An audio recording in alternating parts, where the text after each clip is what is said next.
A young man runs towards a huge red fire-breathing dragon, which attacks him with fire. Fireballs fly rapidly towards the young man.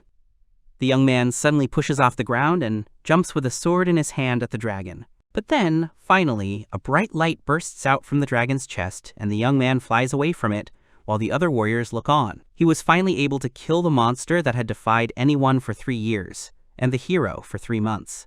Suddenly, the virtual reality glasses fall off the young man who defeated the dragon. It turns out that he was playing a video game on the computer. He falls out of his chair, knocking the keyboard off the table and to the side, next to the desk where the computer sits, and his face contorts in pain. He clutches his chest. The young man remembers that he once lived a normal life. Suddenly, he learned from the doctor that his life would not last longer than 3 years, as he had a heart condition, which made his chances of survival 0. The doctor said that as soon as the time came, the young man would die. After hearing this news, the young man quit his job and devoted himself to his hobby, a video game called Broken Balance Online. He spent a lot of time in the game, so he quickly became the best player, while the disease slowed down his reflexes. Thanks to the knowledge he gained during the game, the young man was finally able to defeat the boss that no one had been able to defeat for 3 years. The young man bitterly realizes that he wants to live on, but he can't, because his illness is finally killing him. He says goodbye to the other players, thanks them for everything, and dies. He hopes to find happiness in the next life. The hero comes to consciousness and finds himself on some kind of bed in a bright, spacious room. Suddenly he remembers his whole life up to the present time, how he was a very small child, how he grew up, communicated with other people, spent the days of his life. The young man is surprised that he remembered almost his entire life from another world up to the present moment, and realizes something very important. He remembers that he wished to find happiness in another life, and realizes that he was probably reincarnated in another world, but retained all his memories. The young man looks thoughtfully out the window of the building in which he woke up.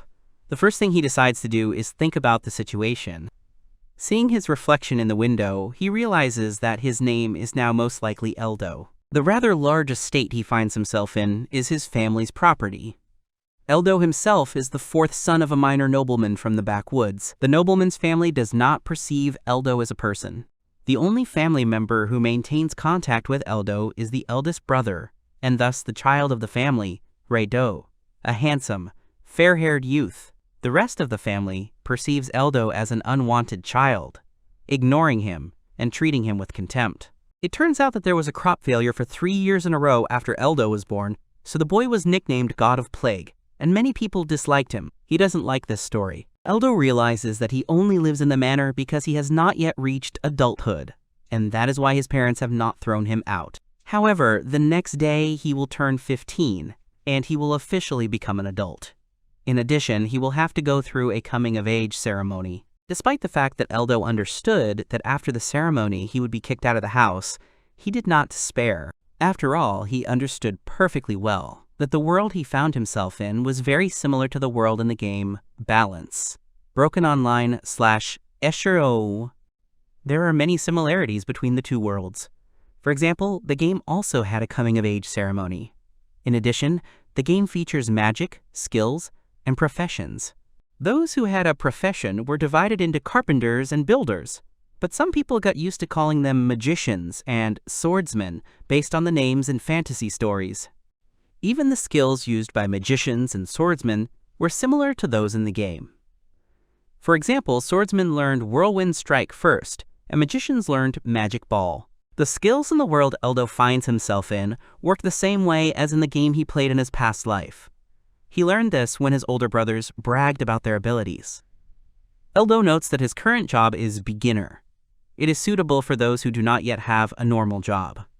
Eldo looks out the window with determination and understands that he needs to take some action, because even the newbies have skills. He confidently clenches his fist and says the phrase, self-healing, testing what will happen next. A bright light appears in his hand, and Eldo is not surprised at all. He knows that self-healing is a low-level skill that can be learned by a person of any profession. Eldo concludes that since he was able to use the skill, the system in the world he found himself in is the same as the one in the game. However, there is one huge difference between the new world and the game world that Eldo immediately notices. the population in the New World has almost no understanding of magic or skills. For example, the self-healing skill that Eldo used is not very strong and can be used by anyone, but Eldo has not met anyone who has used the ability. Eldo recalls the girl healing the boy's knee wound with herbs. He was very surprised when she did not use either the healing skill or the skill to make medicine from the plant. Eldo realized that he would not hold on to the house of a minor nobleman. He had received a hidden blessing. He confidently decided that instead of trying to appropriate some part of the family property, he would leave home and become much stronger. Reito enters the room. Reito says that today is an important day for Eldo, his coming-of-age ceremony, and asks if he is prepared. Eldo turns to look at Reito. Unexpectedly for Reito, Eldo says that he does not intend to go through the coming-of-age ceremony, which greatly surprises him. Reito says that Eldo should not worry about the cost of the ceremony, even though neither his father nor other family members want to spend money on it. But Eldo replies that it is not about the cost. He adds that he simply doesn't want to go through the ceremony. In fact, Eldo realizes that there are two ways to get a profession. The first is to go through the coming-of-age ceremony, which means paying yourself to a priest on your 15th birthday. The first method, as far as Eldo knows, has an analog of the method of obtaining a profession in the game and has a total drawback. The drawback is that you will not be able to choose a profession yourself, and after, you will never be able to change it. Many often get a low-performance profession. But there was a second way in the game. It was that you can get a profession in the church of the kingdom's capital. This church is the best in the kingdom, and you can get a high-level profession in it, unlike others. Eldo does not want to go through the coming-of-age ceremony and plans to leave the settlement before it begins. Reito is indignant and says that his father will not be happy with the choice. He asks if he really wants to remain a newbie for life. Eldo says that Reito shouldn't worry, he has his own thoughts on the matter, and asks his older brother to pass the news of the ceremony being cancelled to their father. He notes that if he were to pass it on to their father himself, he wouldn't listen to him. Eldo looks at his brother with confidence, while Laeto looks at Eldo with doubt. Laeto gives in and says that he will tell his father about the cancellation of the coming-of-age ceremony. The next morning, screams are heard in the estate. Eldo sleepily opens his eyes and hears someone shouting at him to wake up. It turns out that his father himself has come to wake him up. His father was clearly in a bad mood. Eldo rises up in bed, amidst his father's angry shouts for him to wake up. He looks sleepy, as he has just woken up. Eldo remembers that the last time he spoke to his father was about 3 years ago. He realizes that he has forgotten his father's name. He only remembers something vaguely resembling Geldo. Eldo's thoughts are abruptly interrupted by his father throwing a bag right at the boy's face. But something stops the bag right in front of the hero's face. Thanks to his reflexes, Eldo manages to stop the bag with his hand. His father angrily shouts at the young man to keep his word. He orders Eldo to keep his word and says that by canceling the ceremony, the young man at least helped the family in some way. The father looks at Eldo's serious face with an evil grin and orders the young man to get out of the house as quickly as possible. Eldo endures his father's scolding with dignity and, saying goodbye to him, finally leaves the estate. Eldo looks sadly at what he has with him for the journey and notices that no one is seeing him off. All he has left is a rotten sword and 10,000 gil, which is the currency of the New World. 1 gil is worth 1 yen in his past life. As he leaves the estate, Eldo meets Reito, who asks him if he is really leaving. Eldo stops and says he has no business being in the manor. He says he wants to go to another city and become an adventurer. Reito puzzledly tries to match newbie with adventurer, hinting that it is impossible. Eldo doesn't pay attention to this. He replies that even a beginner can become a seeker if he can swing a sword skillfully. Reito doesn't understand why Eldo would leave the estate as a newbie to become a seeker, when he could have done so by first getting a profession. Suddenly, Reito hands his brother a bag containing 100,000 gil. He tells Eldo to use it as he sees fit and find a source of income before it runs out. Eldo looks at Reito and realizes that he has a very good brother. Eldo refuses the money, saying that he appreciates it and believes that his own savings are enough. Reito accepts his brother's refusal and says that he will save the money in case Eldo needs it. Eldo thanks his brother, but says that he probably won't need the money. Eldo confidently leaves the estate, while Reito watches him go. The young man knows that many exciting and dangerous adventures await him ahead, but he is confident in the correctness of his choice. Eldo walks through the forest. On the way, he decides that he needs to go to a city where there is a guild, and sets his course for such a city. Since the Adventurers Guild is a national organization, it can help you find out the best way to get capital. This is a great chance for Eldo. Eldo realizes that the only weapon he has is a bad sword. He realizes that he better not meet demons now. Eldo notices a wolf sitting nearby in the forest. He tenses up, not ready to fight right now. Before Eldo knows it, an enraged wolf is already heading towards him. This wolf is one of the demons. The ability to detect enemies in newbies is minimal, so when a newbie detects an enemy, the enemy immediately detects him. Eldo looks at the wolf and does not know what to do right now. The wolf is a demon in the form of a wolf, as stated by Eldo. He is one of the weakest enemies in the game. Eldo understands that this is the first battle in the new world, so he must not let his guard down under any circumstances. Eldo, filled with determination, remembers holding a sword in the game in his past life, and remembers that the most important thing in battle is skill. The wolf rushes at Eldo, but the young man does not lose his nerve. The battle with the demon begins. Eldo understands that, having remembered everything that was in the game, it will not be difficult for him to win the battle. Eldo attacks the wolf with the clear knowledge that he can handle the demon. This adds confidence and strength to his actions. It turns out that if you hit your opponent at the right moment, the system will multiply the damage done several times. The same thing, as the hero remembers, was in the game. Having defeated the wolf, Eldo is finally convinced of his abilities. He is pleased with this, but believes that he still cannot relax. The young man understands that the system that existed in the game exists in the world he found himself in. All the techniques that the hero once used in the game will help him in his new life. Eldo understands that he will be able to find his place in the world he found himself in, namely, to rule it with his knowledge gained from the game. Eldo looks at the fallen wolf and thinks that in the battle his body moved too naturally, as if it were himself. The young man realizes that if he were to give 70% or more, he would be able to land multiple critical hits and be considered an experienced player. He assumes that this is because his skills and instincts from Broken Balance Online. Eldo decides to compare the systems of the new world and the game. He uses the gathering technique on the defeated demon. The essence of collecting is that a person extracts useful materials from the bodies of monsters to make equipment. Others often complained, saying that it was not worth examining the bodies of monsters, as it was disgusting. Such a system was absolutely useless. Due to the bad reputation of collecting, a new skill was created, auto-collecting, to collect materials automatically. Eldo decides to try auto-collecting and approaches the wolf's body. He tries to activate the skill, but nothing happens. Eldo knows that if the skill worked, the wolf's body would disappear. The young man decides to make the final touch. Eldo uses the cleanse skill while holding the wolf fangs in his hand, and they become clean. He decides that this skill is quite useful. Eldo realizes that the new world he finds himself in is similar to the world of the game Broken Balance Online, but not quite. Eldo reaches a city called Ilia. The city is bustling with life. Merchants are everywhere. Eldo looks around the city. He sees many people hurrying about their business. Suddenly, a strange man calls out to him and asks if the young man is lost.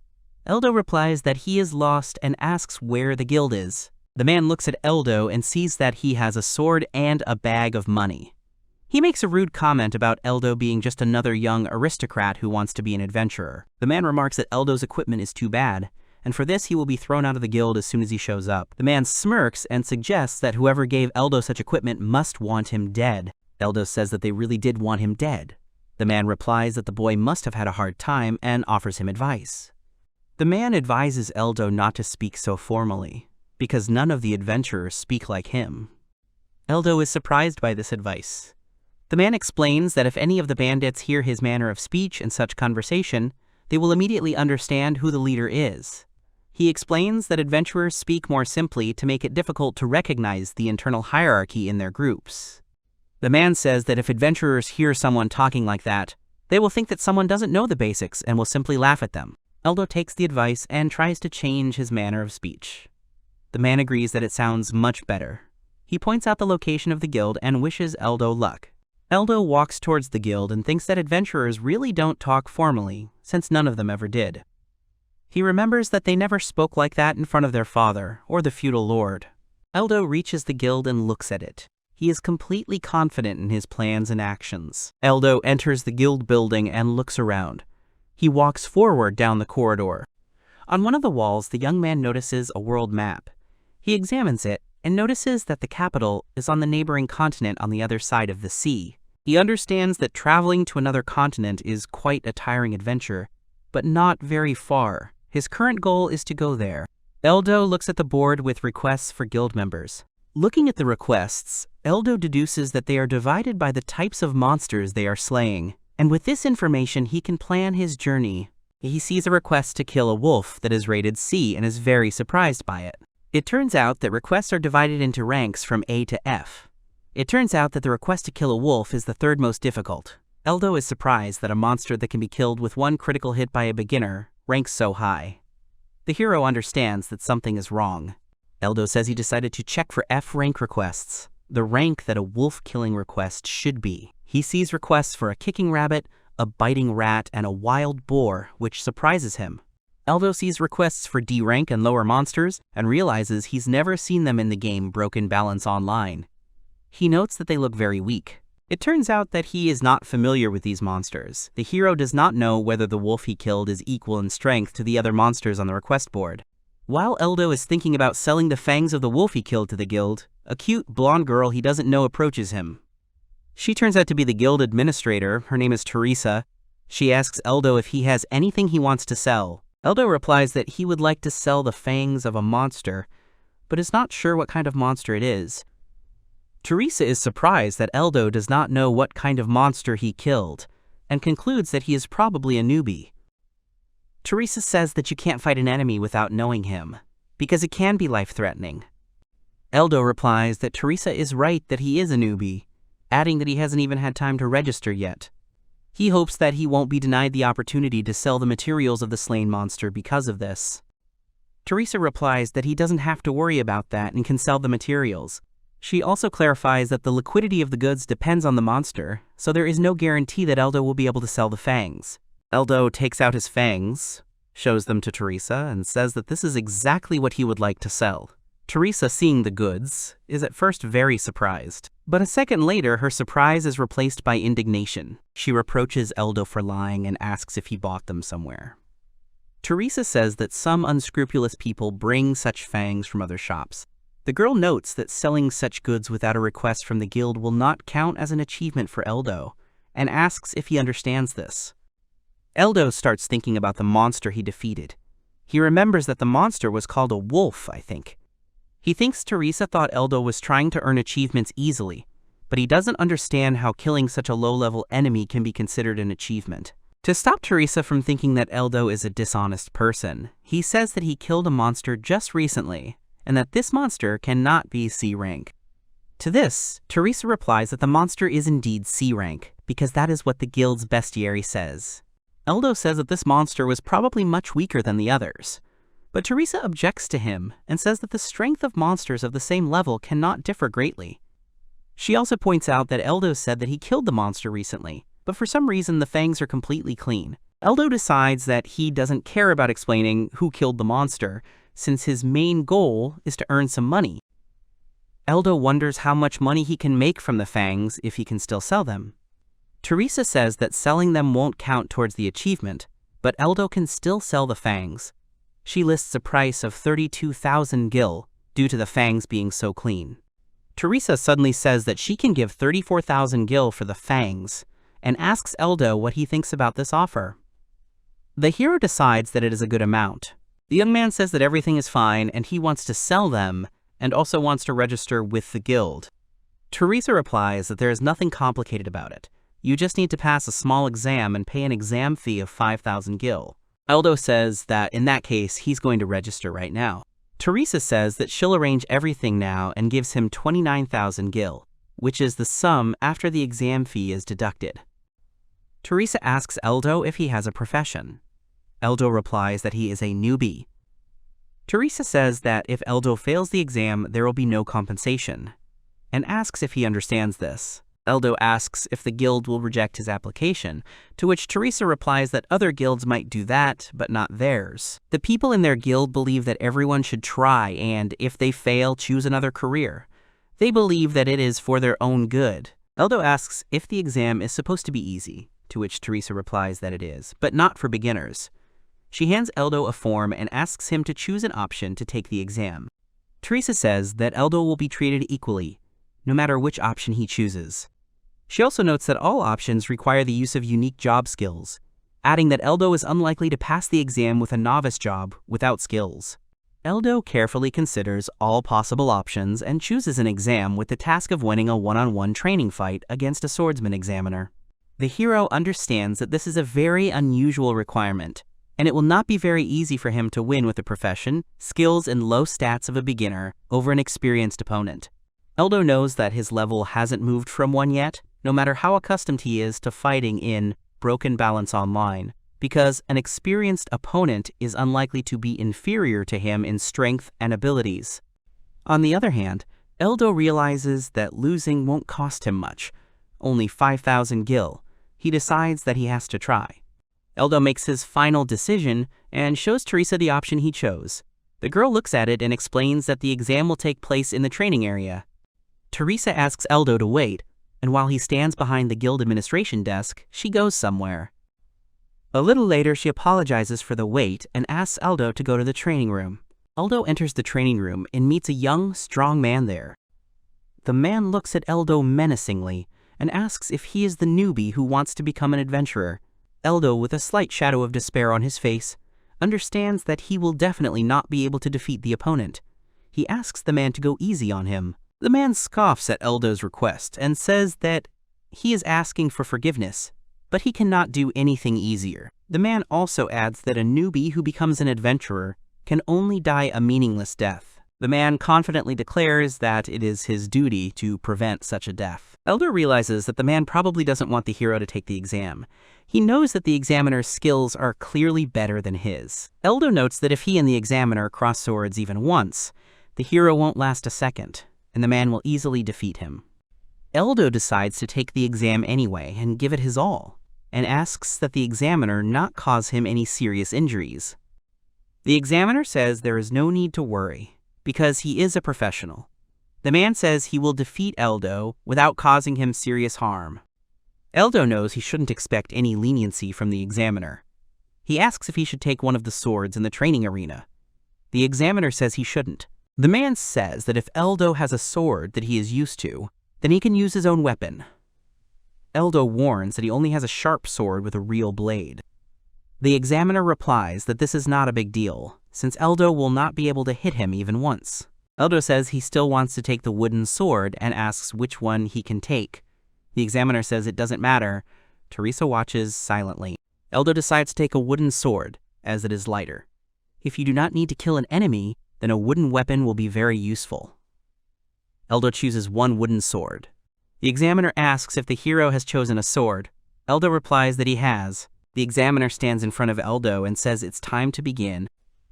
Teresa warns that she will be the judge. The girl asks if the men are ready to fight. The examiner says he is ready. Eldo says he is ready to fight whenever.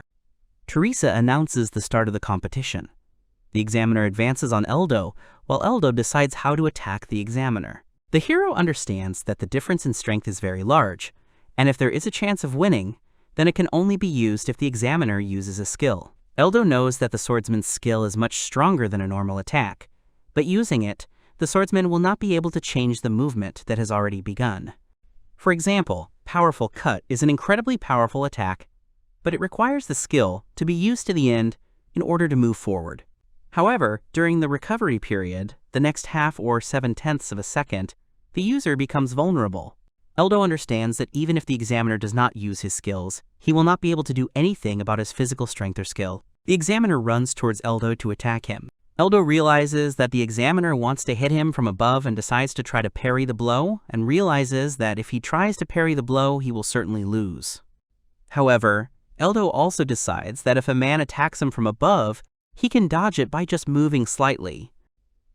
The examiner calls the skill Defense Crush and attacks Eldo.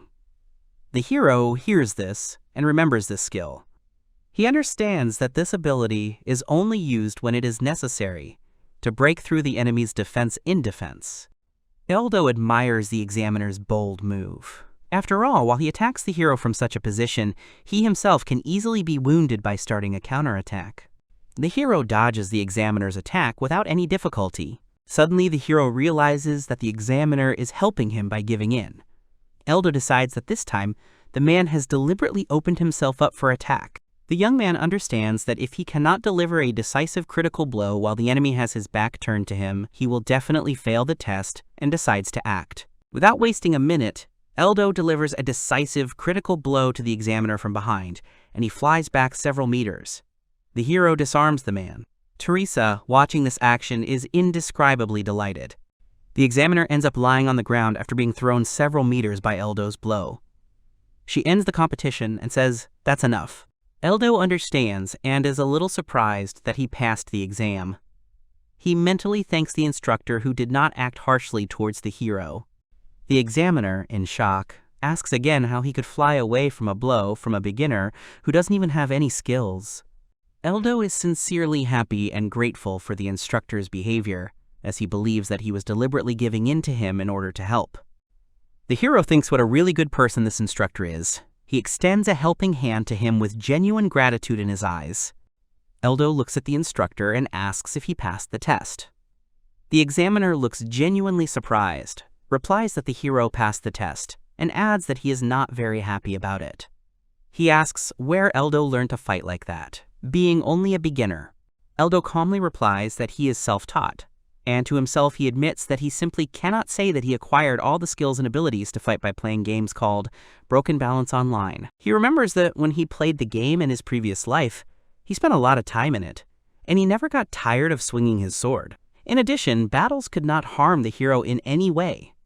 Eldo remembers how he could discuss the effectiveness of this or that battle technique with his friends for hours on end.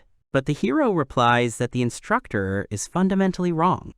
He adds that he was able to defeat the man only because he did not give it his all during the battle, and adds that if the instructor had been serious, he would have easily defeated Eldo. The examiner, slightly shocked and surprised, asks how he could not have given his all during the battle. Eldo says that the instructor's help was very clear. He deliberately used the skill defense crushing to give the hero a chance. The instructor, with eyes full of incomprehension and obvious irritation at the hero's remark, asks how Eldo can even say such things. The hero still doesn't understand that the examiner wasn't pretending for a second. Eldo thinks again what a good person this instructor is, who even after the battle, continues to pretend to be a weaker opponent. Teresa, in a good mood and clearly delighted, happily congratulates Eldo on successfully passing the exam.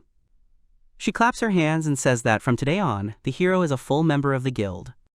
Teresa hands him a card with information and explains that the card confirms that Eldo is one of the guild members. The hero thanks Teresa and takes the card. Eldo looks at the card and sees his name on it. In addition, he also notices the rank that is written next to his name. The inscription on the card says that he is an F rank. Teresa asks if Eldo would like a brief introduction to the guild. She adds that it is not required for membership, but she recommends it. Eldo replies that he would be happy to listen to a short introductory course. Teresa suggests starting with the most important part, the obligations of an adventurer. The rules include not filing false reports, not disclosing clients' personal information, and following the laws of the country the scammer works for. She adds that these are the most important points. Eldo asks what will happen if he breaks one of the rules. Teresa replies that it depends on the rule that was broken. She explains that punishments can range from suspension of an adventurer's card to expulsion from the guild. If someone breaks the law, they will have to answer to the authorities. The girl sternly remarks that in the worst case, the punishment could be the death penalty. Eldo understands that this is quite a severe punishment. He anxiously asks if Teresa has conveyed all of her demands to him. The hero wonders if he will need to, for example, provide emergency assistance if necessary. He remembers that in the game there were emergency requests that could not be rejected. He understands that if they exist in this world, then joining a guild may be a problem. Teresa replies that the guild does not force its members to accept any requests, including emergency ones. The only mandatory requirements are the 3 she named. Eldo says he understands everything and asks Teresa to continue the briefing. The girl says that she will now introduce him to the time limits and penalties for completing contracts. She explains that a request is given a certain amount of time to complete, and if it is not completed within that time, the task will be considered failed. The penalty is the amount that must be paid for the failed task. Teresa says that urgent tasks have a large penalty. Eldo asks what will happen if he manages to fulfill the request in time, but does not manage to report it. Teresa replies that the deadlines for completing the request are made taking into account the time required for the report, which is calculated depending on the location of the request. She asks that you do not forget about this under any circumstances. Otherwise, the task will be considered unfulfilled. The girl says that the briefing is over and hands Eldo a copy of the introductory course. She asks if the hero has any questions, and if so, let him ask them. Eldo looks at the paper carefully and sees that everything is in order. The hero decides to gather some more information and asks if the guild has a bestiary or fencing manuals. Teresa replies that they are in the library and she will bring them later. She warns that they cannot be taken out of the building, so if such a need arises, the book must be purchased. Eldo asks to bring a bestiary and a manual on hand-to-hand combat. Teresa listens carefully and clarifies what kind of popular books the hero needs. She explains that if Eldo wants to go on adventures, then a book called Monsters of the Outskirts of Ilia would be suitable for him. The girl gives the hero the book, for which he thanks her. He notes that the book is very thin, to which Teresa replies that adventurers are not particularly interested in books, so few write them in sufficient volume. Eldo decides to start with the bestiary. He looks closely at the monsters in the bestiary and sees a kicking rabbit, a biting rat, and a sand mole on the pages. He realizes that the F monsters section is full of monsters that Eldo has never seen before. He realizes that he is also unfamiliar with some of the E and D rank monsters. Suddenly, the hero notices something on the pages of the book. It turns out that Eldo was looking at C rank monsters, which included the wolf, scorpion, and vampire bat. Eldo asks if these are low-level monsters. The hero is very surprised that they have been given such a high rank. It seems to him that this is some kind of joke. He looks at a picture of a wolf and the caption Angry Wolf and the B rank written next to it. It turns out that in Broken Balance Online, after killing such monsters, the user simply ceased to be a newbie. Eldo's face shows genuine surprise. He doesn't understand why the guild members only deal with A rank monsters. Eldo decides to check what monsters make up the A rank list. The pages with A rank monsters are completely empty. The hero, to his relief, does not find a single creature there. Therefore, there is not a single A-rank monster around. Eldo decides to study another book, Adventurer's Combat Handbook from 0 to Advanced Level. He decides to look at the combat manual. He opens the first page, the elementary level, and sees instructions on how to maintain weapons and collect trophies from monsters. He realizes that he already knows how to do this.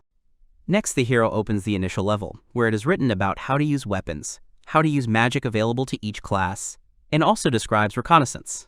It turns out that Eldo is familiar with these rules, so he decides to skip the chapter. The middle level of the book covers timing of skills, using dungeons, and positioning a lone enemy. Eldo was also familiar with this a long time ago, so he thinks he's still reading the beginning level. The hero opens an advanced level, which is about positioning against multiple opponents, about human attacks. Eldo thinks he is reading the initial level, when suddenly he notices that he is already at an advanced level. He exclaims that such information cannot be equated to advanced level knowledge, but he is more interested in where the information about one-on-one battles is located, as well as predicting the enemy's moves. Suddenly, Eldo notices information titled Miraculous Strike, which states that when someone fights, sometimes their weapon will deal multiple damage, a phenomenon called Miraculous Strike. There have been many attempts to recreate it, but none have been successful.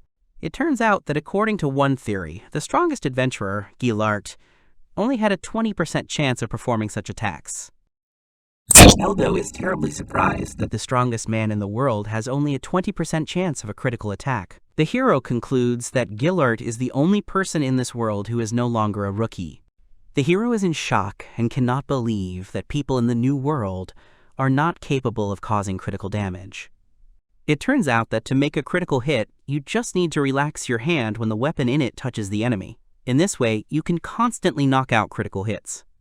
Eldo thinks that if a person doesn't know how the critical hit mechanism works, then a 20% chance is not a bad result. But if the villagers don't even know such simple things, then they know absolutely nothing. The hero decides that this is only because the new world has no culture of passing on advanced knowledge through books. Eldo understands why adventurers do not read books, and decides that he himself cannot fully trust the bestiary. Teresa asks if the book helped Eldo. The hero decides to lie that it helped instead of saying that the book is too simple and useless. Eldo tells Teresa that he wants to get to the capital and asks Teresa how to do it. The girl is very surprised by this question. Eldo asks why, and Teresa replies that the ferry seats are mostly reserved for guild and government members. There are seats for everyone else, the cheapest of which costs 3 million gil. Eldo asks if there are other ways, to which Teresa replies that there are. For example, the hero can get hired by a large trading company, become part of a large noble family with connections in the capital, or get a high-ranking job in a guild. The girl considers it necessary to point out that Eldo can simply swim across the sea, but he refuses, saying that it is better to save up 3 million gil. The hero figures that the coastal city of Minatan is not that far away, but since he is not familiar with monsters, he decides to stay in the city of Ilia for a while to learn how to fight other monsters and earn some money. Eldo says he would like to take the request and asks if the guild has anything for newbies. Teresa shows him the request and asks if the hero will take it, to which he replies that he will definitely take it. Teresa hands him a piece of paper with a request for the extermination of lower E-rank wolves and says that she recommends this particular task. Eldo asks if he can take E-level requests while being an F-level request. The girl says that the request has no clear requirements or restrictions on this matter, so there will be no problem with this question. Eldo sees that the payment of 4,000 gil for such a task is very good for such a rank. He asks why such a request is paid so much. Teresa happily states that the query has such a high price because it is difficult to execute. This query is almost a D-rank query. Eldo's enthusiasm fades, and he declines the request. To Teresa's surprise, he asks for a regular F-rank request. The hero explains that he is in no hurry and does not want to take on tasks much higher than his own level. Teresa reminds Eldo that he defeated the instructor, and therefore killing such low-ranking monsters would be a waste of time for him. The hero replies that he only won because the instructor did not fight at full strength, and he was able to land a miraculous blow. Teresa interrupts Eldo and says that the instructor simply couldn't give in, since his job is to knock down newbies. Hearing the phrase about a miraculous blow, Teresa is very surprised.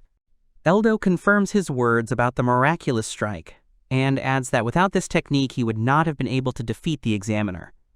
The girl exclaims that if the hero used the miraculous strike, then he is no longer a beginner, but an expert. Eldo is surprised by such words. He understands that the blow can be knocked out by accident, despite the existence of a special technique. Teresa quickly finds another task for the hero, and happily tells him about it. The girl, beaming with joy, shows him a request to kill a C-rank monster. Eldo is not happy with this turn of events. Eldo thinks that Teresa wants him dead. The hero decides to choose his own task and tells the girl about it. Eldo takes down a request from the request board asking for the extermination of boxer rabbits. The fee is 1,500 gil for each. He thinks this job would be perfect for him. Charlotte gets excited about an idea and says she agrees. If Eldo wants this task, he will get it. The hero is still in the guild building. Teresa hands him a quest sheet and tells him that his request has been processed. She tells him that he only needs to deal with the rabbits in Ilia's second forest, so Eldo is safe. Suddenly, Teresa looks at the thoughtful hero and says that there is no such thing as too much caution, so he should be prepared for anything. Eldo is pleased that Teresa gave him a normal task. He believes that the girl can do something when she wants. The hero asks how to get to the right place. Teresa explains the way. Eldo leaves the guild building, and, full of determination, goes to fulfill the request. On the way to the mission site, Eldo meets the instructor, who greets him, calling the hero the strongest man. The man asks if Eldo is going to carry out the mission. The hero denies the fact that he is the strongest, and then also adds that he really took the request to exterminate the monster rabbits in the second forest of Ilia. The instructor is very surprised by what the young man chose as his assignment. Eldo confirms his words, then adds that the administrator said that there are no other monsters in the forest, so it is safe, and she recommended a high-level quest to Eldo, but he did not take it and asked for another. One easier one. The examiner exhales heavily and says that he understands everything. He turns around, wishes Eldo luck, waving his hand, and leaves. The hero says goodbye and says he'll try. He takes another step towards his goal. Eldo believes that for newcomers, rabbits are dangerous enemies that should never be underestimated. The hero goes further into the second forest of Ilia and examines the area. He is absolutely sure that he has finally reached it. Suddenly, Eldo notices a sharp movement in the bushes in front of him and becomes wary. The hero wonders if this is really a boxer rabbit. He feels that something is wrong, as a rabbit looks suspiciously like a wolf, or more precisely, a lower wolf. While the wolf, like Eldo, is deciding what to do next, a whole pack of such lower wolves emerges from behind the bushes. One wolf from the pack growls, bares its teeth, and lunges at Eldo with all its might. The hero tenses up and realizes that he was right. The monsters really were lower wolves. Eldo manages to get angry at Teresa, calling her a damn secretary, for saying that the request was safe in order to send the hero on the mission to exterminate the lesser wolves that she recommended to him. The young man bitterly realizes that he realized this too late, and he no longer has time to run back. The hero decides to use a special tactic while the wolf is flying at him. First, he wants to pretend that he is ready for absolutely any attack. And then he is going to suddenly dodge the sharp fangs of the monster. The wolf clearly doesn't expect such actions, so he misses. Eldo brings his sword down on the monster's back with a whistle and cuts it in two with an unpleasant sound. Other wolves, watching what is happening, also decide to attack the hero. One of them, with a roar, attacks the young man, but he manages to react, and with a loud cry of -2, kills the monster. Eldo gains confidence in himself and his actions. He remembers the universal rule. When fighting a group of opponents, you need to break up one big battle into many small one-on-one battles. He notices that the wolves are now out of formation, and so they need to regroup. The hero begins to attack the wolves in the pack with fury and speed. He gets to the last monster and gets rid of it with another skillful attack. Suddenly, Eldo feels something strange. He looks at himself and is delighted to realize that his body seems to have become lighter. He concludes that this feeling may be the result of an increase in level. The hero admits to himself that he doesn't know if there is a level system in the new world, and decides to check it out. He picks up a rock and uses the skill Powered Rock Throw, swinging it and throwing it with all his might into a nearby tree. The stone leaves a huge damage in the plant, a deep, jagged hole. Eldo realizes that if he can now use the skills of a second-level beginner, then he has definitely improved his own. Pleased with his success, the hero decides to return to the city. He thinks that in one day he not only registered in the guild but also increased his level, which is a good result. In addition, Eldo realizes that he desperately wants to return to the guild and tell Teresa everything he thinks about her. Eldo returns to the guild building, bringing the wolf carcasses with him. He shows the wolves to Teresa with a displeased expression, asking if they look like rabbits. Teresa makes a very surprised face and says that there is no way that there could be lower wolves in the forest of kicking rabbits.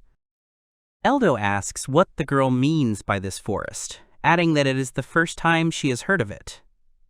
Teresa is surprised by this statement. She says that she definitely directed the hero to the forest of kicking rabbits. She says that if Eldo was fighting the lower wolves, then he probably wandered into Ilia's second forest by mistake. The hero clearly understands that Teresa decided to pretend to be a fool. He decides not to argue with the girl, and says that he really did wander into Ilia's second forest by mistake. Instead, he decides to trick Teresa and says that since he failed to complete the task, it should be cancelled. The girl looks guilty and begins her emotional attempt to justify herself. She calls herself a bungler, says that she accidentally gave Eldo the task of killing the lower wolves, and asks if he managed to do it. The hero, not without anger in his eyes, replies that he destroyed all 6 monsters, and is very angry at Teresa because of this.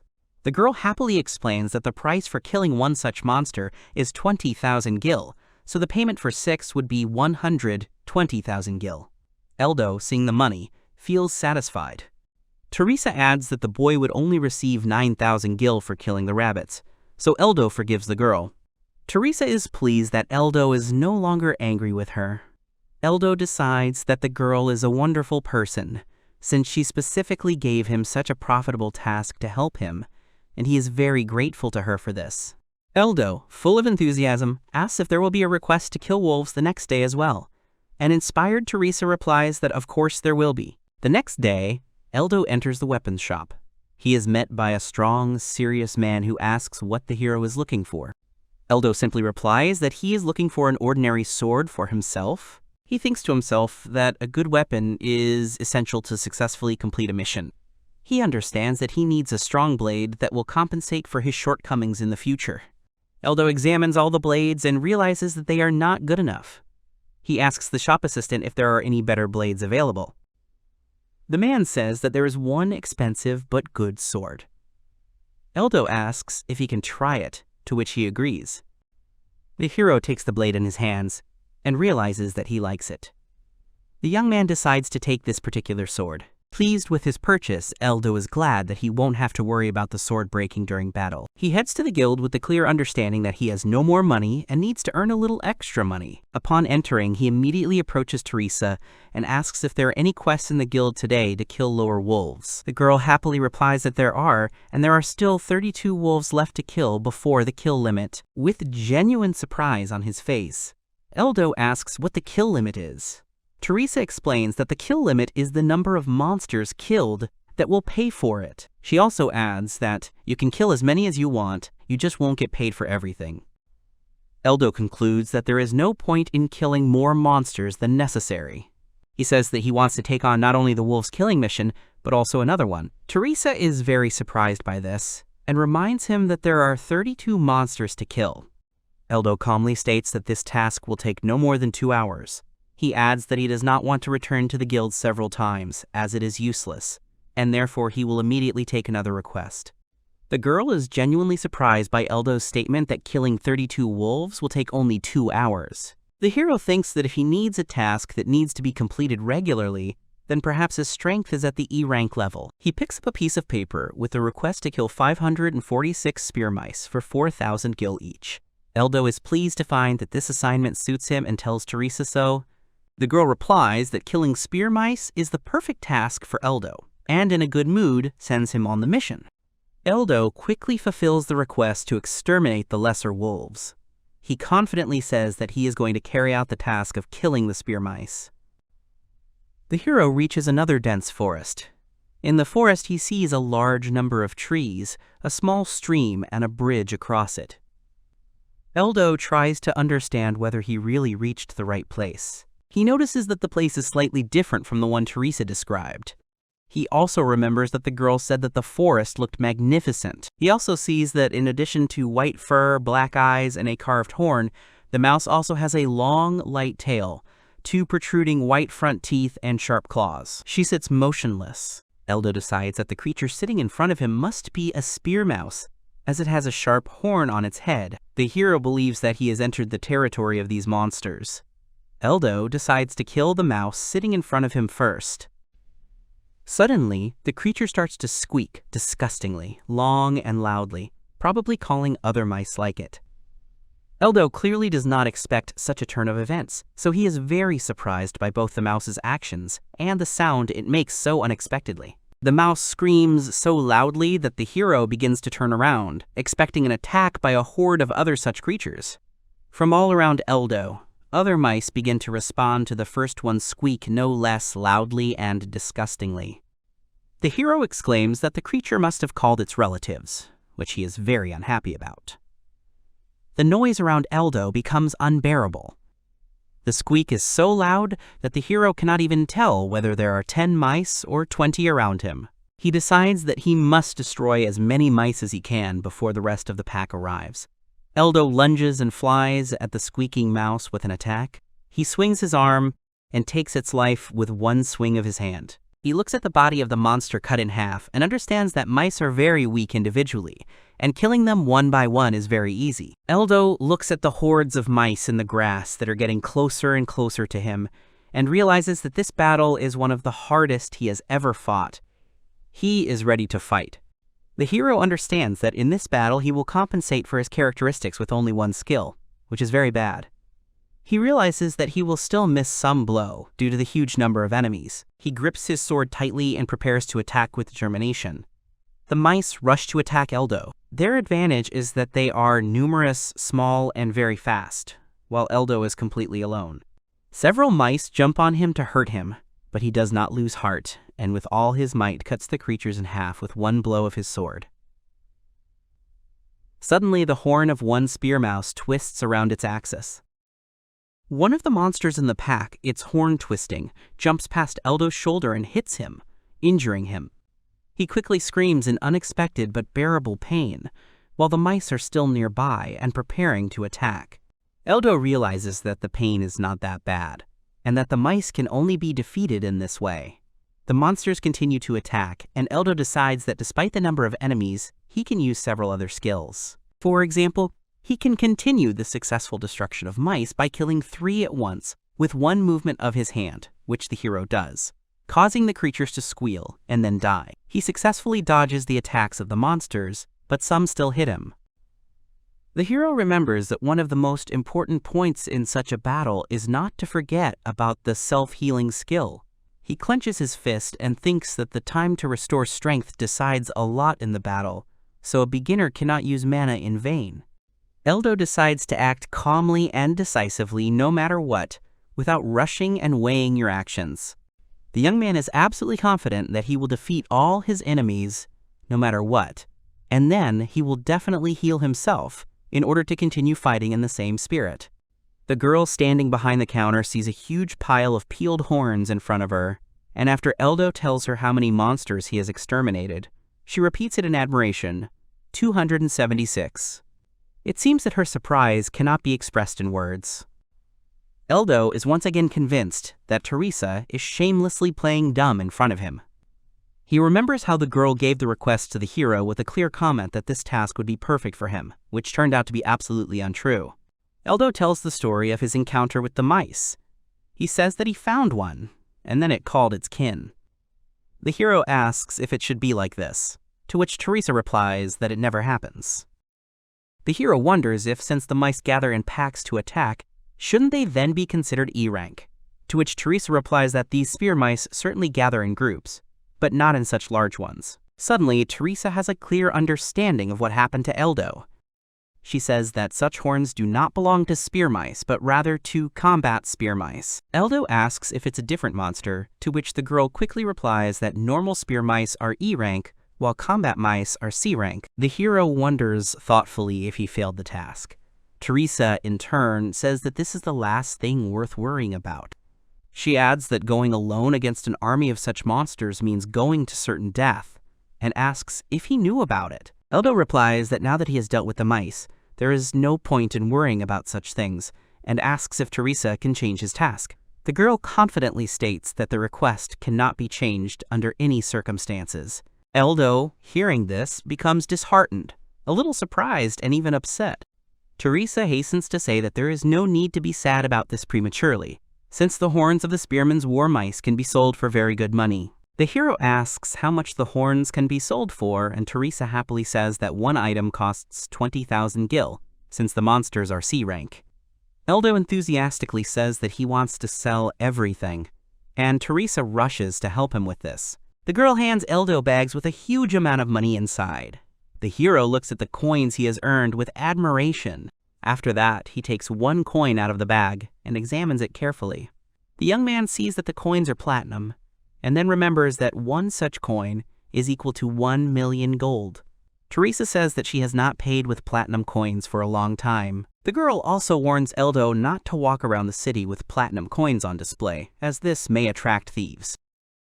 Eldo is genuinely surprised that there are thieves in the city, as he has never met any before. Teresa confirms that Ilia is relatively safe, but also adds that if Eldo is suddenly attacked, he must be prepared to resist the thieves. The girl asks if the hero is going to go to the capital, since he has already saved enough money for the trip. Eldo says that she is right in her guess, and he wants to leave as soon as he can. Teresa confesses her sadness that the hero will no longer be in Ilia, She adds that the city has not seen such a strong adventurer as Eldo for a long time.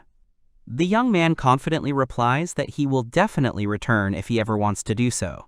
The girl asks why the hero is going to the capital. Eldo briefly replies that he has business there that will help him advance as an adventurer. Eldo turns to leave and says goodbye to Teresa. He takes a few steps when the girl calls out to him, jumps up from her place at the counter, and runs closer.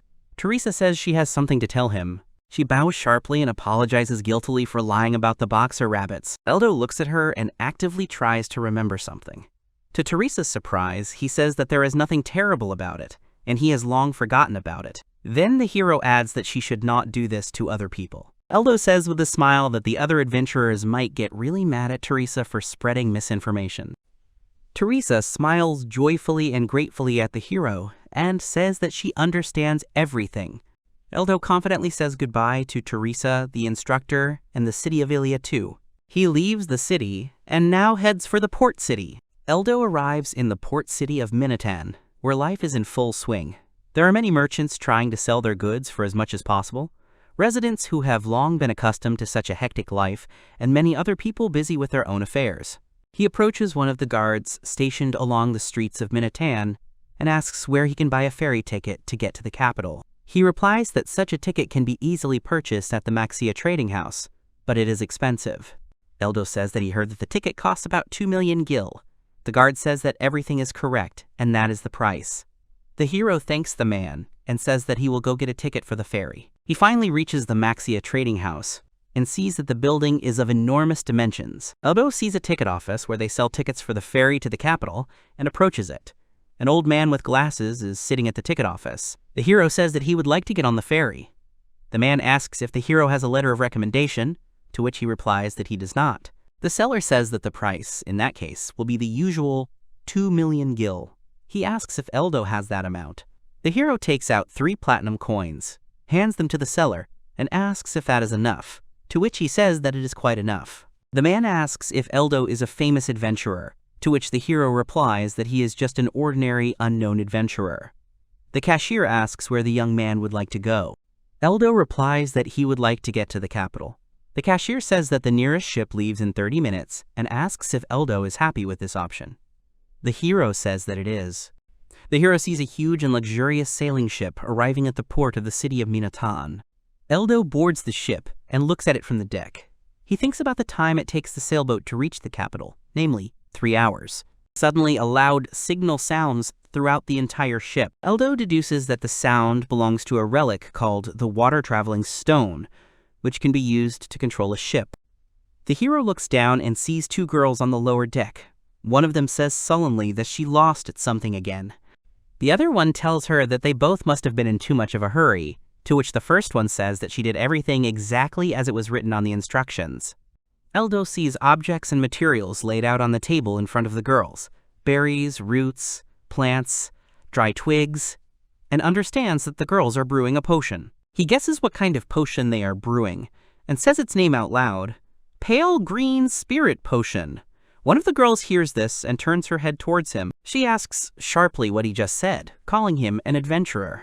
Eldo repeats the name of the potion again, but louder, and seeing the surprised faces of the girls, asks if he was mistaken. The girls, still hoping to brew the potion successfully, ask if he knows how to prepare it. The girl in the white dress asks if Eldo knows how to brew the potion, to which he replies that he has memorized the recipe and can easily help them prepare what they need. The girl is genuinely surprised by this, but at the same time she is happy. She asks Eldo to help her brew the potion, and says that she is ready to pay any price the young man names for help. The hero thinks she should have chosen her words more carefully and asks for a price of 10 million gil. The girl who asked expressed genuine surprise on her face, and she asked if everything was limited to this amount, which apparently did not seem large to her at all. Eldo is very surprised that such a small price seemed small to her, and has no idea how much money the stranger actually has. He says that 10 million gil will be enough. The hero spends only 10 minutes preparing the potion and informs the girls that he has finished preparing it. The face of the girl who asked the hero for help expresses genuine happiness and satisfaction. She joyfully says that she finally has the potion. Another girl, who turns out to be the first one's maid, happily addresses her as Ms. Mina. Eldo is glad that he was able to prepare the potion without any problems, but he is also curious about the girl who asked him to do this, and who she is. The hero finds a mistake in Mina's recipe. Her potion was missing only a leaf of the holy tree, which is a high-class item. Mina happily turns to Eldo and says she doesn't know how to thank him. She gives him the money for his help, as promised, 10 million gil. The hero counts the money and notices something is wrong. There is much more of it. He asks why she gave him so much, to which the girl replies that he is wrong, since he made enough potion for 2 bottles. She adds that she could actually give more, but then asks to take a card with some kind of coat of arms instead of money. Eldo examines the card and asks what it is. The girl replies that this card is a token of gratitude from the Maxia company, which confirms its trust. If you show it in the capital or in stores, it will assure others that the owner of the card can be trusted. Eldo asks if the girl is sure that she can give something so important to the first person she meets. She replies that, of course it is possible, since she heard his voice. She says that one must be able to understand at least such things in order to hold the position of the company's chairman. Eldo is genuinely surprised to learn that Mina is the chairman of the company. She decides to introduce herself, and it turns out that her name is Mina Maxia, and she is the chairwoman of the Maxia company, which is in charge of managing the ship. The hero is surprised, but on the other hand, he understands that he has just made a perfect deal. Eldo says that he never expected to receive recognition from the company chairman and is very grateful for it. Mina replies that she should thank Eldo since he helped her get the medicine she needed. Mina asks the hero's name, and he tells her. The girl wishes Eldo a pleasant journey and adds that she will look forward to the next time they meet. The hero bids her farewell in return.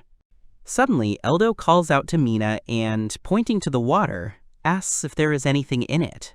Mina does not immediately understand what is going on. The hero looks at the water and realizes that something is approaching the ship. It quickly swims closer. Mina, fussing, says that the ship was built to withstand monster attacks, so it will be able to withstand it, but just in case, she suggests checking what is happening. The girl sends a sailor to see who is approaching the ship. The sailor looks closely through the telescope, and, noticing something terrible in the water, becomes very frightened. It turns out that a huge sea dragon is rushing towards the ship at high speed, and it is clearly not in a friendly mood. The sailor screams in horror that the monster is swimming straight towards the ship, to which Mina replies that this simply cannot be, since such dragons do not live in the waters through which they are traveling. These creatures live 500 kilometers from this part of the reservoir. Eldo recalls that the sea dragon is a creature that is slightly stronger than the lower sea rank wolves, and it fights using harpoon-like limbs. The hero understands that if a newbie like him gets hit by such a creature, he will die immediately. Eldo asks if the ship's passengers will be safe, but Mina fearfully replies that the ship is not designed to withstand such monsters. Mina frantically orders everyone who can fight to gather, and the rest to be taken below decks. After carefully observing the monster's actions, Eldo concludes that the creature wants to attack the mast. Mina says in fear that nothing can be done about it, since by destroying the mast they will lose the water-traveling stones, and therefore will not be able to reach the capital. The hero understands that there is only one way out of this situation, to destroy the dragon. Eldo looks at the crowd of people who can fight and therefore have come out on deck. He loudly asks them who can attack at long range. Several volunteers from the front row raise their hands. 2 boys, 1 man, and 2 girls. Eldo looks at them carefully. 3 mages and 2 archers. He concludes that this is a good selection. There is just one problem. He asks volunteers who is able to protect the mast. Mina interrupts Eldo and says that no one is ready, as the ship is being attacked by a Ranka monster. She also adds that no one has ever been able to defeat such a creature before. Eldo realizes he has no choice. He exhales heavily and confidently says he will do it himself. The hero jumps sharply onto the railing, located along the edges of the deck, and looks at the dragon approaching the sea. Suddenly he turns to the crowd and shouts for them to start attacking. The people who volunteered to help begin to shoot at the dragon, some with magic, some with arrows. The monster, having taken such a blow, dives deeper into the water. The crowd thinks that this should be the end of the battle, but the monster resurfaces and continues to move rapidly towards the ship to attack. The people on the ship scream in fear, and are surprised that their attack did not work and did not help stop the monster. Eldo sees numerous injuries on the dragon's body, which, it would seem, do not hinder him in the least from continuing to move. The hero confidently declares that they are wrong, and the attack was successful. The main thing is to continue to strike. The people listen to him and continue the shelling in the same spirit.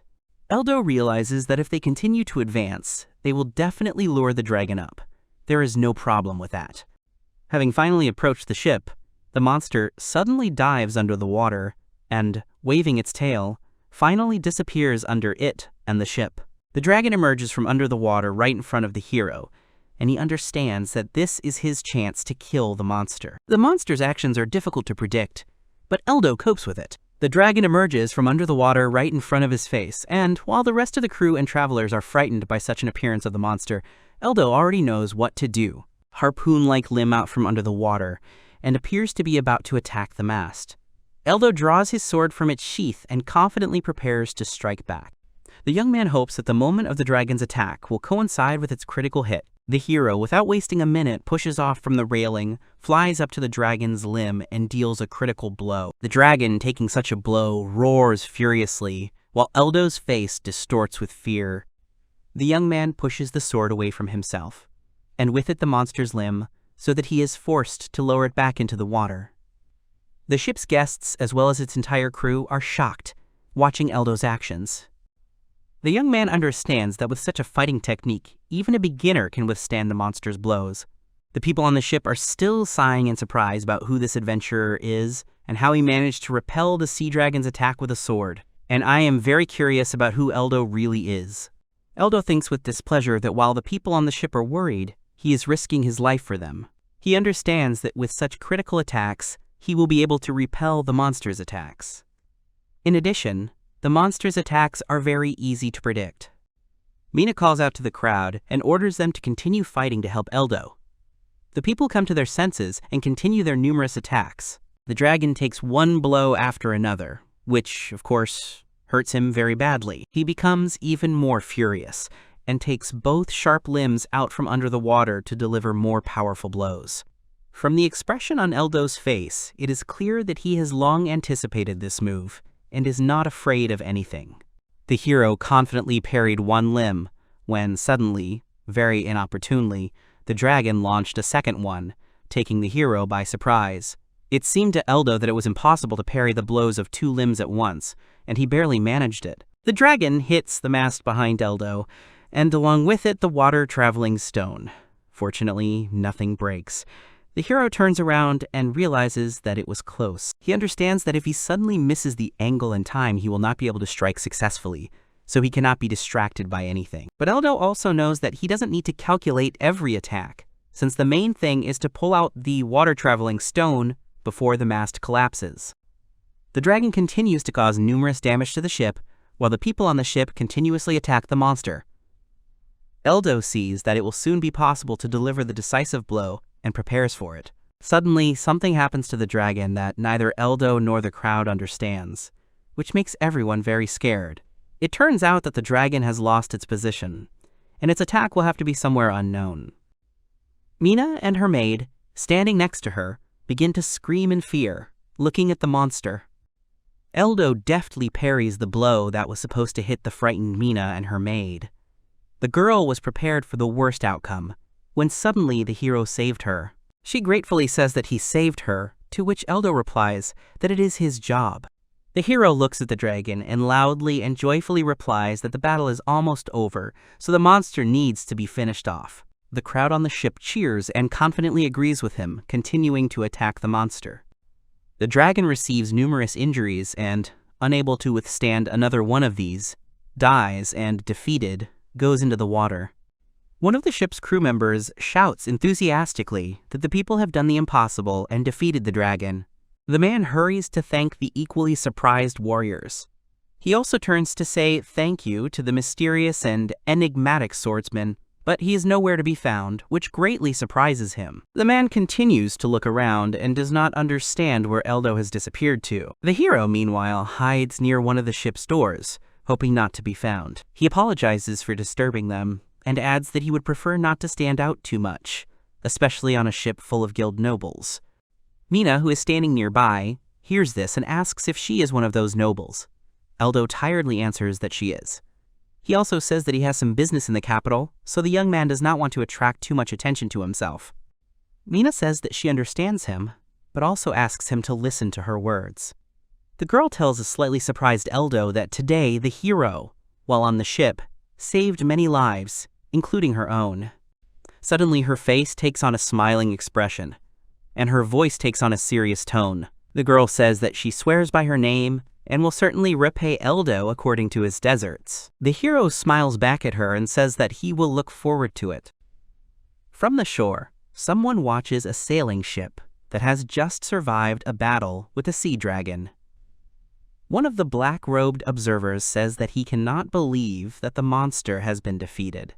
Another, dressed in the same way, replies that this defeat does not matter. He adds that this battle is just a small setback for the Society of the Garden of Despair. Eldo is back on the deck, looking at another part of the ship. He hears an announcement that the ship will soon arrive at the capital and that they need to prepare to disembark. Eldo looks at the luxurious and large city visible in the distance. The hero thinks that he will finally become a sage soon. The hero almost reaches the capital by ship. He looks around the city in search of the cathedral. Finally, Eldo notices a large and old cathedral on the edge of one of the cliffs on which the capital stands. The hero looks at the cathedral on the cliff and cannot believe that what he has been looking for so diligently turns out to be ruins. Looking closely at the cathedral, Eldo notices that above its door, on the wall, is carved a portrait of Geus, the god of classes. Eldo concludes that, despite the disorder in the temple, the main thing is that there is a capital cathedral of the god of the classes, Geus. The hero knows that as long as this cathedral exists, he can change classes, which is a good thing. Mina, still on the ship, asks Eldo if he needs a church, and says that she didn't imagine him religious. The girl also adds that if Eldo needs to go to church, she can help with that, since she knows someone there. The hero realizes that this is indeed a good offer. He has never heard of people in this world who manage to change classes in the cathedral. Eldo knows that in the worst case, he would have to enter the cathedral illegally. The hero decides that it is worth asking Mina for help. He asks her for help and looks at the cathedral, and the girl, noticing this, says that this temple is inactive. Mina adds that it is an old church that was in use for a long time and was abandoned many years ago, so now it is just ruins. She tells Eldo that the real cathedral is now in a different place and points at it. Eldo suddenly turns around. They see a huge temple that looks much larger than the ruins. Eldo is genuinely surprised that this cathedral is the capital's. The young man also notices that there is no portrait of Geus on the building, and therefore it is unlikely that you can change classes there. Eldo asks Mina if he can enter the ruins without permission.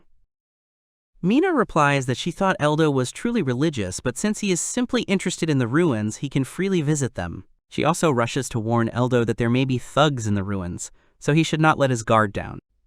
Mina says that even if there are bandits living in the ruins, she is sure that he will cope with them. The hero replies that he would not like to tempt his luck. Eldo says that he is only an F rank. Mina is genuinely surprised by such a statement. The girl does not believe Eldo and thinks that he is joking, but he shows her an adventurer card from the guild to prove his words. Mina says that the guild that Eldo got the card from must be completely blind, and she will definitely contact the guild and ask them to raise the hero's rank. Eldo asks not to do this, as he does not want to get the highest rank without experience. Mina replies that the hero does not seem inexperienced to her at all, but since he asks not to interfere, she will not do it. Eldo recalls how he came to the conclusion that the abilities of the heroes of this world completely coincide with the abilities of the heroes from Broken Balance Online, and he confirmed this in the last battle. The inhabitants of the New World are simply hopeless in battle. Their attacks are only good when they accidentally use skills to hit a stationary target. However, Eldo knows that there are things that cannot be done with skills alone, as strength is needed. The hero says to himself that if the dragon stood motionless in front of the ship for 10 hours, Eldo would not be able to defeat it. This is why the hero believes that he cannot obtain the highest rank as a newbie. Eldo thanks Mina for her help and information about the cathedrals, and says that he will try to get into the temple.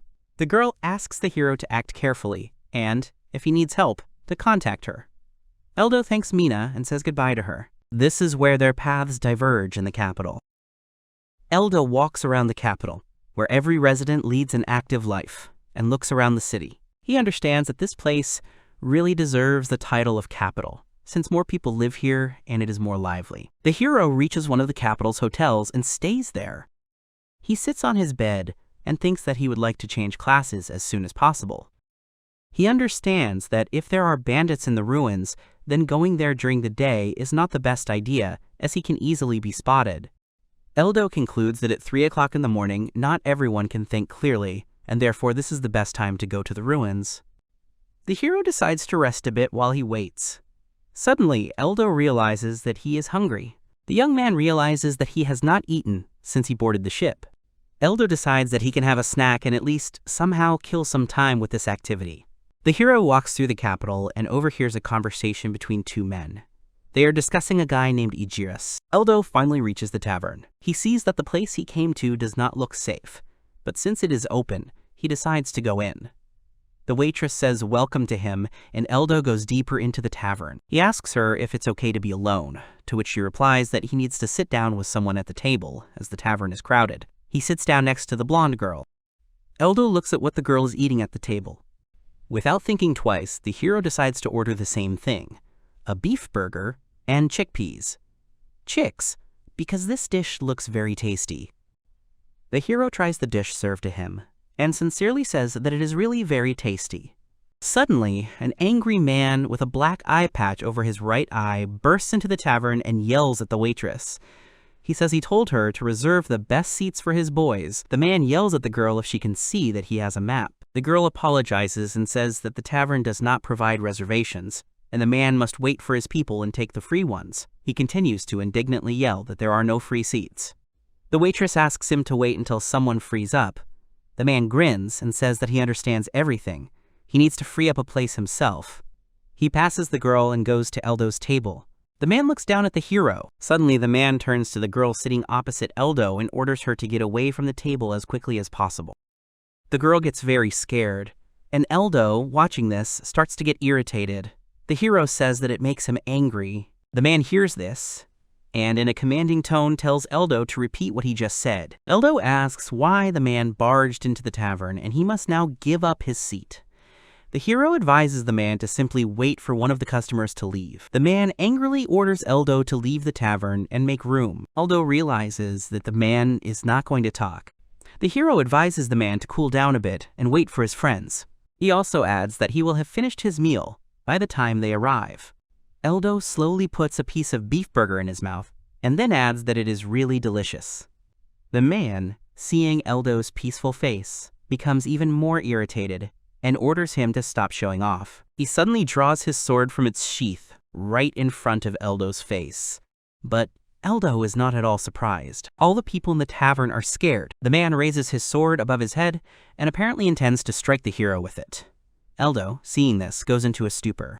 The hero concludes that this man is incredibly stupid. Eldo is also shocked to see what the man is going to do, namely, his tactics. It turns out that he has never seen a worse sword style before. Eldo picks up a fork as the man prepares to attack. As soon as he brings his sword down on the hero, the latter deflects the blow with a fork, delivering a critical strike of his own. Everyone who sees this action is shocked. The man can't believe his blow was blocked by an ordinary fork. Eldo asks the man what he should do now. He adds that he is acting in self-defense, so he will remain unpunished. The hero grabs the man's arm and twists it, making a hold and pressing his stomach against the wall. Eldo says he uses the skill to become stronger and can easily break a man's arm. The man shouts that Eldo doesn't dare do this to him and get away with it, to which the hero replies that it's the least he can do for an idiot waving a sword in a tavern. The man gets even more irritated when he hears Eldo call him an idiot. The hero wonders if the man is some famous adventurer. The man angrily clenches his fists and orders Eldo to listen. He says that he has a bronze card of the Zanies company. The man promises the hero that he will turn his life into hell. Eldo asks what this bronze card is. A man standing nearby explains that the bronze card is given to adventurers as a sign of respect and gratitude from the company, and also serves as a mark of glory. Eldo compares the man's card to the one Mina gave him. The man shouts maliciously that the Zanies company will avenge him. Eldo calmly replies that he has a similar card. He takes out a card and shows it to the man, which leaves him in shock. The man falls down in fright. He yells that it is a gold card from Makisi's company.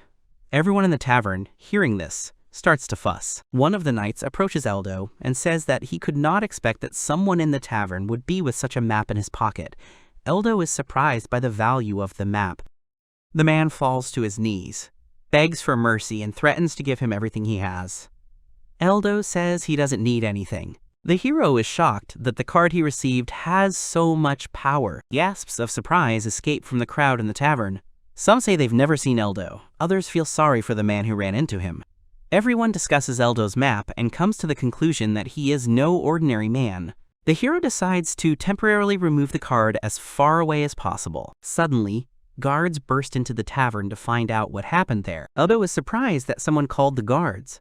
A man with an eye patch crawls towards them and asks to be arrested since he attacked first. The guards are very surprised by this behavior, but agree to arrest him. Eldo decides to avoid attracting attention to himself any longer and go home. As the hero leaves, the girl who is sitting at the same table with him catches up with him. She sincerely thanks Eldo. The hero advises her to be careful and avoid trouble. At the same time, he thinks to himself that he was only worried about his own well-being. Eldo heads to the hotel with a coupon in hand. It turns out that he got a free lunch this time, and also got a coupon for a free lunch another time. The hero decides to return to his room and get some sleep until the appointed hour. Back at the hotel, Eldo couldn't sleep at all as he was too excited about fighting someone as a newbie. He is glad that at least his body has rested, and now he is ready to go. The hero walks through the city at night and sees that at this time the residents are sleeping. Eldo uses the night vision skill. Thanks to this skill, the city becomes as bright as day. The hero notes that such a skill is available to any class and hopes that few people know about it. Eldo reaches the ruins of the cathedral. Suddenly he notices that there is someone inside the building. The hero concludes that the church residents are still awake, so he needs to be careful. He does not want to engage in battle. Eldo remembers how in the game from his past life there were many different churches, and concludes that under such ground there must be a secret room for class change. The hero thinks that the voices sounding in the church are coming from the basement. He goes down the stairs and peers through the crack in the door. In the room he sees robbers drinking. The hero also sees a loose lock on the door. He realizes that going through the door isn't the best idea, so Eldo goes back outside. The hero approaches the well near the cathedral. Eldo begins to descend to the bottom of the well. He recalls that in such churches, wells usually served as a secret entrance to the basement. Eldo turns out to be right. Having descended into the well, he discovers a door there, through which he decides to go inside. Eldo understands that if he enters through the door, it will be easier to attack him. He decides to distract these people, for which he pulls out his sword from its sheath and then breaks the lock off the door with it. Having done this, Eldo quickly runs away as far as possible. The men are frightened by the unexpectedness of what is happening, but Eldo is not noticed. The hero understands that he does not have time for a calm descent, and therefore simply jumps into the well. Eldo uses the soft landing skill to land at the bottom of the well. He lands deftly. While the men search for the culprit of the commotion, Eldo enters the door at the bottom of the well. He realizes that there is a storage room behind it. Suddenly, something in the white bags catches his attention. He is surprised by what he sees. It turns out that these are illegal substances, an item that was also found in the game from the previous world. One organization was deliberately distributing them, which led to some problems. Eldo decides not to burn what he found yet and to continue exploring the area. He opens another door and meets one of the guards of the ruins. The man shouts that he has found the intruder, calling the rest of the team. Eldo begins to fuss. The guards can't figure out where he came from in the basement, but in the end, they simply decide to kill him. Eldo hurries to run away as fast as possible, and also dodges many arrows while running. The hero understands that he must change class as soon as possible. Suddenly, Eldo sees a portrait of the god of classes on one of the doors. He immediately runs into it and sees a human-sized statue of a god. He can do it here. Eldo barricades the entrance with a bookcase. The hero looks at the statue. He knows that in such a place it is possible to change class by receiving the priest's blessing or by repeating the spell of the chosen profession. Eldo is focused on his chosen profession, a man who would master all types of magic and know all magical laws. The most powerful class in the world, which even disrupts the balance of the game. Eldo chooses the Sage class blessing. Suddenly, The ball in the statue's hands begins to glow, and Eldo begins to undergo metamorphoses. Eldo becomes a sage. Some parts of his clothes change, and a scarf appears tied around his neck. The hero tries to understand what he feels. Eldo looks at his hand and remembers that even in the game, after becoming a sage, he did not experience such sensations. The change of class feels very unusual. Suddenly, Eldo's thoughts are interrupted by people who want to catch him. The hero decides that he has no more time to linger in the cathedral. He puts one hand out against the wall, and various circular patterns appear around his palm. He uses the skill Fireball, and a huge fireball destroys part of the wall, creating a passage. While the men are trying to knock down the door with a wooden beam, Eldo is already approaching the well. He uses the flight skill to rise up. The hero flies high above the cathedral. He sees that the men are still looking for him. The hero decides that he sees no point in staying in this place any longer, and flies away. When Eldo descends to the ground to rest, someone suddenly throws a dagger at him. The hero manages to dodge and turns around in fear. The man in front of him is a little surprised by such reflexes. This man is dressed in a black robe, the same as the people watching the ship. He tells Eldo that he is quite good at strategizing, skills, and abilities. This man is clearly not friendly. Suddenly, Eldo notices a crest on the man's robe. It turns out to belong to the Garden of Despair. The Garden of Despair Society is shrouded in mystery. They simply appear to be a sinister organization with the goal of destroying society. In the game Broken Balance Online, this organization was the most dangerous. The man in the robe is surprised that Eldo knows the name of the society, and he asks where from. Eldo replies that he knows that it was the Garden of Despair that wanted to sink the ship he was sailing on. The man says that he is surprised that Eldo knows this, since not even every member of society knows about what happened to the dragon. It turns out that Eldo was just bluffing, trying to find out some information, and accidentally turned out to be right. The man says he was told of an adventurer with a poor sword who managed to repel a dragon's attacks. He wonders if it was Eldo. The hero says he is not pleased to hear about a poor sword, since he gave away 150,000 gil. Eldo asks what would happen if he were the guy from the rumors. The man in the robe invites him to join the Garden of Despair. Eldo, who clearly did not expect such an offer, is very surprised. The man says that he can vouch for Eldo, since he is a member of the Brassus Supremacy. He also adds that he can give the hero anything he wants. Eldo doesn't know what he should do. He doubts that the man is trying to recruit him, but at the same time he thinks that he should accept the offer in order to survive. The hero realizes that he is still only a level 5 sage, and he is also interested in joining. However, Eldo says he is not interested in the organization. The man says he is not asking Eldo to stay forever. He can try being a member for a week. He continues to talk about money and murders that can be committed with impunity. The man says that having killed once, Eldo will want to kill again, and with these words attacks the hero. Eldo once again dodges an attack that hits him almost in the head. The hero says that, to his regret, he has never killed anyone. He adds that he does not know if he will be drawn in, but he can try. Eldo prepares to attack. The hero decides to start his killing spree with the man in the robe and attacks him with a sword.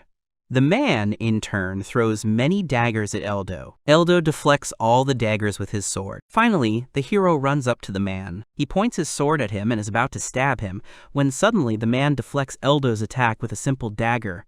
The hero is in shock. The man in the robe once again says angrily that Eldo's sword is pathetic. He pulls another dagger from his bosom and swings it at Eldo.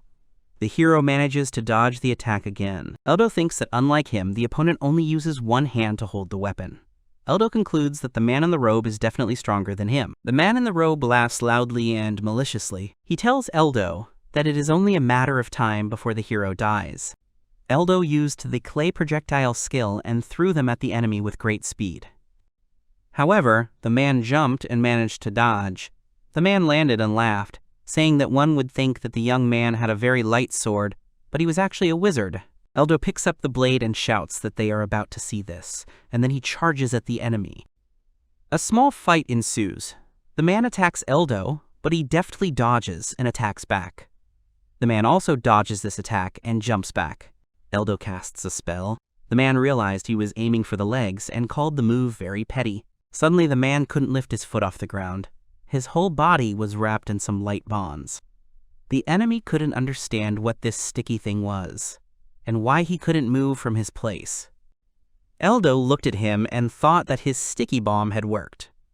This spell sprays a sticky substance where it falls. This spell is similar in appearance to the clay projectiles that Eldo used earlier, which is why they are difficult to distinguish in the dark. The young man realizes that he was right to use the projectiles first, and then the sticky bomb.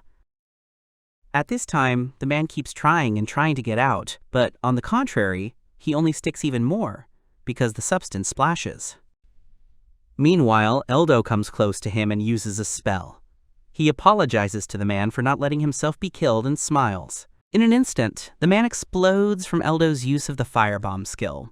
The man is burned to the ground, and Eldo continues to watch him. The man continued to burn, but suddenly Eldo saw him take out some kind of capsule tablet and put it in his mouth. In an instant, the man's body was restored. The flames no longer caused harm. Suddenly his arm became huge and muscular, and his claws grew longer and became like those of an animal. Eldo was very surprised by what appeared in front of him. The man turned into some kind of monster. He swung his arm and hit the spot where Eldo was standing with all his might. The blow caused part of the bridge to collapse, leaving a huge hole in the middle. The man had completely transformed into a monster that didn't even look like a human. Eldo was already in the sky. He dodged the monster's attack and, looking at it, guessed that the pill was an artificial demon medicine. The man-made demonic cure is a cure that was used by the leaders of the Garden of Despair in BBO. It takes away a person's sanity, and as a reward for not being able to return to their previous form, it makes them much stronger. The fact that this man used this medicine means that apparently, the Garden of Despair from BBO and from this world are connected by more than just the name and emblem. The young man thinks that it would be troublesome to fight him, so he asks for forgiveness and says that he will definitely defeat this monster. The young man uses a spell and shoots a fiery arrow. The monster easily catches it with his hand, but the arrow explodes right in his fist and causes terrible pain. The young man then took him by surprise and used a fire arrow spell multiplied by 5. Thus, about 5 fire arrows were fired at the monster, which exploded upon contact and caused huge damage over an area. At first glance, it was clear that the monster had been destroyed.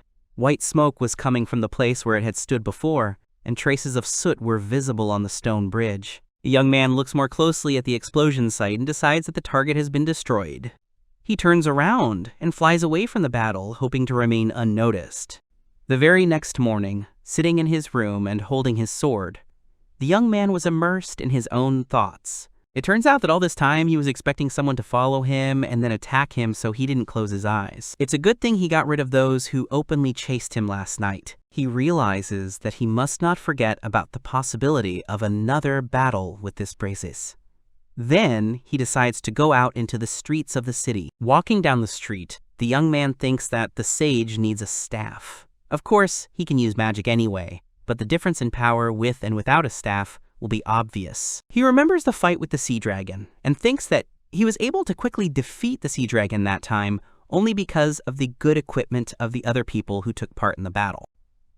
After some time, Eldo reached a local store.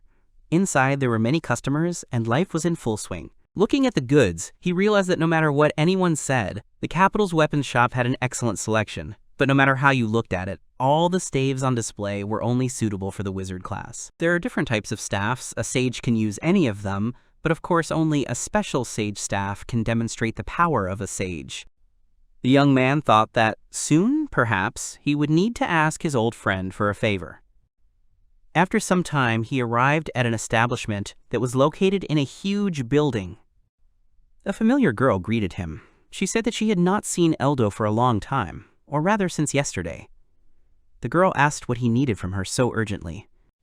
The young man replied that he had been shopping since morning, but he could not find something that interested him. He takes out the card that the girl gave him not long ago.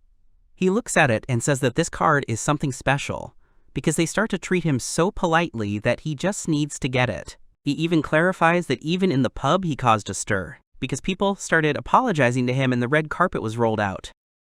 The girl asks, not surprised, what exactly the young man is looking for. Eldo says that, in truth, he is looking for a staff. The girl asks why the boy is looking for a staff, since he is a swordsman. Eldo says that this is not true, because he is a sage. The girl says she has never heard of this class. She asks if a sage is something between a swordsman and a wizard. The boy replies that a sage is a purely magical profession. Swordsmen are usually beginners. The girl asks how he was able to repel the sea dragon's attack. The boy replies that even a beginner can handle a sword like that. The girl is surprised by this answer, because the sea dragon is still an A-rank monster. The young man says that anyone can fight like this if they train, but he believes that his true profession is that of a sage. The girl says that she feels like he is wasting his time on professions other than swordsmanship, but since he is so strong, he must have good reasons for wanting a staff.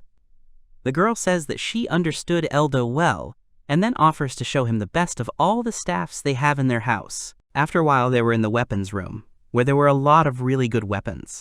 Eldo is amazed by this entire arsenal and says that all the staffs here are first class. The young man understands that although they are all good, none of them are suitable for the sage. Then the young man notices a rather plain staff and says that this one will suit him. He asks the girl if she minds if he takes this staff. The girl answers positively, and then says that she cannot recommend this staff to him because it was found during excavations of ancient ruins, and it is also good for nothing. Eldo says that this staff will suit him perfectly. He takes it in his hands and realizes that this is what a real sage's staff feels like. The young man realizes that this is a truly magnificent staff. It was probably undervalued because it was used by a magician. Then the young man notices the price of 25 million gil and is very surprised. The girl says that all the exhibits, despite their functionality, are expensive, but you can pay with something other than money. The young man awkwardly takes out his sword and says that he has nothing but money, and also this sword, which costs about 150 gil. The girl says that what she wants is the number on Eldo's guild card. She will buy it for 30 million gil. The young man understands, looking at the card, that he will have to work off these 30 million gil. The girl says that she is not forcing him to do anything, but, on the contrary, she just wants to know his number in the guild in exchange for the staff. The boy asks what is valuable about his guild number. The girl replies that in order to give a personalized request, she needs to know the number. She does not force him to fulfill these requests, but she simply plans to reward him well for accepting them. Eldo understands that this girl is willing to pay 30 million gil just for the opportunity to give him a personal assignment. He asks if it's too much for him, since he's only an F-rank adventurer. The girl replies that it's an even better opportunity. She must appropriate it before other trading companies find out about its power. The girl also adds that this is the amount given for an A-rank adventurer. Eldo understands that she wants to make an investment in the future. He smiles and says that he will gladly accept her offer. The young man takes the staff with him and tells the girl to be gentle with the personal orders. The girl smiles and asks to wait for him impatiently. After some time, Eldo was walking down the street. He thought that was expected from the head of a trading company. She bought a good weapon without thinking. But in fact, he understood that he had received even more than he needed. It was scary to even think about what the orders from Mina would be. If it was unrealistic, he would refuse. He was walking down the street, but suddenly the young man turned around sharply. Eldo thought that someone was following him. It seemed as if a new problem had befallen the hero. He held his new staff in his hands. He decided to go to the alley, and then suddenly asked who was there. He threatens that if the criminal does not come out now, the young man will consider him an enemy. Suddenly, a man runs out of the alley with his hands up and shouts for Eldo to wait. He is trying to say that he is not some suspicious person. The man takes off his hat and says that he came from the guild. Eldo asks if he really is from the guild. The man said that he had seen Eldo active then, on the ship, and he had interested the man.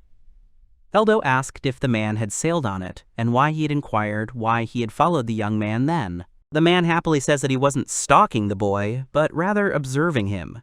He wanted to make him a scout in the guild, since Eldo is such a strong swordsman. The young man asked what a scout meant. The man replied that the guild had a position called a righteous tamer. Unlike a swordsman, he received a fixed, large reward, and he was looking for a suitable person for this job. The young man thinks about it being like a public servant. He thinks about doing it while he has a low rank, although it seems like he will be forced to do some dirty work. The boy apologizes and says he wants to act freely. The man says he understands and will therefore leave Eldo alone, but if the boy changes his mind, he can come to the guild at any time. The man laughs and says that he will always be glad to see a person who managed to notice him on his tail. He also says that if Eldo tells him at the guild that he is from Lydius, then he will be accepted immediately. Left alone, Eldo thinks that there was no such profession in BBO. The tasks were constantly updated, and nothing happened if they were not taken. In this world, there are clients, and there are those who get into trouble if they do not take the job. He decides to start with what he can do. He comes to the Adventurers Guild and doesn't understand why there are practically no quests on the quest board. Eldo says that even though this is a capital guild, there are very few taming assignments. It turns out that then the righteous tamers have nothing to do at all. He comes to the administrator of the Adventurers Guild and says that he wants to ask something about some tasks. The girl sweetly asks what exactly the young man is interested in. He asks if there are any tasks for taming monsters. The girl replies that there are not enough pacification assignments in the capital. The royal troops, in addition to training, are engaged in taming monsters themselves, so there are few of them here. Eldo understands that he needs to move to another place. He thanks the girl for telling him everything. He says that he refuses this assignment for now. He also asks if it is possible to change professions here. The girl asks the young man with a smile what position he wants to move to. He says he wants to become a sage. The girl says that the ball does not know such a profession.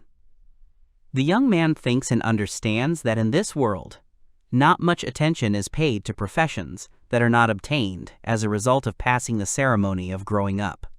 It turns out that they are unlikely to recognize anything that is not approved by the profession ball.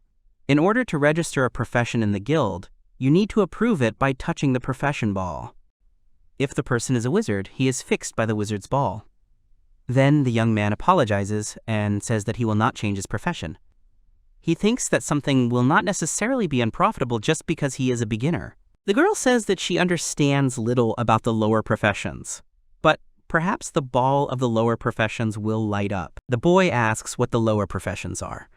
The girl replies that the lower professions are berserkers and saints. They can be found in low-ranking teams, but most of them give up halfway through. The young man recalls that there were two categories at BBO, basic professions and higher professions. The basic professions included wizards, swordsmen, archers, healers, and so on, while the higher professions included the sage, hero, as well as the berserker and saint. Higher professions are almost never seen at the coming-of-age ceremony. Apparently, the callings that were the best in BBO are considered the worst in this world. It's probably because with the same number of monsters killed, the level of the main profession increases significantly. However, the abilities of higher professions, even at low levels, should be superior to others, so if there is a small difference in levels, it is unlikely that you will be kicked out of the team. The young man asks why a saint is a lower profession, since even their basic ability, divine healing, restores more health than a healer. The girl asks about divine healing and asks what it is. Eldo is surprised by this. He doesn't understand what it is. As a guild administrator, he can't even know about basic abilities. He says it's better to remain a newbie. The girl agrees. The young man, walking along the streets, thinks that, apparently, even in the capital, there is nothing for him to do. It seems that it would be better to look for assignments in another city. Before that, however, he would stop by one place and say hello. The girl was sitting on the couch and asked if the young man needed anything. Eldo said that he simply thought he should tell him about his departure from the capital. The young man takes a cup of tea and says that he has become an adventurer on purpose, but there are no orders to pacify the city at all. The girl replies that the city has been relatively calm lately. Sure, it could be some kind of side hustle, but letting Eldo leave is a big miss for this country. Eldo asks not to exaggerate, but the girl says that she is not trying to do so. There are few strong adventurers, but they have such a big influence on the economy. The girl says that Eldo is one of them too, because it was he who recently saved the Maxia Company's transport ship from sinking. On that ship were the leaders of the economic world, including her, as well as prominent members of the guild. She says that if that ship had gone underwater, chaos would have reigned in this country now. The young man understands that that ship is very cool, it turns out. The girl then changes the subject and asks where Eldo is going. The boy replies that he looked at the map and decided that he would first go to the nearby town of Fiesta. The girl says that this is a good choice, and she thinks that the young man will be able to find assignments for himself there. Then she remembers something and says that there is a good taming mission in the capital. Eldo is interested in this mission. She says that the mission is related to eliminating a giant C-rank mole. The youth says that he has not heard of a monster there before. In his mind, he assumes that it is a monster special from this world. Eldo asks where this place is now. The girl says that the Maxia company has fields in the capital. Of course, they are small compared to the grain-producing region. Eldo realizes a new fact about Maxia's company, that they are involved in agriculture as well. He asks if giant moles have really appeared in these fields. The girl answers in the affirmative. She says that if Eldo starts right now, she will pay 500,000 gil for each monster, and she also wants the young man to destroy them all. The young man understands that this is simply an unimaginable reward for the task of pacification, so he says that he will gladly take on this task. The girl thanks the boy and then says that it is a really difficult task. Eldo really saves them by accepting it. The boy is surprised and asks if it is really so. The girl replies that the giant moles are hiding underground, so it will be quite difficult with them. The young man says that he will at least try. The girl suggests that the young man take a map and a written request before leaving.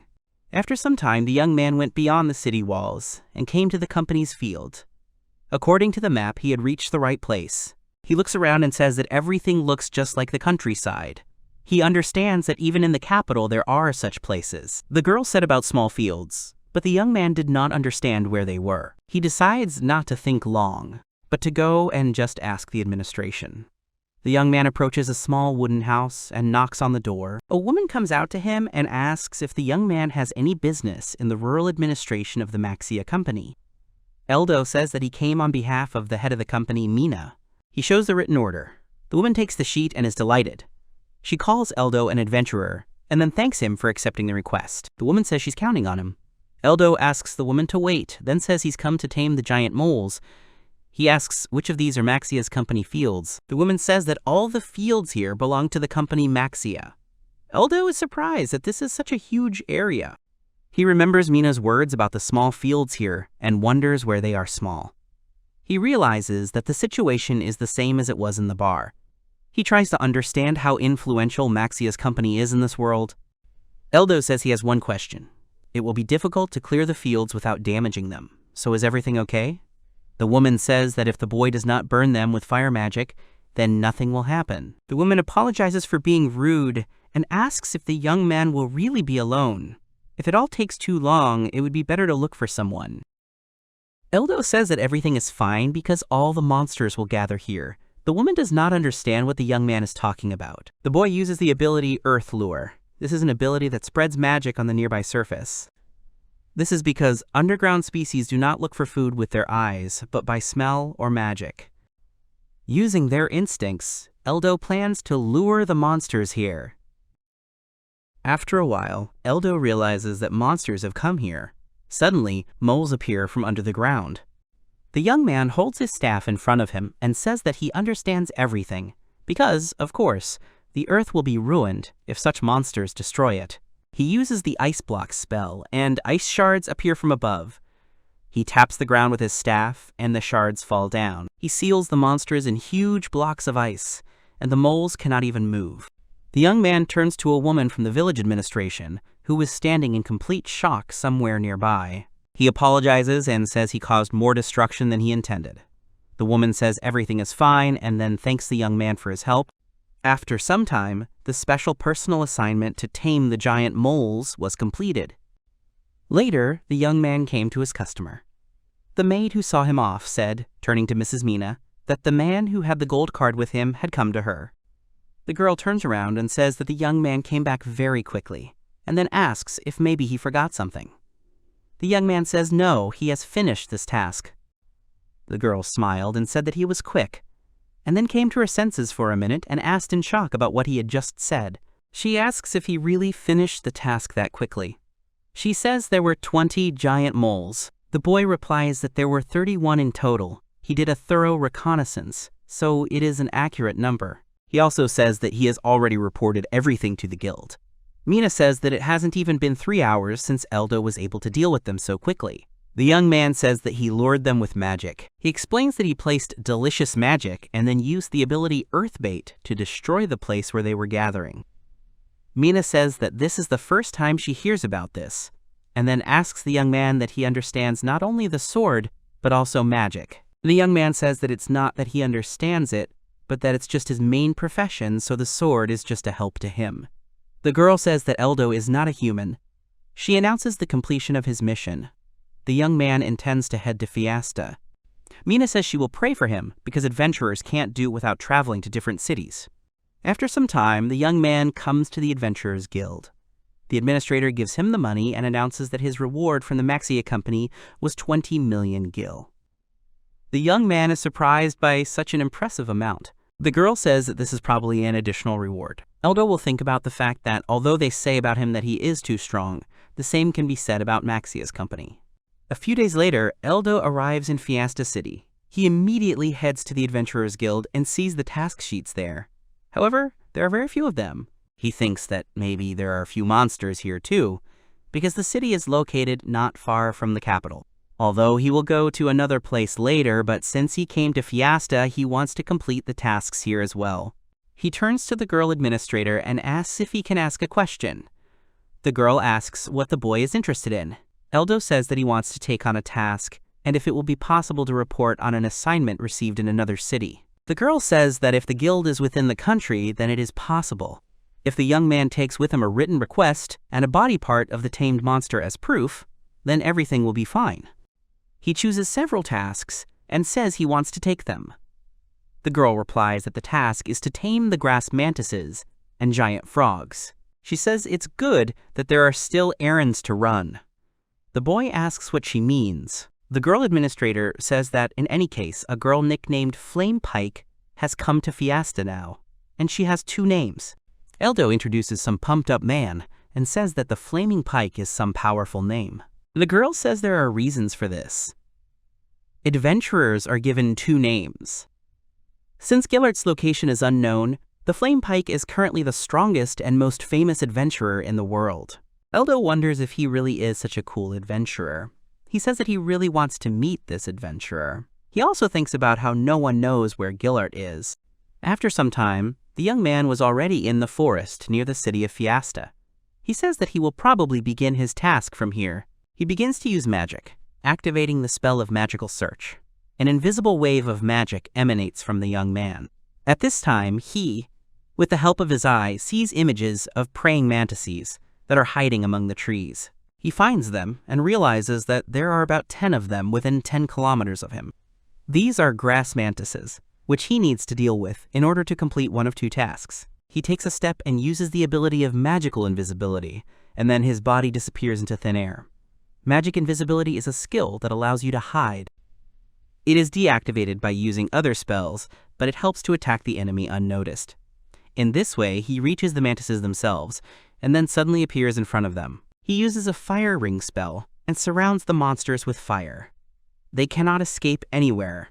Then the young man narrows the ring and quickly burns the monsters. He has done a great job and dealt with the first batch. Scouting with magic search, and then attacking from magic invisibility. This is the sage's basic combat tactic when hunting alone. There are other ways, but this is the most effective for hunting large numbers of monsters. Suddenly, something catches his attention, and he decides to explore the situation using a magical search. Suddenly, the young man notices a girl and a huge monster in the form of a gorilla. He understands that they are in the midst of a fight, and, moreover, judging by everything, that monster is the boss of this area. The area boss is a powerful monster that appears at a certain time. If you defeat it, you can gain a lot of experience and increase your level. The young man uses magical invisibility because he wanted to first get closer to them and then see what was happening. Even if you defeat the area boss together, everyone will still get decent experience. If the battle is tough, he will probably take advantage of the moment.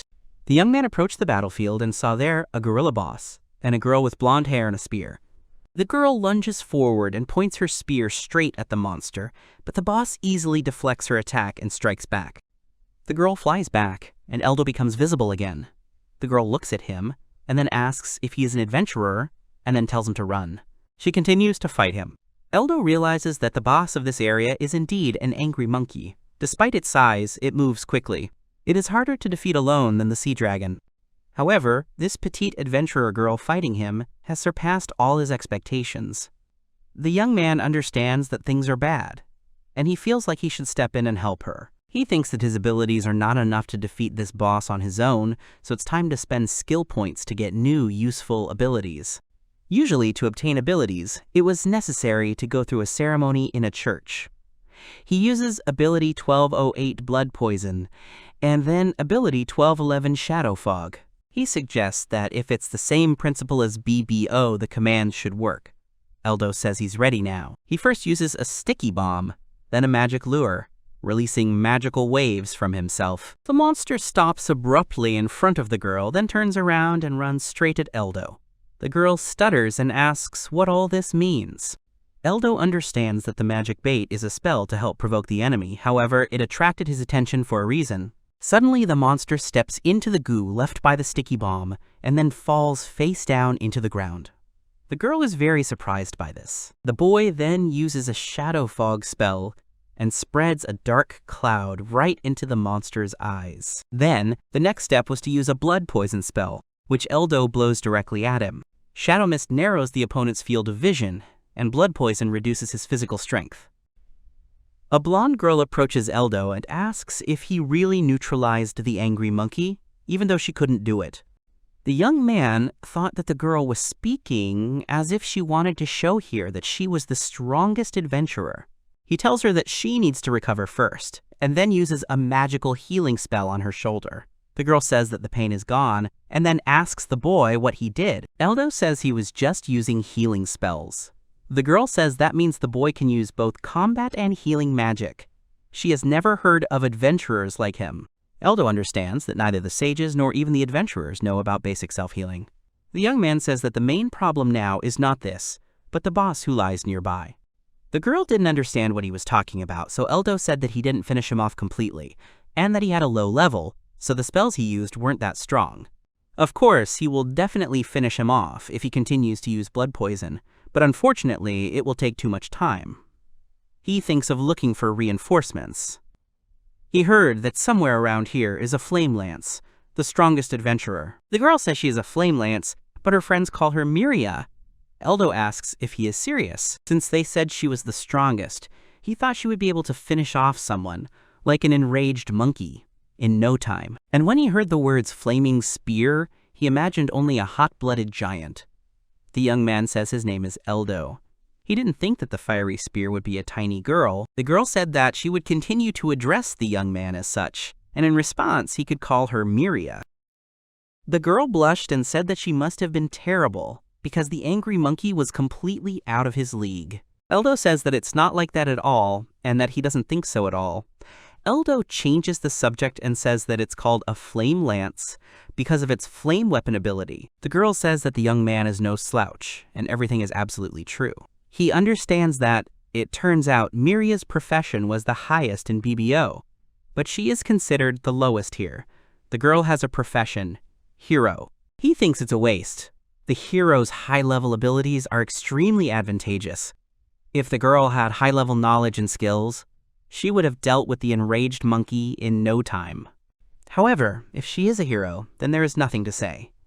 This battle will soon be over. He asks Miria for a favor. He says he will hold off the monkey, and the girl should attack him alone at that time. Even the most basic abilities like a combination attack should be powerful enough. Miria asks what a combination attack is. Eldo realizes that this world has surpassed all his expectations. In this case, he tells the girl to repeat everything he says.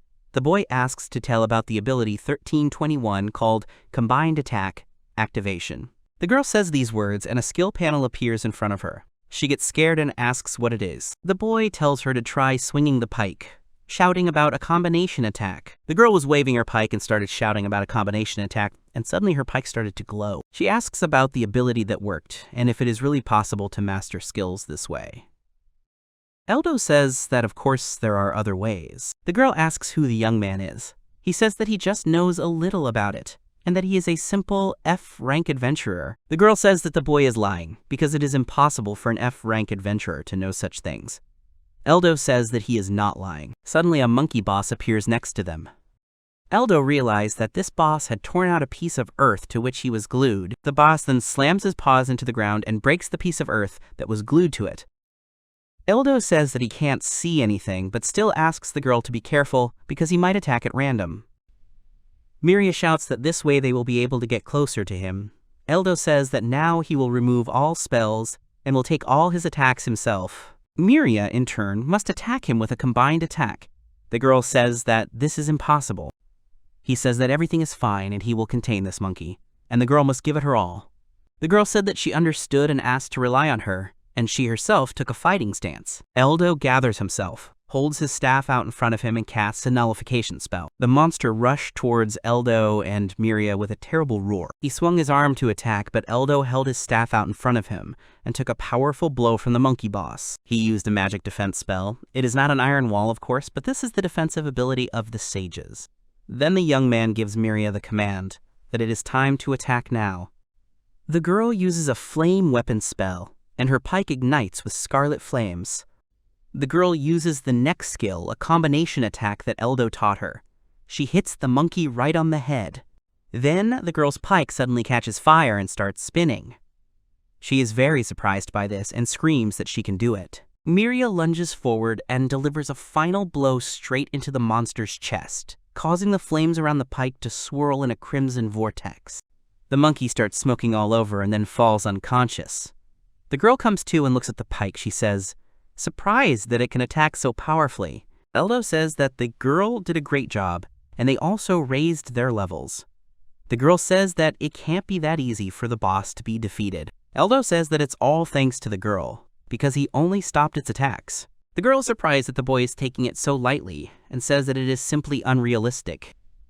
She says that the boy has such knowledge about abilities that she does not believe his word that he is an F-rank adventurer. The boy then says to Miria that it won't be long, but could she form a team with him? The girl asks that she is also in a team with Eldo. The young man says that he has been fighting bosses a lot lately. In such cases, he fights himself whenever possible to earn experience, but it takes a lot of time alone, and with her firepower, they will deal with it quickly. Eldo says that they will split the reward in half, and he will also tell her about the abilities. He asks the girl to think about it. Miria says that she has no reason to refuse, but she still does not believe that the boy is F-rank. She extends her hand to him and says that she does not think he is a bad person. They shake hands. The girl says that she is counting on Eldo, and the boy reciprocates. After a while, the girl asks about the combination of abilities. Eldo answers that by using skill points, you can get new abilities. In short, this determines the course of the battle. The difficulty is that even with leveling up, you can't learn all the abilities, and you can't convert them back into skill points. The girl asks what to do in such a case. If Eldo is so good at this, then why doesn't he know what abilities to upgrade to become stronger? The young man replies that he doesn't know whether the girl will like it or not, but there is one combination that he considers unbeatable. The girl asks if the boy will tell her about this combination. The boy asks if it is too fast. He asks if Miria has ever learned the ability before. The girl gives a positive answer, and then says that before meeting the boy, she thought that abilities become available as experience accumulates, which is why she learned the flame weapon in this way. He thinks that usually the study of abilities happens in the church, but the fact that Miria doesn't even know about this is why the girl doesn't progress in understanding abilities.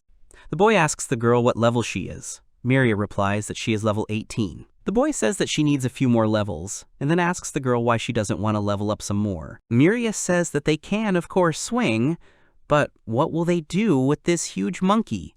They need to hand it over to the guild, and before that, they still need to cut it up. He replies that there is no need for that. He uses a magic gathering spell, and the monkey falls into some dark liquid, and then disappears. The girl asks where the monkey is going. Eldo says that he used the magic gathering spell to move her to another space.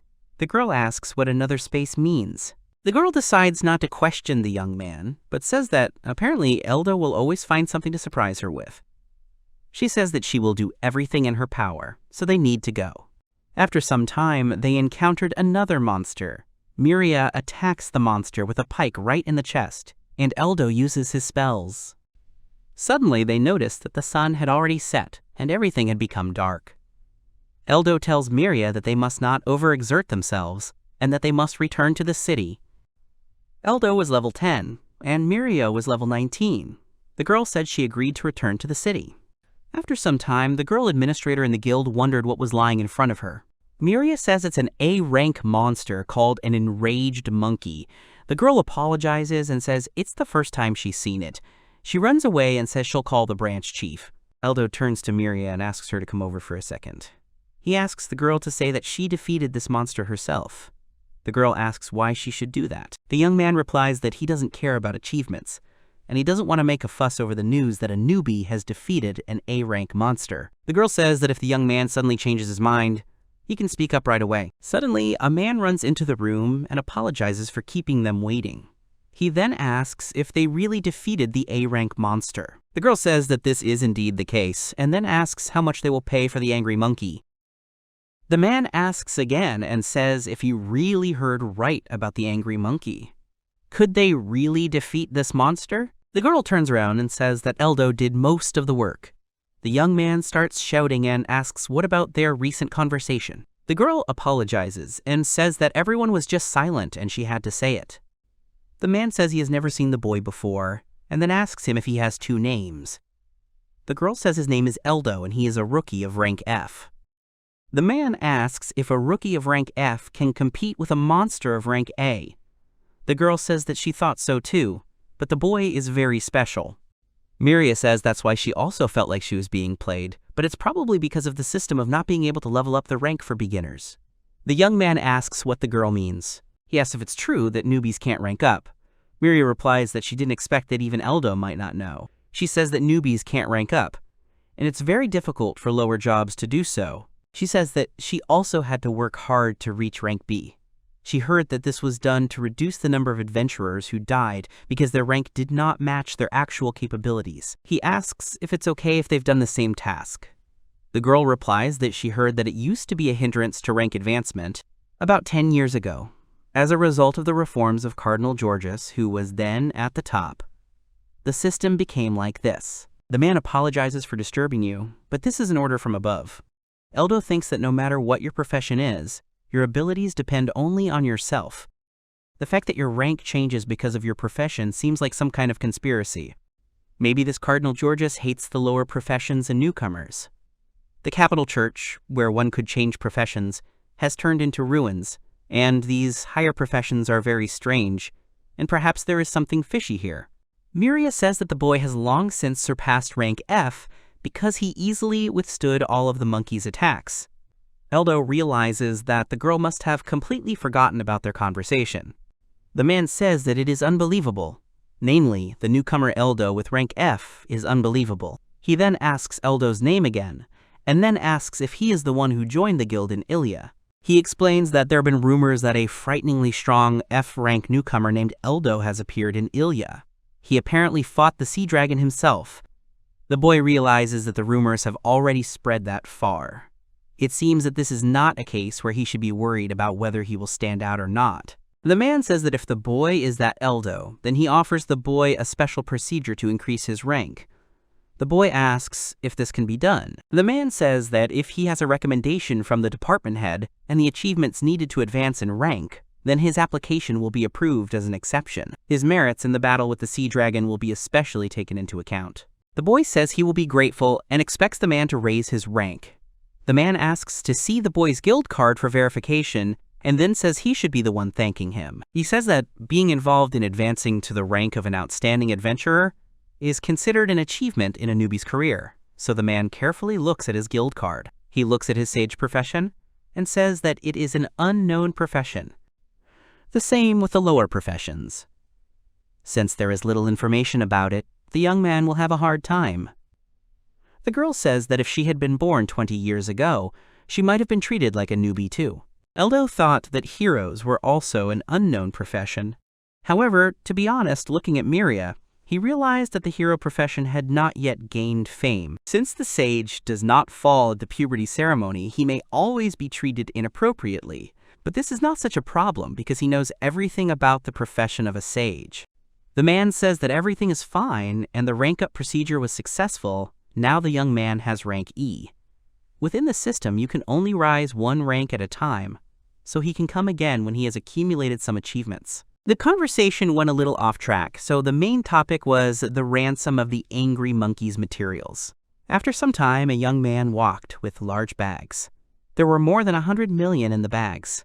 In this world, you can live for a month on 200,000 gil, and when you have a whole 120 million gil, you don't have to worry about money for the rest of your life. The bags turn out to be heavy, so he decides to hide them in another space using magical gathering. Suddenly, Miria calls out to him and says that they have already sorted out their affairs, so maybe he will tell her about the abilities.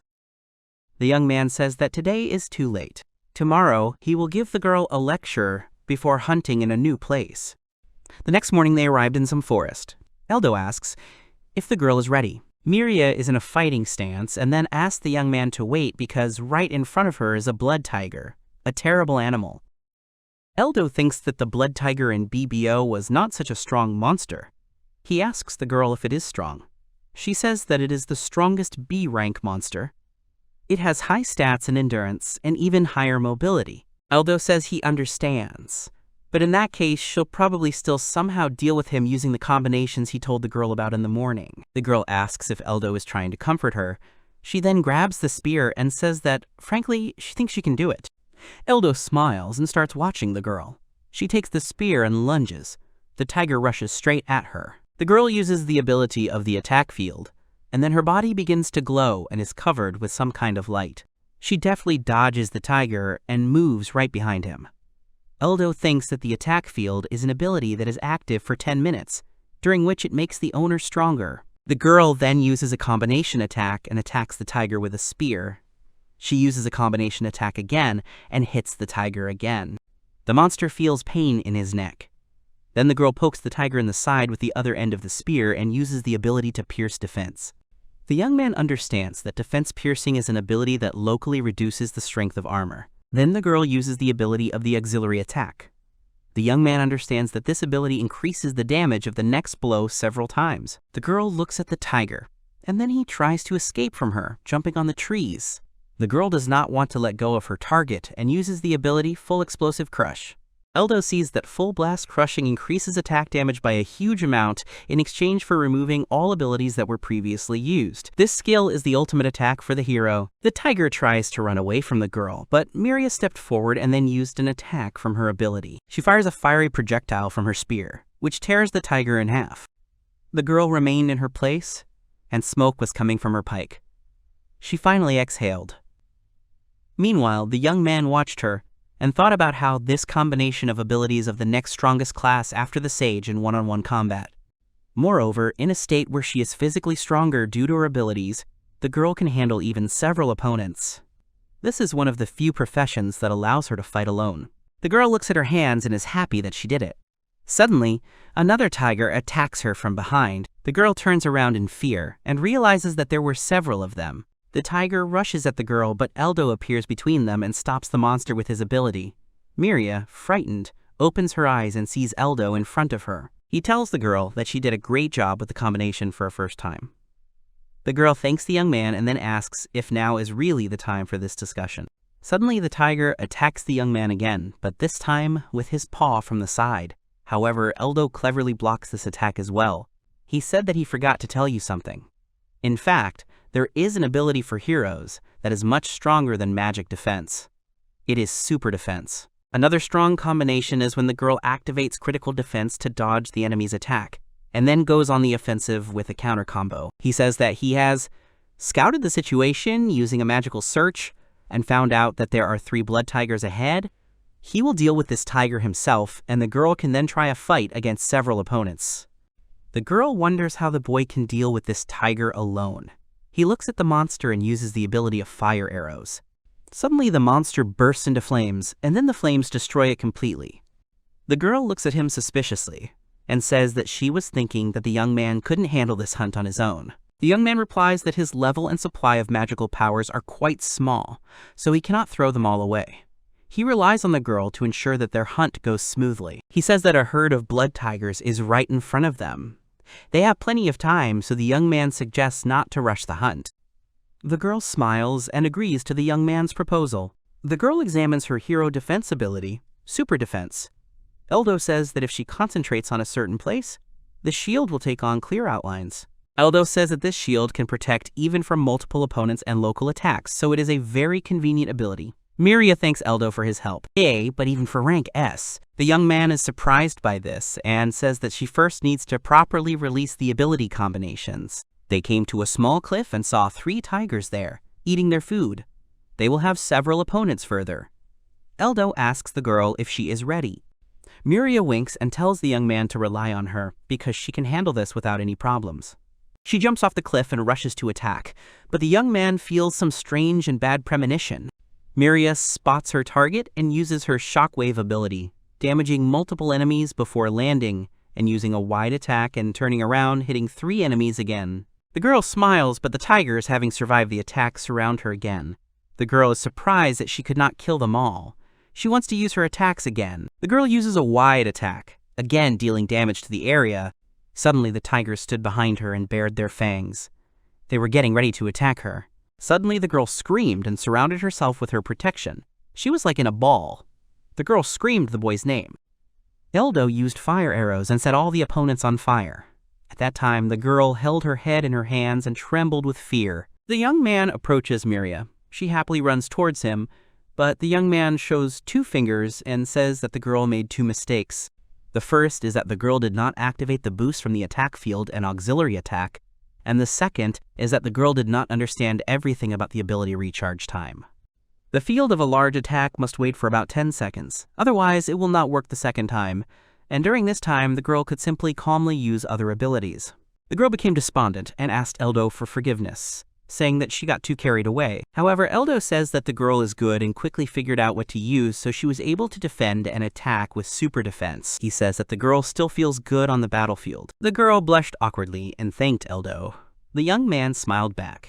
Eldo offers to swap places with Miria and move on. The girl agrees. After some time, Eldo and Miria return to the guild. The adventurer's guild leader and the female administrator looked in horror at what these two had brought. Eldo and Miria stood before them. The young man said that they had come to collect the reward for the blood tigers. A pile of monsters lay behind them. Eldo said that there were 73 blood tiger corpses in total. The administrator girl screamed in horror, and the head of the guild even cracked his glasses in surprise. The man said that even though the boy is with the fire pike, but killing so many monsters during a hunt is already too much. The girl says that Eldo is really strong, even though he is now ranked E, but it still does not look like reality at all. The boy then uses his ability to get more tigers out of there. The man asks what he is doing. The boy says that he used the ability of magic gathering. He transfers monsters to another space created by magic. The man says that this is the first time he has seen such magic, but it is simply amazing. Miria says that Eldo also has knowledge and power, and he does not want to become famous, so she simply does not understand him. The man says he understands everything and that he guarantees confidentiality, so they have nothing to worry about.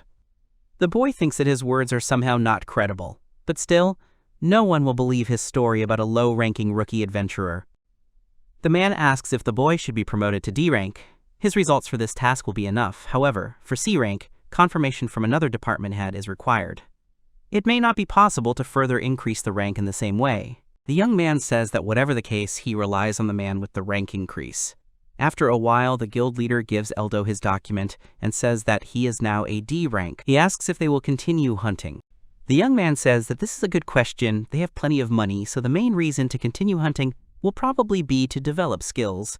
Miria is very sad and says that if it is possible, she will try to level up. She wants to do tasks that will be considered as serious merits in the guild. This way, she can get closer to achieving her goal. The young man asks what goal she is talking about.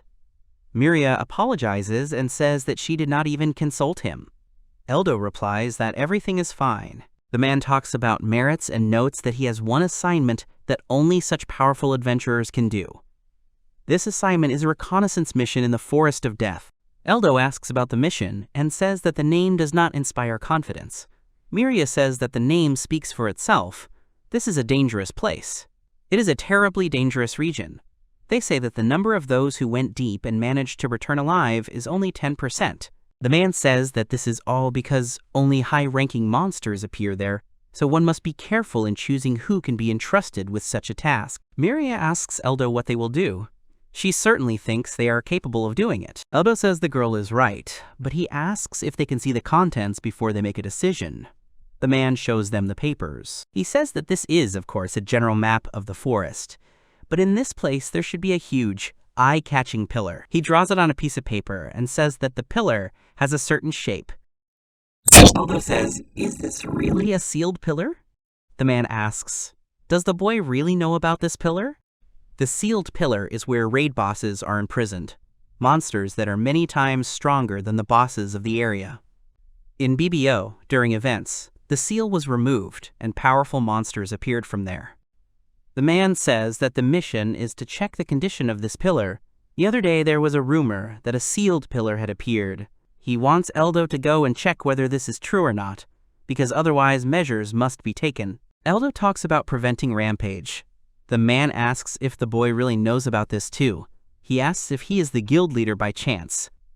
Eldo says he learned about it as an adventurer. Rampage is a phenomenon where a huge number of monsters appear before the seal is about to be released. They seem to be running away from the raid boss, senselessly and headlong.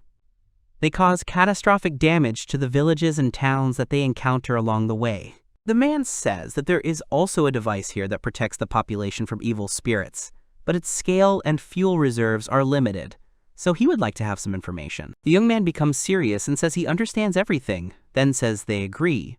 The man replies that they owe him one. Eldo asks Miria, saying that this mission is really dangerous. There is a chance that they will end up in the center of a terrible rampage. The girl confidently answers that she is going there consciously. The next morning, Eldo and Miria were already in the forest. They attacked the monsters they encountered in combination, one after the other. He sighs and says that there are so many fierce opponents, which is what was expected from the Forest of Death. The girl says that they will definitely move forward without any problems. They just need to push a little. Eldo notices something strange about the girl and decides to ask her what's wrong with her and why she's so fussed. He asks if achievements are really that important to the girl. The girl replies that it is a system of rewarding adventurers. The young man asks what kind of system of rewarding adventurers is, because he has never heard of it. The girl says that you can become an aristocrat if you have an A rank and your merits are useful to the country. This is the only way for an adventurer to obtain the title of aristocrat. She turns around and says her goal is to become an aristocrat on behalf of her bankrupt and titleless family. The young man understands that she is trying so hard to revive her family. He says that if this is so, then she needs to achieve something more significant. He suggests that the girl pull herself together and go ahead. She agrees. After some time, Eldo and Miria look at a huge stone pillar on which a huge drawing was depicted. The boy asks Miria if this is really the sealed pillar. The girl answers in the affirmative. The young man says that the orange pillar is facing Fiesta, so there are about 5 days left until the raid bosses appear. The girl asks if the boy really understood this just by looking at him. Eldo says that such a type can be judged to some extent by color. The sequence is blue, yellow, orange, red, black.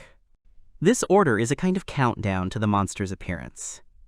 Although they still have 5 days, there is not much time to prepare. He suggests that the girl return quickly with a report. After some time, they come to the Adventurers Guild, where the leader meets them. The man talks about the fire peak and says that they returned quickly. He asks about the sealed pillar. The girl says there are 5 days left before the rampage. The man asks what they mean. Eldo says that the man probably doesn't know about it, but the color of the pole can be used to guess how much time is left. The man thanks them for the report and says that he urgently needs to activate the protective device, so he asks them to wait here. A few minutes later, he apologizes to Eldo and Miria for keeping them waiting. He says the mechanism will start in about 4 days, so it seems they have time. He asks them to discuss the reward. He will write Eldo a recommendation for promotion to C rank, and for Firepike, if she also manages to overcome the manifestation of Rampage, he will write a recommendation for the exam for promotion to A rank. Or also says that they need to wait for the Rampage itself first, so of course they are also preparing to repel it. The man says that Eldo and Miria will help them if they stay in this city for a while. 5 days later, on the day of the Rampage, a huge dome covers the city. Miria asks if this is really a defense. Eldo replies that it is, and it seems to have been activated in time. Miria says that this is the first time she has seen such a thing. She wonders if this thing can really protect this place. Eldo says that it is not to prevent monsters from passing, but to use a special magical power to scare them away from the city and hide it. So they will go back and someday disappear. Then the dome suddenly disappears. The girl says it looks like it's gone, and then asks if that's how it's supposed to be. The boy says it shouldn't be, so he suggests she go check it out. They run to a special device that activates the barrier and see that it has been broken. The young man sees a broken device, and then one dead person and one wounded person nearby. Eldo asks what happened here. The man tells him that the man got mixed up with the guards and destroyed the mechanism. Eldo notices a tattoo on the dead man's arm and recognizes it as the emblem of the organization, Garden of Despair. He realizes that the man belonged to this organization and deliberately arranged for the destruction of the device during the rampage. He asks if there is any way to fix this device. The man replies that it is simply impossible because it is an unknown device that was passed down to them by their ancestors. Eldo realizes that this device is not under the control of the inhabitants of this world, so it can be considered a real out-of-place artifact. The man says that they will, of course, try to fix it, but even if they can fix it, they will have to launch it again, and for this they will lose at least 4 days again. The man says they can't do that.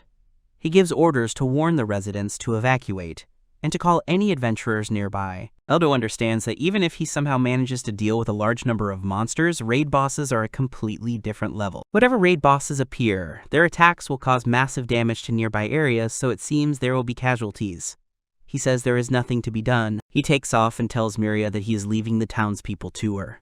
The girl asks what the young man is going to do, to which he replies that he will try to stop the rampage. The girl asks how he is going to do it, because even he can't do it. Eldo replies that he has one idea, but it is not a fact that everything will work out, so Miria must act with this in mind. The young man flies out of the city, and Miria shouts after him. A few minutes later, he was already in the forest and saw several familiar and unfamiliar monsters. They were rushing straight towards the direction from which Eldo had recently flown in.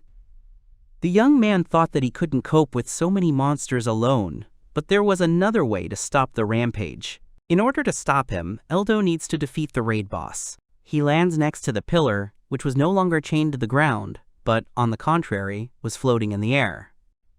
Suddenly, a crack appears on the pole, and then it breaks into small pieces. Suddenly, the earth shook, and someone's eye appeared right from under it. Suddenly, something began to rise right from under the ground. The raid boss was a huge dragon. It was a lightning dragon that crushed the skies. It was a huge dragon whose entire body was covered in lightning. The young man clutches his staff and says he is ready to begin. In BBO, the sage was considered the strongest profession, and it made up 80% of the total number of players. He smiles and thinks decisively that it is time to demonstrate the reasons for this. At this time, there was a real panic in the city. Miria commanded the townspeople and asked them to hurry, because a large flock of monsters was approaching. The man on the watchtower looked through the telescope and saw a huge number of monsters heading straight for the city. Miria pulled herself together and rushed straight to the city gates. They shouted after her where she was going, because the city was closing the main gates. The girl shouted at them to close the gate quickly, and she would do everything to stop these monsters. She screams and says that they don't have time, and then calls out to Eldo, as if addressing these words specifically to him. At this time, the main character stood right in front of the huge dragon and smiled, remembering the good old days. She said that when he first started playing BBO, the dragon was the former strongest boss at the initial level. At that time, this dragon gave the young man a good beating. Back then, even though he had the highest level, he simply lacked the experience. He wonders how many hundreds of times he died. The lightning dragon comes to his senses after waking up and looks straight at the hero standing before him. He then uses his lightning and strikes it straight into the tree that was next to the boy, but Eldo didn't even pay attention to it. He thought that the lightning dragon would cause damage just by its presence, so his business was not very good, but he had his own plan. Suddenly, the dragon uses lightning again and strikes the young man directly, but he remains unharmed. Eldo used anti-magic electricity at this time.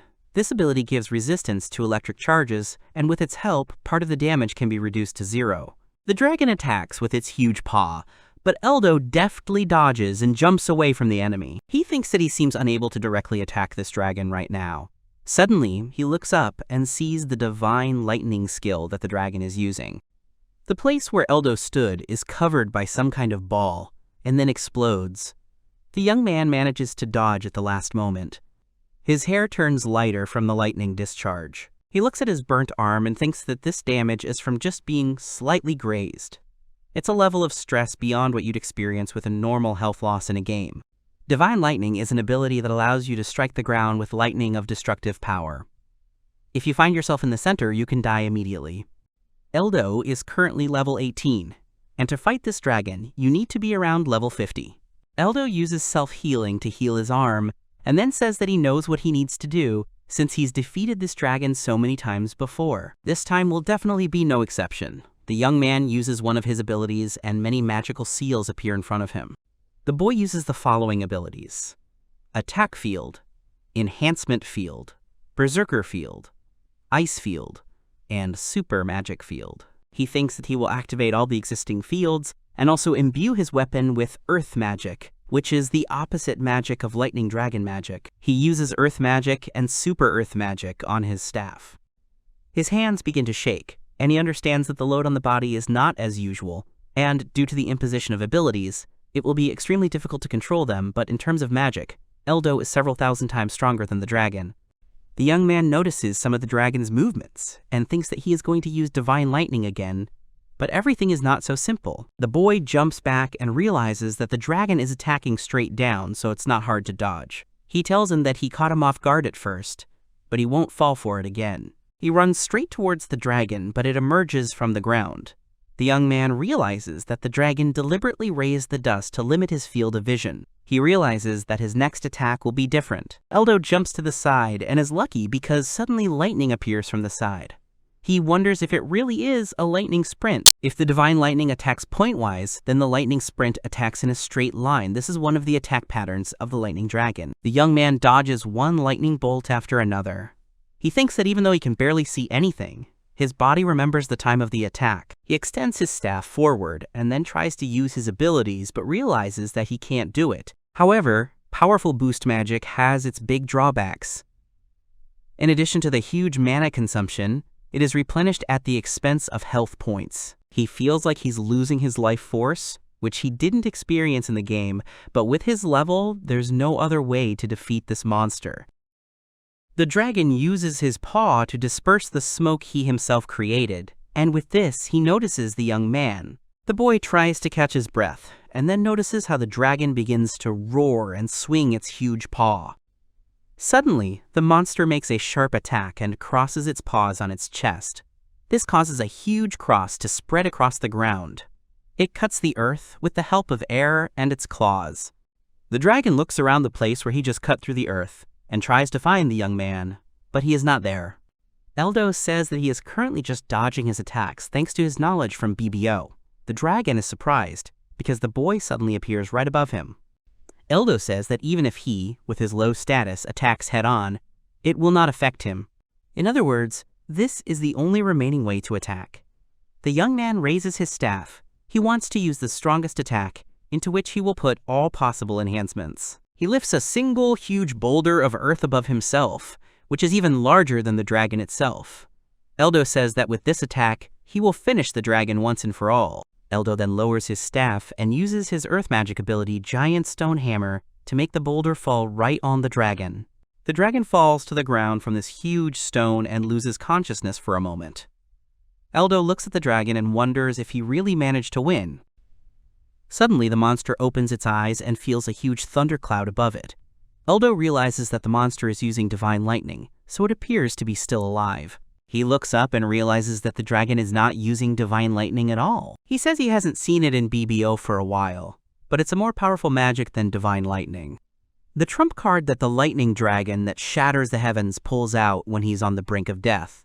The strongest magical attack that cannot be dodged is called Torpedo Extermination. Looking at all this, Eldo understands that if he gets hit, there will be no trace left of him. Eldo raises his hand up and smiles nervously, saying that they must defeat this monster at any cost before it activates its ability. The boy then uses the ability of the giant stone hammer at 1/3 of its size. He realizes that he barely made it in time, but he just wants to win before he is defeated. The huge boulder falls on the dragon again and pins him to the ground with great force.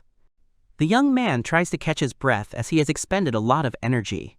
He looks at the crushed corpse of the dragon and wipes the sweat from his face. The young man announces that the taming is complete. The task, which had life at stake, has been successfully completed. While Eldo fought the dragon to the death, Miria was trying to defeat the monsters that wanted to attack the city. The girl launched one series of attacks after another. At one point she overpowered a huge tiger, and then was attacked by an enraged monkey. The monster slammed its paws together, but the girl managed to dodge and jump up. She used her ability to attack the monkey from behind, and thus was able to defeat it. However, her strength was running out, and a crowd of monsters surrounded her. Right in front of the girl stood a huge tiger, and next to it were several more ferocious wolves. The girl realized that there were too many monsters, and she was no longer able to fight. Suddenly, the tiger began to dissolve and soon disappeared completely. The girl was very surprised by this, and then she saw Eldo, who was flying straight to the city. The young man saw several dead monsters and asked the girl if she had dealt with them. Miria replied that the monsters had vanished into thin air due to Eldo's hands. The young man apologized for taking so long to complete the task. Eldo said that he had destroyed the raid boss and that the rampage had stopped. Miria asked if that was true. The young man took out a dragon fang and showed it to her. Miria was surprised and said that the raid boss was an S-rank enemy. He hands her the dragon fang and says that this is his proof. The girl says that these are the remains of S-rank monsters. It's the first time she's seen one, but they give off a sense of trouble. However, the fact that Eldo actually fought one-on-one with an S-rank monster to stop the rampage is impressive. The girl thanks the young man and says that he saved her life again. Eldo says that he should thank the girl, but he wants to ask her for something. Miri replies that she will do everything in her power. He says he wants the girl to say that she was the one who defeated the raid boss and stopped the rampage. Miria is surprised. She screams that she will never say that. She did nothing, so she can't report the elimination of a rank S monster. The reward will also be incredible, so the young man must report himself. Eldo says the girl promised to do everything she could. He says he thinks it would be right for Miria to report this, not him. The system currently only allows you to move up one rank. In that case, it would be better if Miria moved from rank B to rank A than if he increased his rank D to rank C. He says that he himself wants the girl to become an aristocrat, and having an aristocratic ally is quite useful. The girl looks at him awkwardly, then closes her eyes and says that she understands everything. The girl says that she needs to become an aristocrat as soon as possible and pay off her debts. Eldo says that he is sure that the girl will succeed. She says that of course she has already thanked the young man, but she calls him very unusual because a newbie alone cannot defeat an S-rank monster. The girl says that she feels like Eldo is completely out of this world. The young man is surprised and asks the girl what she means. Miria smiles, winks, and then says that she is joking and that such things simply do not happen. Eldo asks Miria to at least say it this time as they agreed. The girl asks him to rely on her, but the young man somehow becomes uneasy. Meanwhile, warriors stood at the city gates to take on the monsters' attacks. They did not understand why the monsters did not come. The man who was on the observation tower also did not understand what was happening, because the monsters should have appeared here by now, but they suddenly disappeared. No one understood what was happening, but suddenly Miria came out to them. The warriors recognized her as the fire pike, and then asked her what she was doing there. The girl awkwardly says that she dealt with the S-rank dragon that appeared from the sealed pillar. All the monsters disappeared because she dealt with the main monster. The men repeated the girl's words and asked if she had really defeated him alone. Miria took out a piece of the dragon and said that it would serve as proof. The men looked at the dragon's part and said that even with his low rank, he could feel the power coming from that part. They asked if this was all true. Miria said it was true and the riot was over. Everyone was happy and said they were saved. Suddenly, the guild leader comes up to Miria and says that the fire pike did a great job. Be that as it may, it turns out that it was possible to defeat the monster from the sealed pillar in this way. Although he had a hunch that taming the main monster might help, it was so strong that no one had ever been able to defeat this monster before, which was why they waited out the rampage before defending. When the mechanism was broken, the adventurers' guild leader was very scared, but thanks to Miria, they were all saved. Then the man asked about Eldo. The girl shuddered. She replies that she let him escape. To be honest, he was too tough to fight with an S rank. The man replies that no matter how strong he is, a rookie is a rookie. The man asks her to tell him more about everything that happened, because no one has ever managed to defeat an S-rank monster before, so the information from her would be very valuable. The girl replied that she remembers almost nothing at all. Eldo, meanwhile, watched the girl from the side and wondered if everything worked out for her. Mentally, he apologized to her. The man asked if the girl really only aimed at the horns. Miria replied that she noticed that it was his weak point, so she constantly directed her abilities at them. The man was surprised and said that usually the horns are the hardest part of the dragon's body and they are not easy to break. The fact that the girl was able to see a weak spot in them is simply indescribable courage and insight. The girl smiles and says that it is not for nothing that her name is on everyone's lips. The man says that he will definitely report that Miria, nicknamed Fire Spear, defeated a monster of rank S. The girl thanks the man. However, the man says that the reward will be delayed for several days because they have not had such cases before, and he also asks if it is possible to take the dragon's rock as proof of pacification. He says he thinks that such merits could contribute to promotion not just to A rank but to S rank, but he does not have the authority to make such decisions on his own. He says he will promote her as best he can, but the girl will have to wait for the decision of the Council of Higher Authorities. The girl says she understands. The man then asks permission to thank the girl again, and then bows. This makes the girl very embarrassed. After a while, she leaves the Adventurers Guild building. Eldo is waiting for her there. The young man tells Miria that she has done a good job. The girl says that she was still very embarrassed. The young man apologizes to her. Miria says that thanks to him, she came closer to achieving her goal, but she will definitely not remain in debt. The girl then asks what Eldo plans to do next. The boy replies that he plans to continue completing quests and leveling up. It would be great if there was a place with monsters that were just as strong. The girl replies that they don't usually say about the Forest of Death that the monsters there are moderately strong. The young man asks if the girl doesn't think the same now. Miria smiles and agrees. Then she changes the subject and says that she recently heard something interesting. An adventurer she knew told her about it. He asked the girl if she had heard about what was happening in the city of Arius. Not far from there, in the great forest of Arius, a huge number of monsters appear, so there are clearing quests everywhere. The man says that the girl should go there too, because with her abilities, there will be fewer quests there. The girl says that she will stay in this city for some time awaiting a decision. But why shouldn't the young man go there? Eldo says the girl is right. If there are so many tasks, then it's probably better to go. They both know that this is where their paths will diverge. The girl says that since they met, she has done nothing but cause the boy problems. So much so that she will hardly be able to fully thank him, even though it wasn't that long. She thanks him from the bottom of her heart. Eldo tells the girl not to talk as if they were saying goodbye. He asks her if there is any other way she could do him a great favor and not take credit for his great achievements. The girl is indignant and asks for forgiveness, saying that this will not happen again. Eldo laughs and says that it is just a joke. The girl tells the young man to stop. She is sure that he will not disappear, and then wishes him to take care of himself. The young man tells her to see him. And with that, they say goodbye. Eldo walked out of the city and looked at his path. The boy smiled broadly and said that it was time. He would go to Arius. A heavy downpour began. In the great forest of Arius, a large tiger with huge fangs ran through the forest thicket. The animal was hit on the head with an axe, and then dozens of arrows were fired at it. The huge horned monsters looked at their prey with a smile. They leaned over the tiger's body and tore it into several pieces with their huge hands. The monster roared loudly and began to eat the tiger's meat. He looked up at the sky and screamed. His fellows came up to him and began to eat the animal's meat as well. Eldo flew along it and looked at the map of the area with interest. He said that, if you believe it, it was somewhere here. Nothing was clear from above. He had to go down. The boy landed on the grass. He looked ahead and said that everything was clear. He could not be seen from above. Eldo looked at the city, which was surrounded by a protective wall. An oppressive atmosphere reigned here. He was walking on a suspension bridge that was swinging violently, and below was a fast river. Eldo spoke to look around. Apparently he would have to walk the entire bridge. A man shouted loudly at him to stay put and not move. Eldo stared in surprise at the stranger who stood guard at the entrance to their village.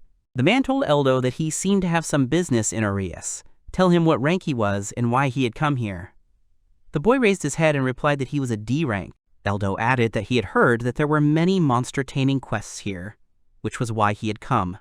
The man said tiredly that he had thought so. He said he was sorry, but that was outdated information. Sure, there are still monsters here, and there are plenty of quests, but more importantly, there have been a ton of hungry ogres in the last few days. Eldo thought in surprise that the hungry ogres were the strongest B-rank monsters. They had intelligence and could handle human weapons. The guy continued to reason that such enemies are the most dangerous thing that has happened to him so far. Besides, if there are many of them, then there is a boss among them, most likely an ogre king. He is quite severe. The lightning dragon had mostly pinpoint attacks, so he was able to win by constantly increasing his power, but if they want to defeat him with just numbers and strength, he's unlikely to be able to resist, even though he understands what to do in such a situation.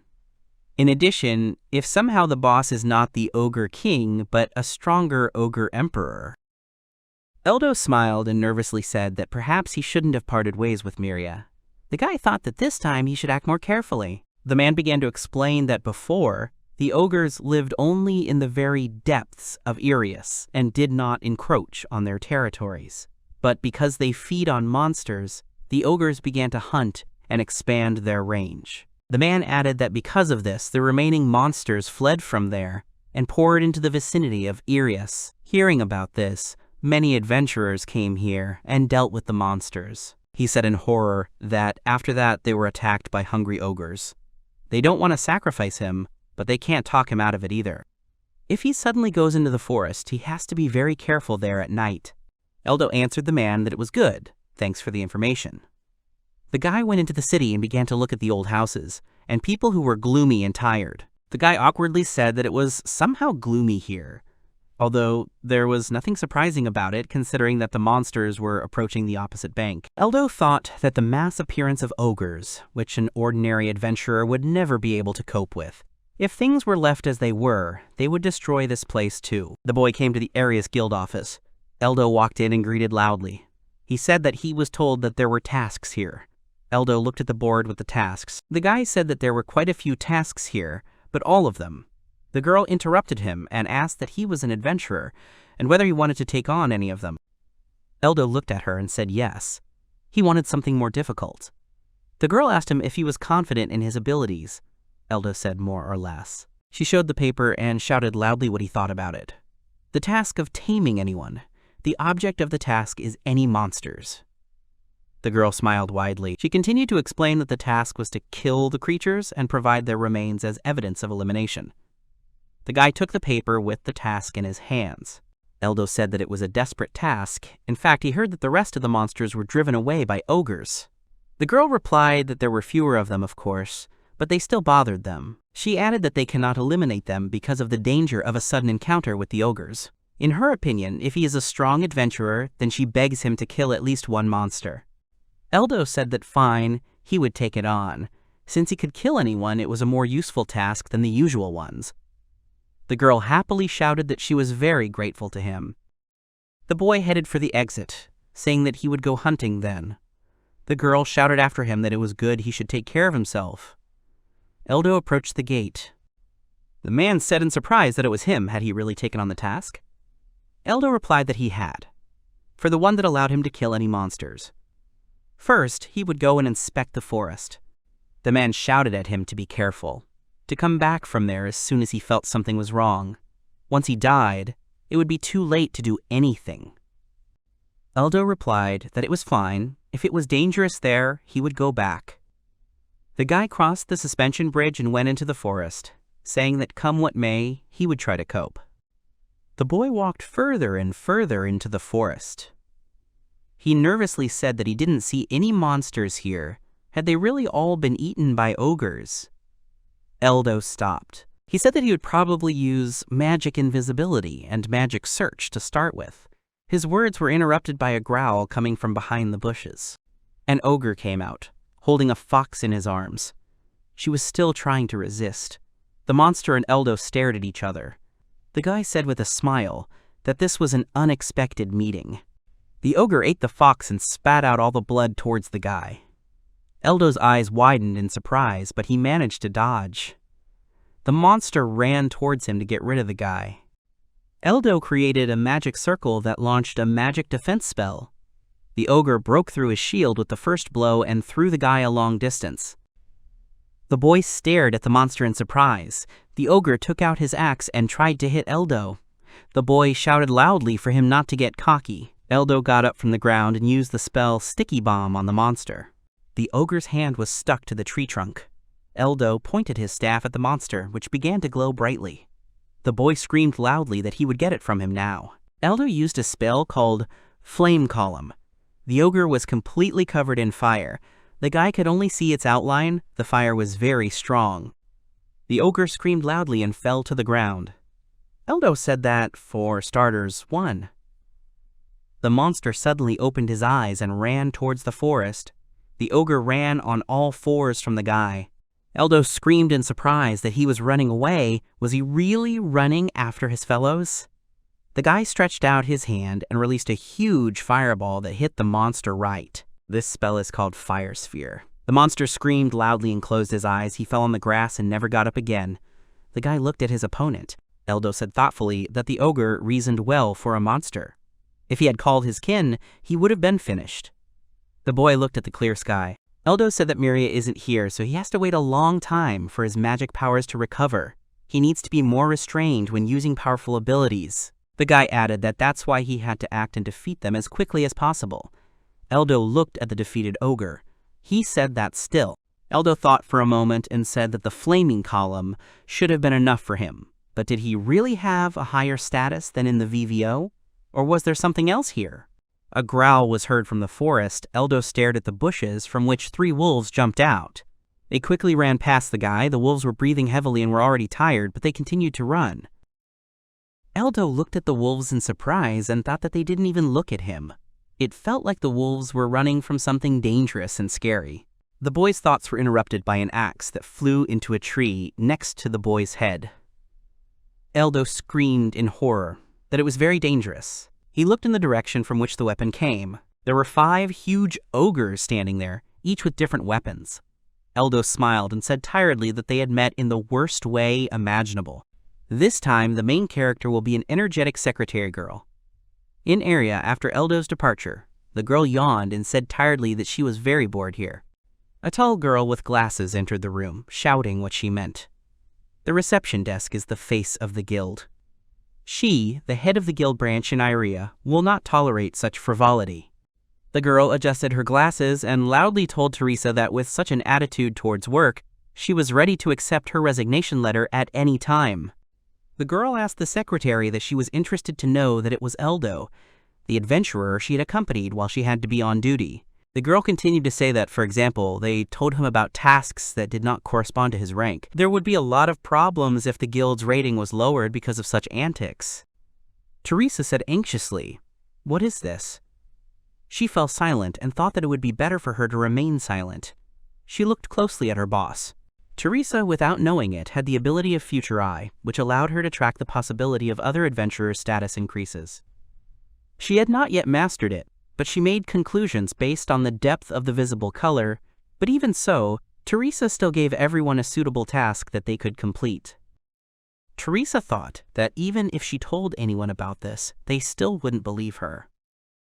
The instructor entered the building. He watched as the girl scolded Teresa. The instructor said it wasn't that he didn't understand why she was relaxed. After meeting Eldo, all adventurers seemed like inexperienced children. The girl screamed that the instructor had conspired with Teresa. A guy entered the building shouting that he was greeting everyone. He smiled broadly and said that he would become a prominent person in the future. The guy proudly replied that because of this, they should give him a task higher than rank C. Teresa looked at the guy and thought that he didn't have any special parameters. She continued to reason that the potential is so-so. He can't compare to Eldo. They have nothing in common. The instructor looked at the guy who was too self-confident. The instructor told him that he had to fight him first. It was an adventurer registration test. The guy smiled and asked if he was sure about that. He was a warrior after all. The instructor smiled slightly and told him that he was sorry, but the profession was not a measure of strength. The guy shouted that he would not complain later. They entered the battle zone. 5 minutes later. The instructor came out without a scratch, but the guy was covered in bruises and scrapes. He had big bumps on his head, and his cheek was very swollen. The instructor told him to come back to them again. They escorted the guy out the door. The man smiled and said that it was true. After meeting Eldo, it was terribly boring here. Teresa looked at the man in surprise. The instructor had said that he was the strongest newcomer he had ever met. He might never have the good fortune to meet someone like him again. Teresa looked at her boss and instructor. She said confidently that she had made her decision. At the end of today's shift, she would write a letter of resignation. The boss screamed in surprise that. The instructor asked Teresa that she was leaving to meet him. She smiled and said yes. It seems that Eldo is always interesting to be around. The boss smiled and told her that if she met him, she should tell him that they were not sitting still. The boss, shocked, told them to wait. The boss shouted loudly at Teresa, "What does she mean? She really is quitting." The girl had already packed her backpack and left the guild to find Eldo. Memories of the head of a trading company. Eldo shouted in surprise that the staff cost 25 million gil. Mina smiled and said that it was not necessary to pay with money. The girl continued to say that she needed his membership number, written on the back of his guild card. She would buy it for 30 million gil right now. Mina smiled and said that if he wanted to buy it so much, Eldo interrupted her and said that fine. He would gladly accept her offer and take the staff.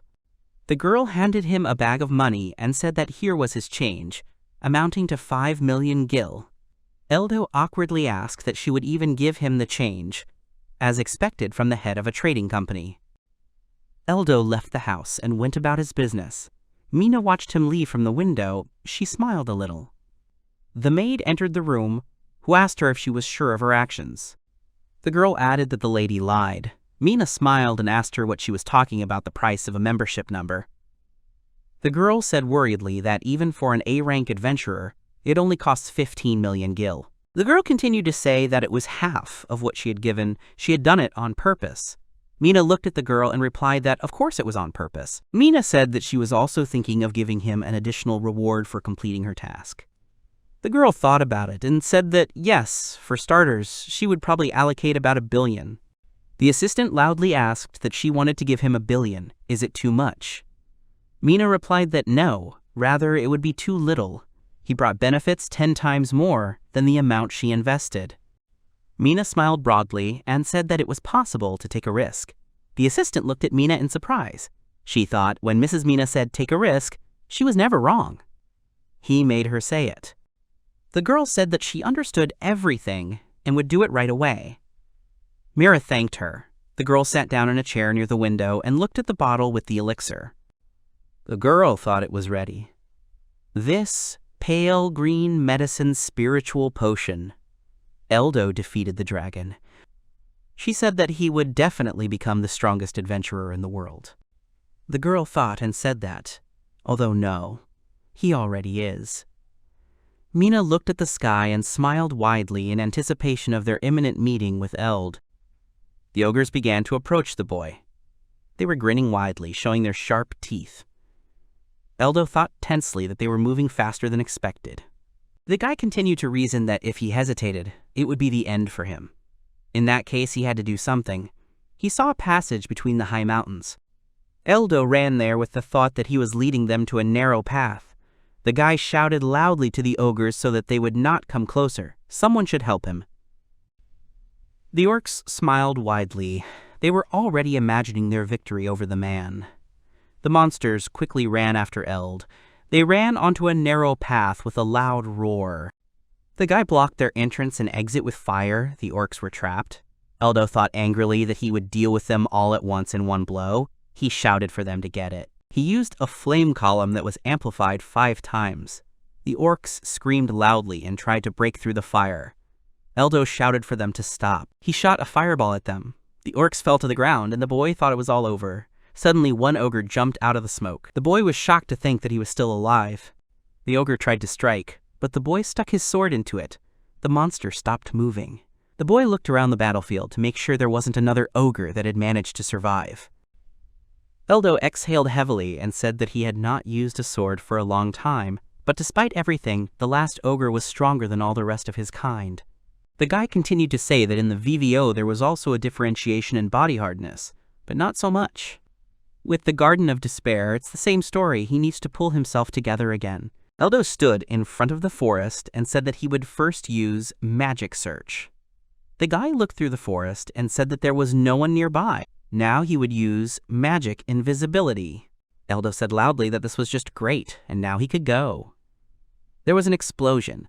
The guy placed the ogre's bodies on the magic circle to transfer them to the guild. He said there were about 20 of them. He thought he'd go back while he still had his magic powers. Eldo headed into town. He was already walking across the suspension bridge. The man who was watching the situation shouted loudly to the boy that he had really returned. It seemed that he had managed to avoid meeting the ogres. Eldo looked at him. He shouted loudly that no, they filled the forest. He had managed to kill about 25 so far. The man asked in surprise what he meant.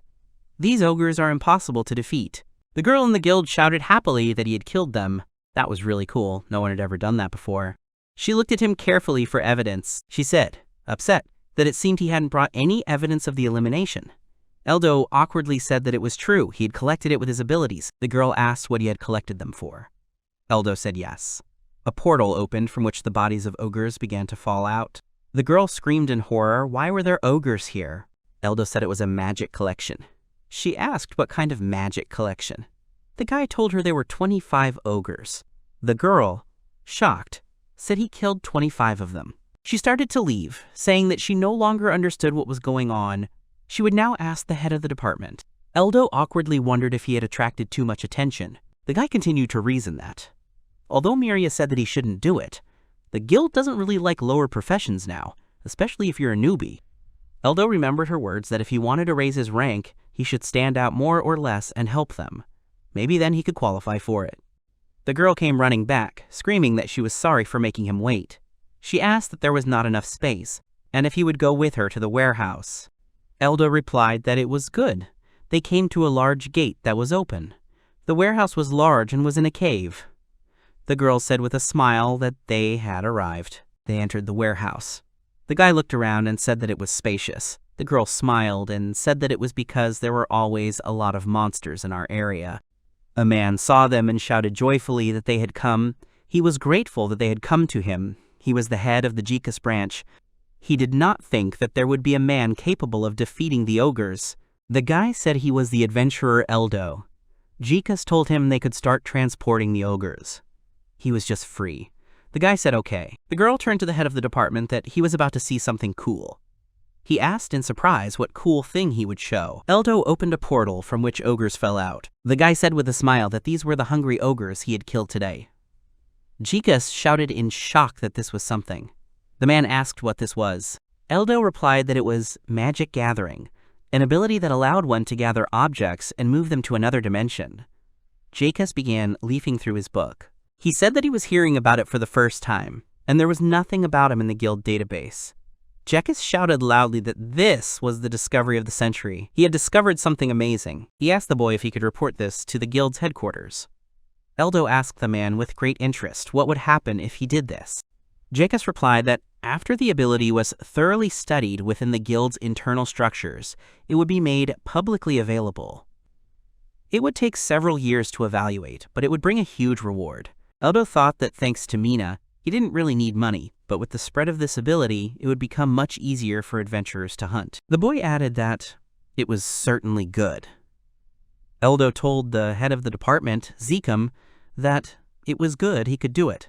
Geemu said that he was grateful to him. Eldo thought that if this ability spread, the guild would no longer be surprised every time he used it. Also, if the adventurers in the guild mastered it, the guy added that it would then be easier to deal with associations like the Garden of Despair. Geemu said that he was now indebted to Eldo. The guy listened to him with a smile. Geemu said that now they could talk about something else. He would take the ogres from him. He could show the card from the guild. Eldo told the man that it was good. Geemu said with a smile that he certainly surprised him by discovering the ability in taming the ogres, which was expected of a D-rank rookie. The man went silent from shock, but after a few seconds, he shouted that he was a rookie. Geemu asked the guy if this was some kind of mistake. Eldo said no, it was true he was a wizard, but because of the profession ball, he was treated like a newbie. His real profession was a sage. Geemu asked that he was being treated as a newbie. Did the profession ball not light up? Eldo answered that it did. He thought that, although he had not tried at all. Eldo asked that he could use the abilities of a wizard, and if it was possible to make him be seen as a wizard. The man looked sadly at his card. He said that the profession ball is the only way to register, there are no others. Although it was possible before.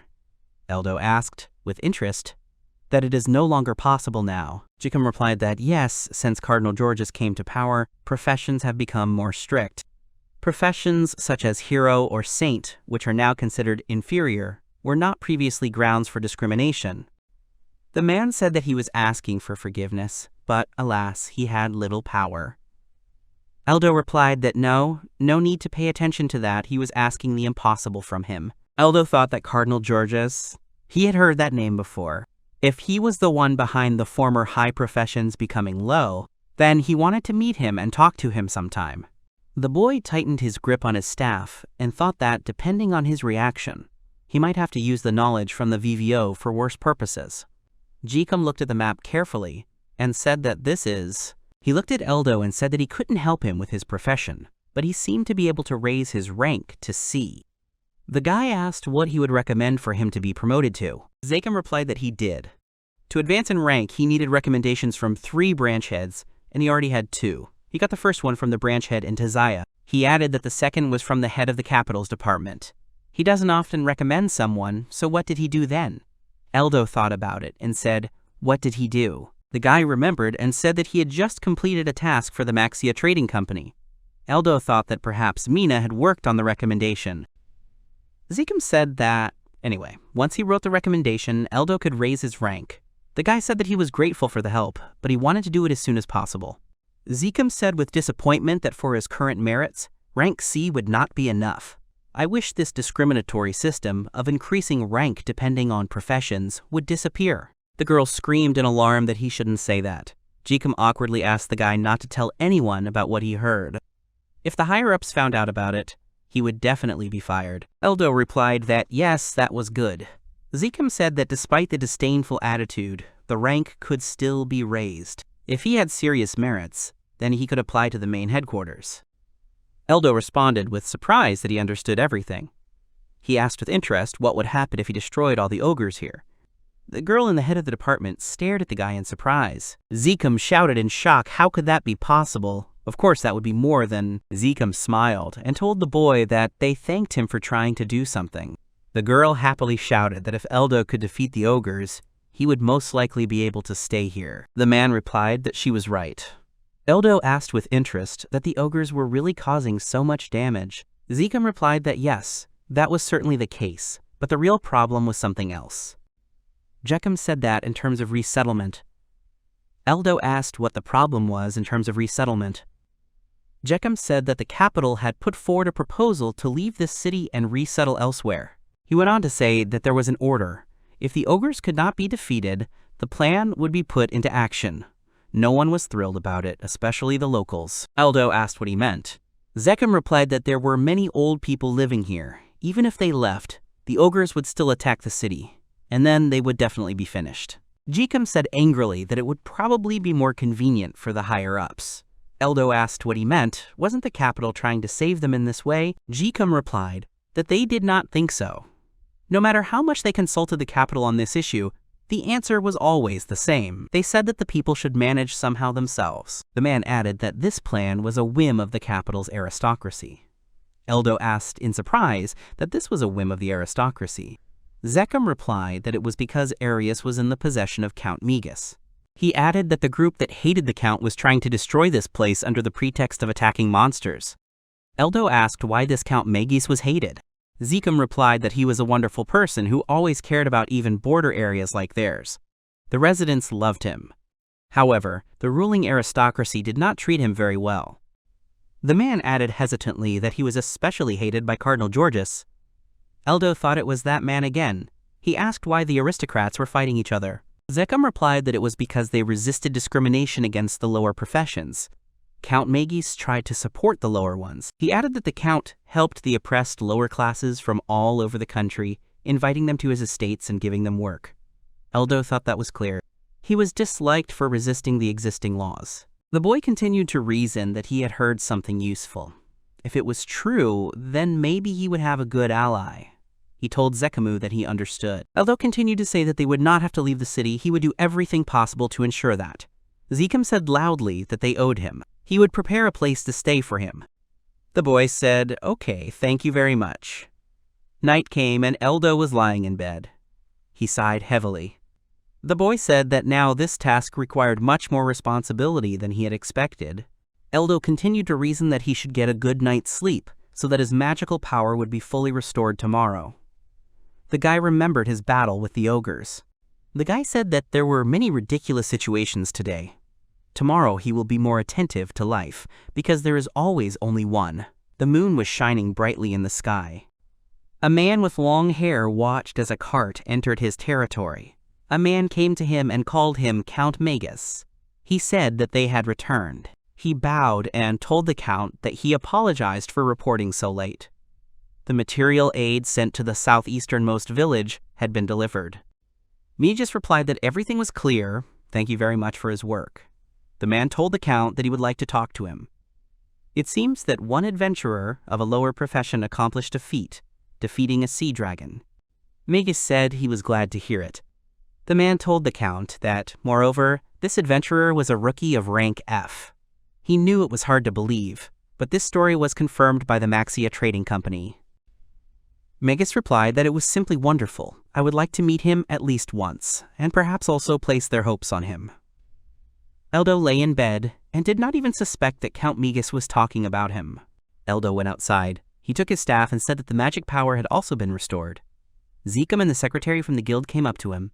The girl screamed joyfully. Zekum asked that he had a good rest. Eldo replied that yes, he thanked them. Then he would go look for the gathering place of the ogres. The guy rose above the ground and flew.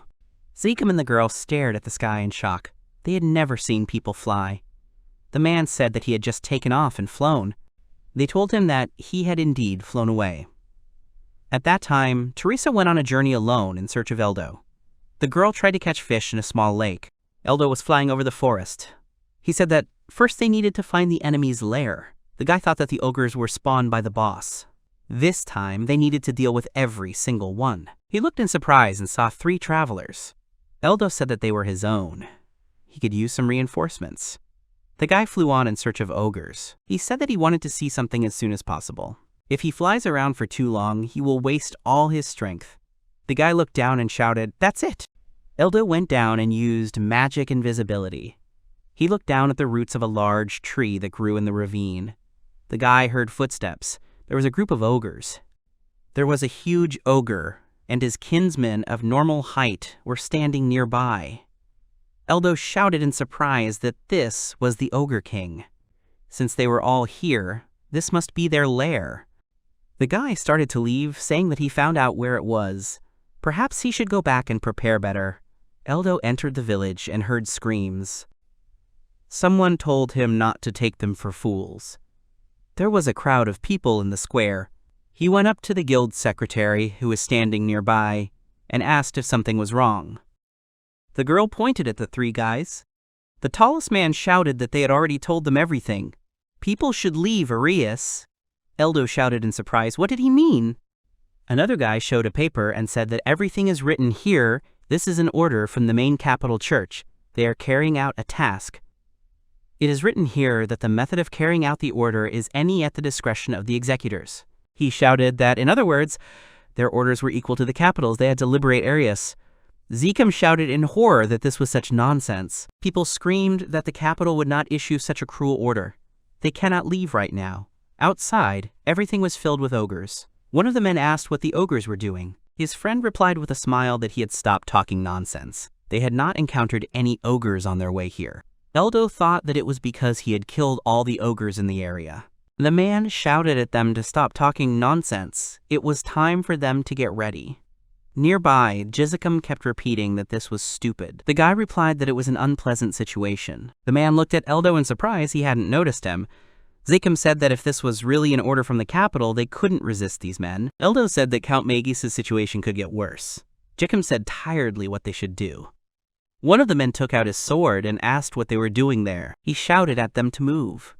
The man used his sword to cut through several barrels and boxes of their food. The woman screamed loudly that these were their food supplies. He smiled evilly and asked what was wrong. They would end anyway. The woman fell to her knees and cried loudly. She said that it was a nightmare. It was a generous gift from Count Magus. Eldo cast a vicious hanging spell. A magic circle formed under the man's feet. A rope appeared, pulling him up by the neck. He hit his head on the rocks. The rope came undone and he fell down. Eldo used the landing spell. The man landed on the ground, but did not suffer any injuries from the fall. His friend asked loudly what had just happened. The man was lying unconscious on the ground. Eldo came forward, saying that he had done it. He couldn't watch it any longer. Geemu said worriedly that it was not necessary. Eldo replied that they would not be able to fulfill their demands anyway. Let them not worry, he would deal with them. The man angrily asked what he was. Eldo replied that he was just a D-rank rookie. The man laughed loudly and shouted that mere rookies didn't act like that. Eldo replied that yes, that was true. Those who had a higher level could not activate the same abilities that he used. In other words, he had a lower level than some newbie. The man shouted loudly for the newbie not to get cocky. Eldo smiled and said no. He was just telling the truth. The man angrily shouted for him to die. He tried to hit him with a spear, but Eldo used the spell Power Strike. The guy said, "What a problem. They called themselves guards, but they themselves are so..." Eldo said angrily that he doubted they could protect the villagers from the ogres. The boy asked that they weren't going to protect them. The man said in shock, how did he know that? Eldo hit the man in the face with his staff as hard as he could. The man fell to the ground next to his friend. Eldo said loudly that, whatever the case, they were weaklings. Let them go, and at the same time, tell their client that there was no longer any need to leave Arias. Eldo added that it was because a rookie adventurer of rank C will destroy all the ogres. The man grabbed his friends and ran away screaming. He said that they would remember them. Eldo watched as these bandits ran away from the village. He said that it was the first time he heard someone actually throwing out such phrases. Geemu ran up to the guy. Eldo looked at the man and told him that he apologized for his liberties. If anything happened, let them say that it was the work of a wandering adventurer. The guy thought that he never thought he would attract attention in such a way. Perhaps redirecting the group's hatred towards him was also useful for the city. Geemu said sadly that he would apologize if he could only fight back. Eldo replied that there was nothing he could do. He understood why he did not want to resist orders from above. The boy added that he had a bad feeling. Perhaps this move really was a setup. Geemu asked excitedly what he meant by it being a setup. Eldo asked the man if he knew of such an artificially created monster as devil's poison. Geemu awkwardly told his interlocutor that he did not. Eldo said that her ability is that she makes all the monsters in the area where she is buried violent. In addition, the monsters not only become more violent, but also stronger. The boy added that this had been bothering him since the first battle. Their hunting grounds had become exhausted, and there were so many of them that they hunted even near people. The ogres themselves would soon disappear. Eldo went on to say that at the same time, this forced relocation plan was unfolding. He believed that it could be thought that it was all set up. Geemu asked in shock that this was really organized by the capital. Eldo replied that although they said they were carrying out the order of the capital, it was probably a bluff to increase their power. Eldo continued to say that maybe this plan belongs to the haters of Count Magus and those involved in this. Geemu, stuttering, said that it couldn't be. Eldo said hesitantly that, judging by the scale of this plan, the organizers must have quite a bit of influence. Perhaps this was Cardinal Georges's plan. Geemu loudly asked if he was crazy. No matter how much they hated Count Magus, why would they go that far? Eldo replied that it was just a guess. The guy added that that's why he wanted to keep this conversation between them. Geemu replied that, well, he was right. Eldo thought that, yes, it was all about opportunity. The guy continued to reason that it would be better to act, keeping in mind the worst-case scenario. The reason is that there is terrible poison in the VVO. She was a monster that only the Garden of Despair could produce. and if they were connected to Georges, then this world was gradually approaching its end. Eldo told Geemu that he would ask him for something after completing the task. The man confidently replied that he could ask for anything. Eldo said he was grateful. It wasn't really a request. He wanted Geemu to introduce him to Count Migas. The man smiled and said, "Of course." He added that he was sure the Count would be glad to meet him, but he was confident in his decision. Count Migas was at odds with Cardinal Georges. Friendship with such a count meant... Eldo interrupted him and said yes. He was going to join Count Migas. He would not let Cardinal Georges do whatever he wanted. Geemu smiled happily. He said that he would also be very grateful if he became an ally of Count Migas. Including him, there are many employees in each branch of the guild who do not like Cardinal Georges because of the deterioration of the profession system. He added that he would ask good friends to give him a warm welcome. If he needed anything while he was here, he should contact him immediately. Eldo replied that was fine. The boy asked if he would prepare a large quantity of oil for him. Geemu responded in surprise that he thought that if he collected from the entire village, he would get the required amount. The man asked with interest why he needed so much oil there. The guy looked into Geemu's eyes and confidently answered that he would burn the entire forest along with the monsters. Geemu asked loudly that he wanted to burn the forest. He didn't want that, maybe he would change his mind. Eldo answered that no, there was no need to be afraid, he wasn't going to burn everything. The guy added that he was only going to burn their lair. Geemu replied that that was it. The man quickly started to leave so that Eldo could wait for him. He would bring oil now. Eldo replied that he thanked her very much for helping with the preparations. The man rolled a cart with butter. The guild secretary came with him and helped the man. Geemu said he was asking forgiveness for the wait. This is the best oil he could find. Even one drop of it will burn to the sky. Eldo said he was very grateful. The boy said he wanted to put it in the magic vault. Geemu said loudly that it was okay. Eldo opened a portal and they started pouring oil into it. The girl said in surprise that oil was pouring in. She asked with interest that the storage would not overflow. Eldo answered that everything was fine, there should be enough space. The guy added that it was better not to carry it in barrels, it was more efficient. That way he could pour it out right away. Geemu was amazed and said that it was so convenient. Eldo poured out the barrel and said that it was the last one. The boy looked at the secretary and Geemu and said that he was grateful for their help, and now he was leaving. The girl screamed at him to stop and wait. She added that the sun was already setting, it was too dangerous to leave now. Eldo replied that no problem, there was one skill that would be useful at night. You could say that it was even more convenient at night. Geemu asked if he was sure about that. The boy replied that he was, and that ogres usually hunted during the day. Geemu shouted loudly that he understood everything. He wanted to use a surprise attack. Eldo replied that he would try to pull it off, although he was a little nervous. Geemu scratched his head and said that he understood him, that he should be careful. Eldo replied that it was good, it was time for him to go. The boy took off and flew towards the ogres. Geemu said that he was relying on the adventurer Eldo. The girl began to pray that everything would go well. Eldo looked at the ogre settlement. The guy said that there were several sentries here. First, he would scout out the enemy positions. He used a magic search spell. The guy saw where all the ogres were. Eldo said that there were dozens of regular ogres, and the Ogre King was the only boss. If everything went according to plan, he would finish everything quickly. He said it was time to try. Eldo opened the storage from where the oil was burning. The guy flew around the entire tree in a circle so that the oil would spread evenly. Eldo finished with the oil and flew away from the tree. Eldo screamed that all that was left was to light it. He flew up to the ogre with the torch and kicked him in the face. The monster fell and his torch ended up in a tree. Eldo quickly flew away so as not to be hurt. The whole tree was covered in fire. Eldo shouted loudly that it really was burning well.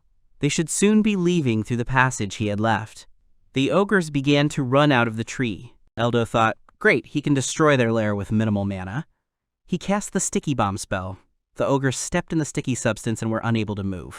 Eldo raised his staff and shouted loudly that he was using, quote, attack field, ice field, and ice enchantment. The guy raised a huge rock and used the spell Giant Meteor. The rock fell on all the ogres and crushed them.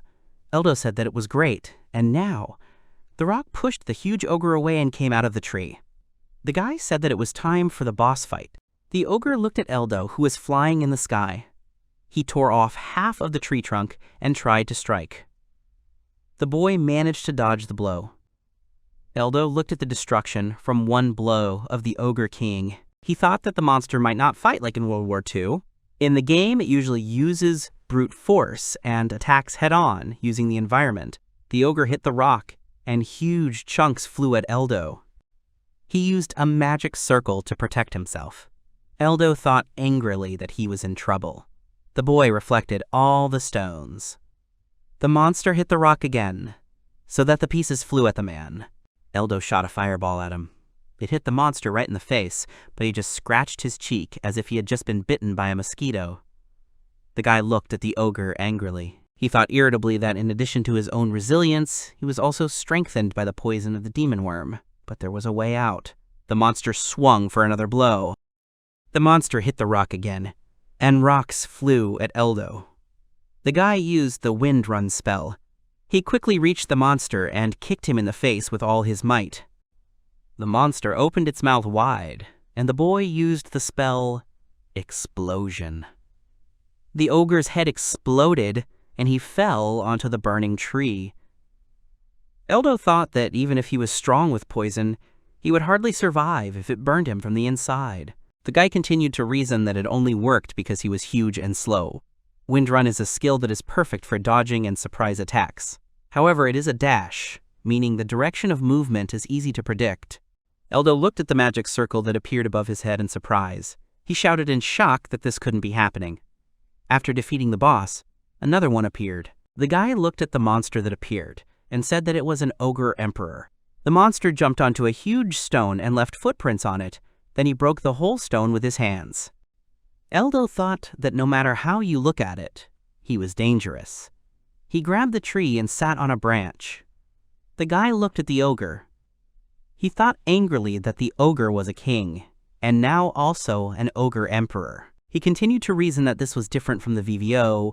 Could it really be their handiwork? If they were able to summon a boss monster, then he couldn't ignore it. Eldo came to the conclusion that he needed to deal with this guy first. The monster cast a spell and found Eldo sitting in a tall tree. The guy was shocked to think that the monster could use search magic. The monster ran at Eldo and smashed its head through the tree the guy was hiding in. Eldo managed to hide in the ogre's main tree. The ogre started to hit the tree to get Eldo. The guy released a fire arrow. He thought that after hitting with this skill, the flames would envelop the enemy. He decided that he would first test if he could handle it. The ogre simply grabbed the arrow with his palms. Eldo screamed in surprise that he wanted to use that first. The boy thought that the ogre king would be affected by the attack. The power of the demon worm's poison was beyond imagination. He shouldn't panic now. He had the knowledge he gained in the VVO. The boy continued to reason that he also had experience gained in this world. He should be able to handle it. Eldo fired several fire arrows at the monster again. The ogre got rid of everyone. Eldo smiled and created a magic circle near the monster. He used the Spellfire Pillar. The ogre's entire head was on fire, and he screamed loudly. Eldo smiled and said happily that it was great. He thought that he probably hadn't done much damage to him, but now he had time to think. The monster slapped himself in the face and looked at the man. Eldo angrily shouted that there must be a way to stop him despite the high magical defense. The guy remembered something and joyfully shouted that for sure. Eldo thought he could get out of this alive. He could do something, but he would have to use the material from that boss. The guy looked at the monster, who was smiling while his head was on fire. The boy decided that there was no point in feeling sorry for the ogre. Eldo decided to use a spell that was considered forbidden. The boy got into a fighting stance and shouted loudly that he had summoned magical erosion. Eldo released a spell that looked like dust. The ogre tried to grab the cloud of dust, but it didn't work. The entire monster was covered in magic dust. The boy looked at the ogre's suffering and thought that magical erosion was a magical attack that penetrated the enemy's body, distorted his magical power, and destroyed the body from the inside. Eldo continued to reason that this spell is called forbidden. It is not used for several reasons. First, Everyone in the radius of the attack, except the caster, is attacked. Therefore, before using it, you need to make sure in advance with the help of magic search that no one is nearby. Secondly, the spell requires a material from the boss, which is destroyed after use. In World War II, it was forbidden to use this spell in raids. This spell has many disadvantages, but in this situation, there is no better option. This spell is perfect for the demon worm's poison. This is the best countermeasure. The ogre's arm hardened and broke off from the monster's body, who looked at his limb in surprise. Eldo thought that the poison strengthens the monsters in the radius, which means their magic power will be easier to absorb. Distorted magic power is also absorbed. The monster knelt down and screamed loudly. Eldo cast the forbidden spell again. The boy looked at the burning tree and noticed that the fire could spread to the next tree. Eldo said that they had to put out the flames quickly. The ogre stood up and looked at the boy angrily. Eldo said loudly that it was time to end this. He screamed and decided to use the spell again. The ogre aimed his fist at the boy with all his might. Before he could hit Eldo, his other arm fell off. The monster fell to the ground. The boy had defeated the ogre emperor. Eldo was breathing heavily. He looked at the defeated monster and said in amazement that thank God he had won. He looked at the fire and sent the ogre to his magical warehouse. The guy said that he would now take care of the firefighting, since the ogres were finished. It was a pity that he couldn't get material from the ogre emperor, but he thought that the corpses of the regular ogres and the ogre king would be enough. The guy saw a crystal on the ground. He happily shouted that it was a stone of wisdom. He happily thought that there was a high probability that the quality of the drop from a monster defeated by magic erosion would deteriorate. He continued to reason that he was lucky and got a rare material. Eldo said that now he still needed to clean up. The guy ran through the forest and used the spell Magic Search. He saw where the vase was. He shouted joyfully that this was where the demon worm's poison was. Eldo released a pillar of ice into the ground to destroy the curse. The guy said loudly that it was great. Now the monsters wouldn't be so aggressive. He looked at the forest and thought angrily that there were no more ogres left in this area. Eldo continued to speculate on whether it was possible to predict the appearance of the ogre emperor in advance, when the ogre king had already been defeated. How successfully would it be possible to apply his knowledge from the VVO to the enemies of this world? The guy said that there was no point in racking his brains, it was time for him to go back. In the guild, the girl tried to wake Geemu. She shook him by the shoulders with all her strength. The secretary screamed that she was asking him to wake up. It was unfair that Mr. Eldo was fighting alone like this. The man said tiredly that he understood everything, but he couldn't bring himself to get up. Eldo stood next to the girl and said with a smile that the sun was already high. Geemu muttered that okay, he would get up now. The secretary and Geemu shouted in surprise that he had returned. Geemu stood up from his chair and shouted loudly that he was so battered. He asked him excitedly that he was not injured. Eldo replied that the battle location was simply not very good. The guy smiled and added that they shouldn't worry. He had dealt with all the enemies. The secretary and Geemu joyfully pounced on Eldo with hugs. Eldo said tiredly that he was asking for forgiveness, but this time he was tired. The guy fell to the floor unconscious. The girl screamed excitedly, "What happened to him?" The sun set and Eldo opened his eyes. He asked what happened and where he was. The guy sat up and looked around the room. Eldo said that this was Elias's tavern. So that's it, he seemed completely exhausted. The girl ran into the room with a smile. She joyfully shouted that he woke up. The guy had been lying like that for 2 days. She was already starting to worry. She would go and tell the boss everything. The girl added that if he was hungry, the food was ready, he could come down. After her words, Eldo's stomach growled loudly. He got dressed and left the room. The girl greeted him happily. She shouted to Geemu, who was on the second floor, that Eldo had arrived. Geemu shouted that he seemed to be feeling better. Geemu added that he was very grateful for the way he dealt with the ogres. He still had a lot of words of gratitude to express, but one gentleman wanted to meet him. Eldo looked at the man in surprise. Suddenly the count came out and said that he was Eldo's newcomer. The guy cautiously asked who he was. The man went down the stairs. He approached Eldo and said with a smile that it was nice to meet him. His name was Megis. He was a humble count from the borderlands. The count was a great man. Eldo said awkwardly that the count had come such a long way. Megis replied that he had received a letter from the guild of this city, so he came here to help. The Count smiled and added that he had been waiting for a man like Eldo for a long time. The manager had told him all about such a great newcomer. He asked Eldo to join him. Magus extended his hand and said that he really needed Eldo's help in this difficult time. Together they could end the Jorgis era and make life better for the people. Eldo smiled and shook the Count's hand. He said loudly that yes, he agreed. Jorgis was in his liver too. The Count thanked him for his help in eliminating Jorgis. The Count said that they had much to discuss. They could talk over food. Magus looked at the secretary and the man and said that they had prepared a real feast for him. He added that it would be a shame if everything got cold. Eldo happily said that thank you very much, he would eat with great pleasure. The guy sat down at the table and looked in surprise at the whole table of treats. He said happily, wow. The girl said with a wide smile that they had prepared a lot.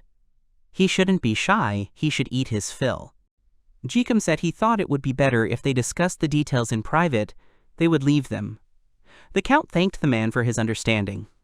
Midis and Eldo sat down opposite each other. The Count told the boy that, first of all, he asked to be allowed to thank him. These ogres were a serious problem.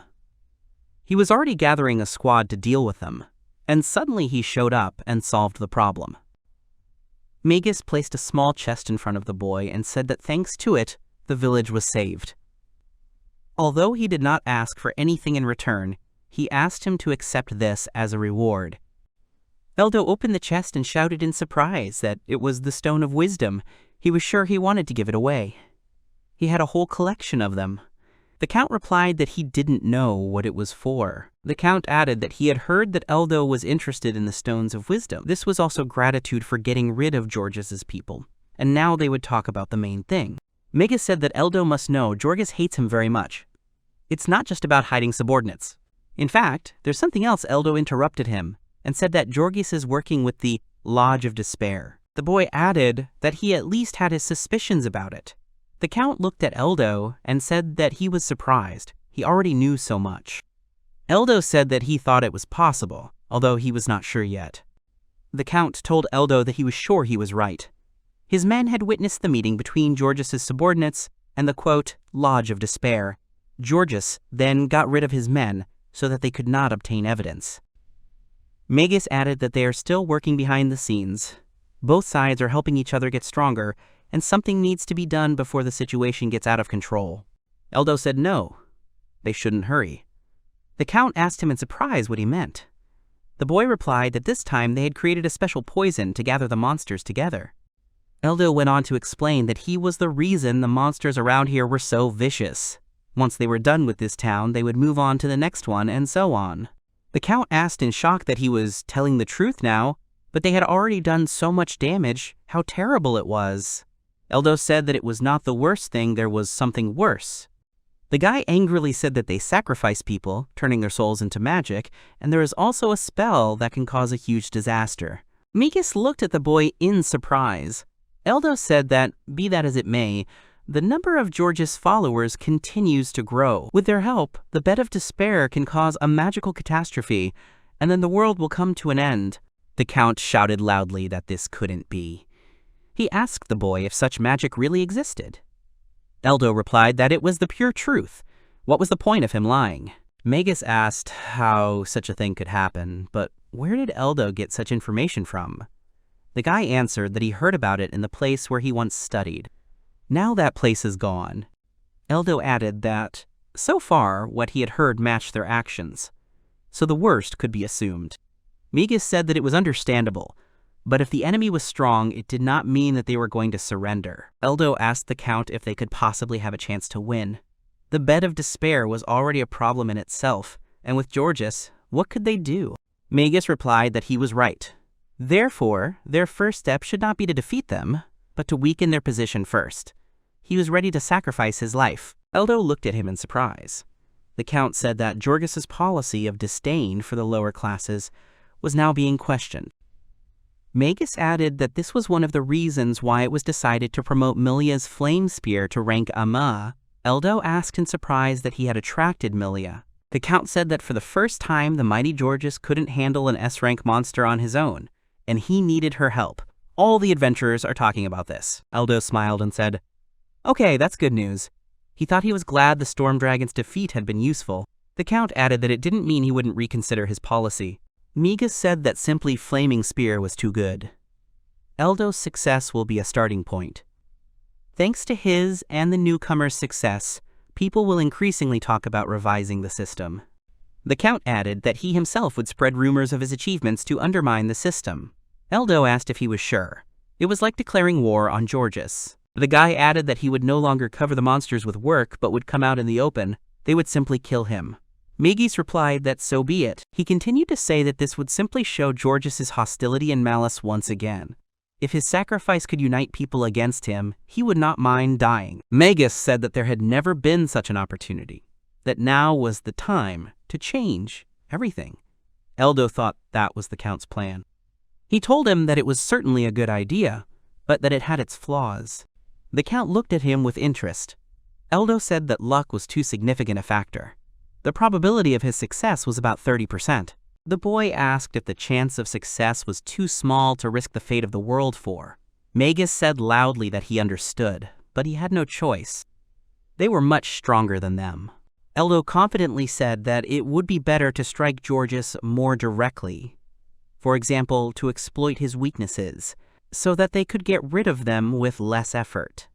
The Count asked that if they had had the opportunity earlier, they would have done so long ago, and they knew about his weaknesses.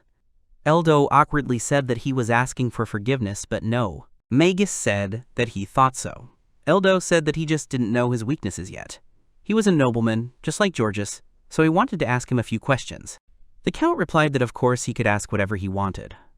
Eldo asked why Georges had so much power.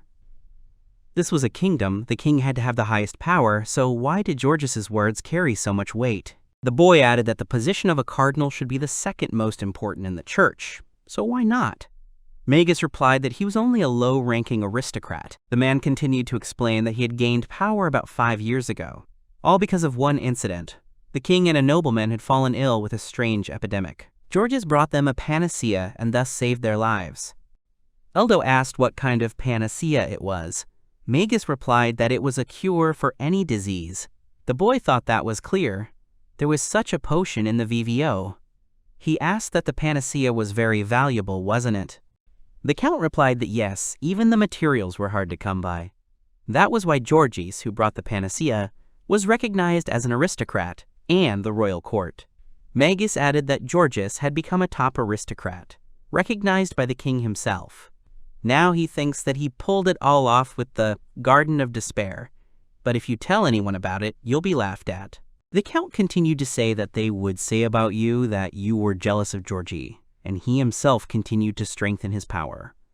He introduced a monopoly on medicines. Now even the royal family has a hard time getting them just like that. Eldo replied that it was clear. That was it. He asked the Count if that was the case, wasn't that his weakness? Migis asked loudly what he meant by that now. Eldo said he knew how to mass-produce healing potions and other medicines. The boy asked why they didn't turn his strength into Georges' weakness. Magus asked loudly that he was serious now. He would be able to get such a rare thing as the Bradrana herb. He would be able to mass-produce medicine. Eldo said most likely. Magus said it was hard to believe, but since he was the one saying it, he would believe Eldo. He had done enough amazing things for him to trust him. Migas said that he understood everything. For now, he will refrain from any action. He asked Eldo that he could make a panacea. The guy confidently answered that he could. In the castle, the king sat on the throne. A servant knelt before him and said that Georges was asking for an audience. The king said that he should come in. A tall man entered the hall. Georges said that they had not seen each other for a long time. The man knelt before the king. The man told him to stand up. He asked Georges why he had come. Georges asked if he could give the soldiers the equipment. The king asked if he wanted to use them in battle. The man replied that he did not yet, just to prevent any undesirable events from happening. The king replied that he was asking for forgiveness, but he could not hand over the equipment and soldiers of the kingdom to the control of a nobleman. Georges asked what he had forgotten, that he was alive, entirely due to him. The king thought for a moment and replied that it was fine. The knights would be under his command. Georges told him not to worry. It was all for the sake of peace in their kingdom. Eldo went into a herbal shop and asked the shopkeeper if he had any Samenta Tayumame. The man asked in surprise that he wanted to buy Tayumame. The man added that he had some, but they were only good for feeding cattle. He asked why he needed it. Eldo replied that it was only for the sake of the kingdom's bright future. Eldo and Migis began to disperse. The Count told the boy that he wanted to thank him again. If the medicine could be mass-produced, it could save many lives. Magus added that since Jorgis had a monopoly on the production of medicines, he was selling them at a huge price. Eldo replied that he had nothing to be grateful for yet. The Count said he was right, and apologized for being so happy.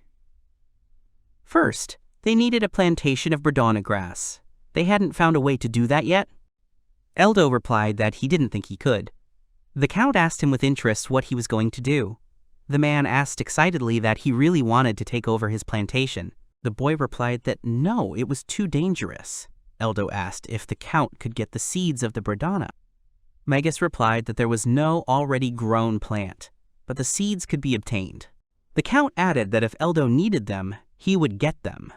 The guy confidently replied that there would be no problem then. If there was no plantation, he would create one and grow his own plants. Eldo climbed the waterfall with a flight spell. He installed a magical storage at the place where the water falls. The guy said that it was great, everything he needed. Eldo said that he had to find a suitable place where it would be better. The guy rose high above the city and began to examine the area to find a suitable place. Eldo thought he would need a place where there was magic, and it would be better to be closer to Elias than in the place where the ogres lived. The boy saw something, and happily said that there was a path outside the city. He thought that stable production required labor. First, a normal road had to be laid. It was better to start with the fastest. He flew to this path. Eldo said that he would go here. The boy thought that now he would see if this method would work. This would prove to Count Magus that he could be trusted. The boy scattered the seeds along the path, saying that first he would plant the Tayumame seeds, and then he would water them. He opened the storage and cast the water cannon spell. The water he collected from the waterfall spilled onto the path. Eldo said that the seeds were sparsely scattered, the soil was not cultivated, and there was not enough water to rot the seed. The boy decided that there should be no problem with the Tayumame. Eldo stretched out his hands and decided that the most important thing was for the seeds to germinate. He used the spell Magical Mockery. Wolves appeared in front of Eldo. He looked at them and thought that he had attracted the monsters with the taunt spell. The wolves jumped on the guy who had used the ice block spell.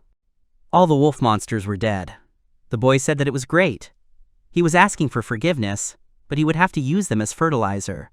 Eldo thought that the Taimame was capable of absorbing monsters. The guy said that it would take time. For now, he could go back to the city. After 2 days, the plants sprouted. Eldo said in surprise that so many had already grown. He added that they grow very quickly. Eldo cut one bush of grass, saying that the monsters become fertilizer. This is Tayumame's absorption of monsters. Eldo thought that when Tayumame absorbed monsters, it also absorbed the magical power of these animals. Eldo cleaned the grass and collected its grains in a handkerchief. He said happily that great, he had collected everything. Eldo used the fire ring to burn the no longer needed grass. He looked tiredly at the fire. Eldo thought that all this was necessary for growing the Bredana herb. The roots of the Tayumame, having absorbed the magical power, kill other plants, and the Bredana seeds are vulnerable and will be quickly absorbed by the roots. The boy added that because of this, it was necessary to burn the roots of the Tayumame with fire magic. The boy thrust his sword into the ground. He thought that the Bredana grass could not grow in a normal environment.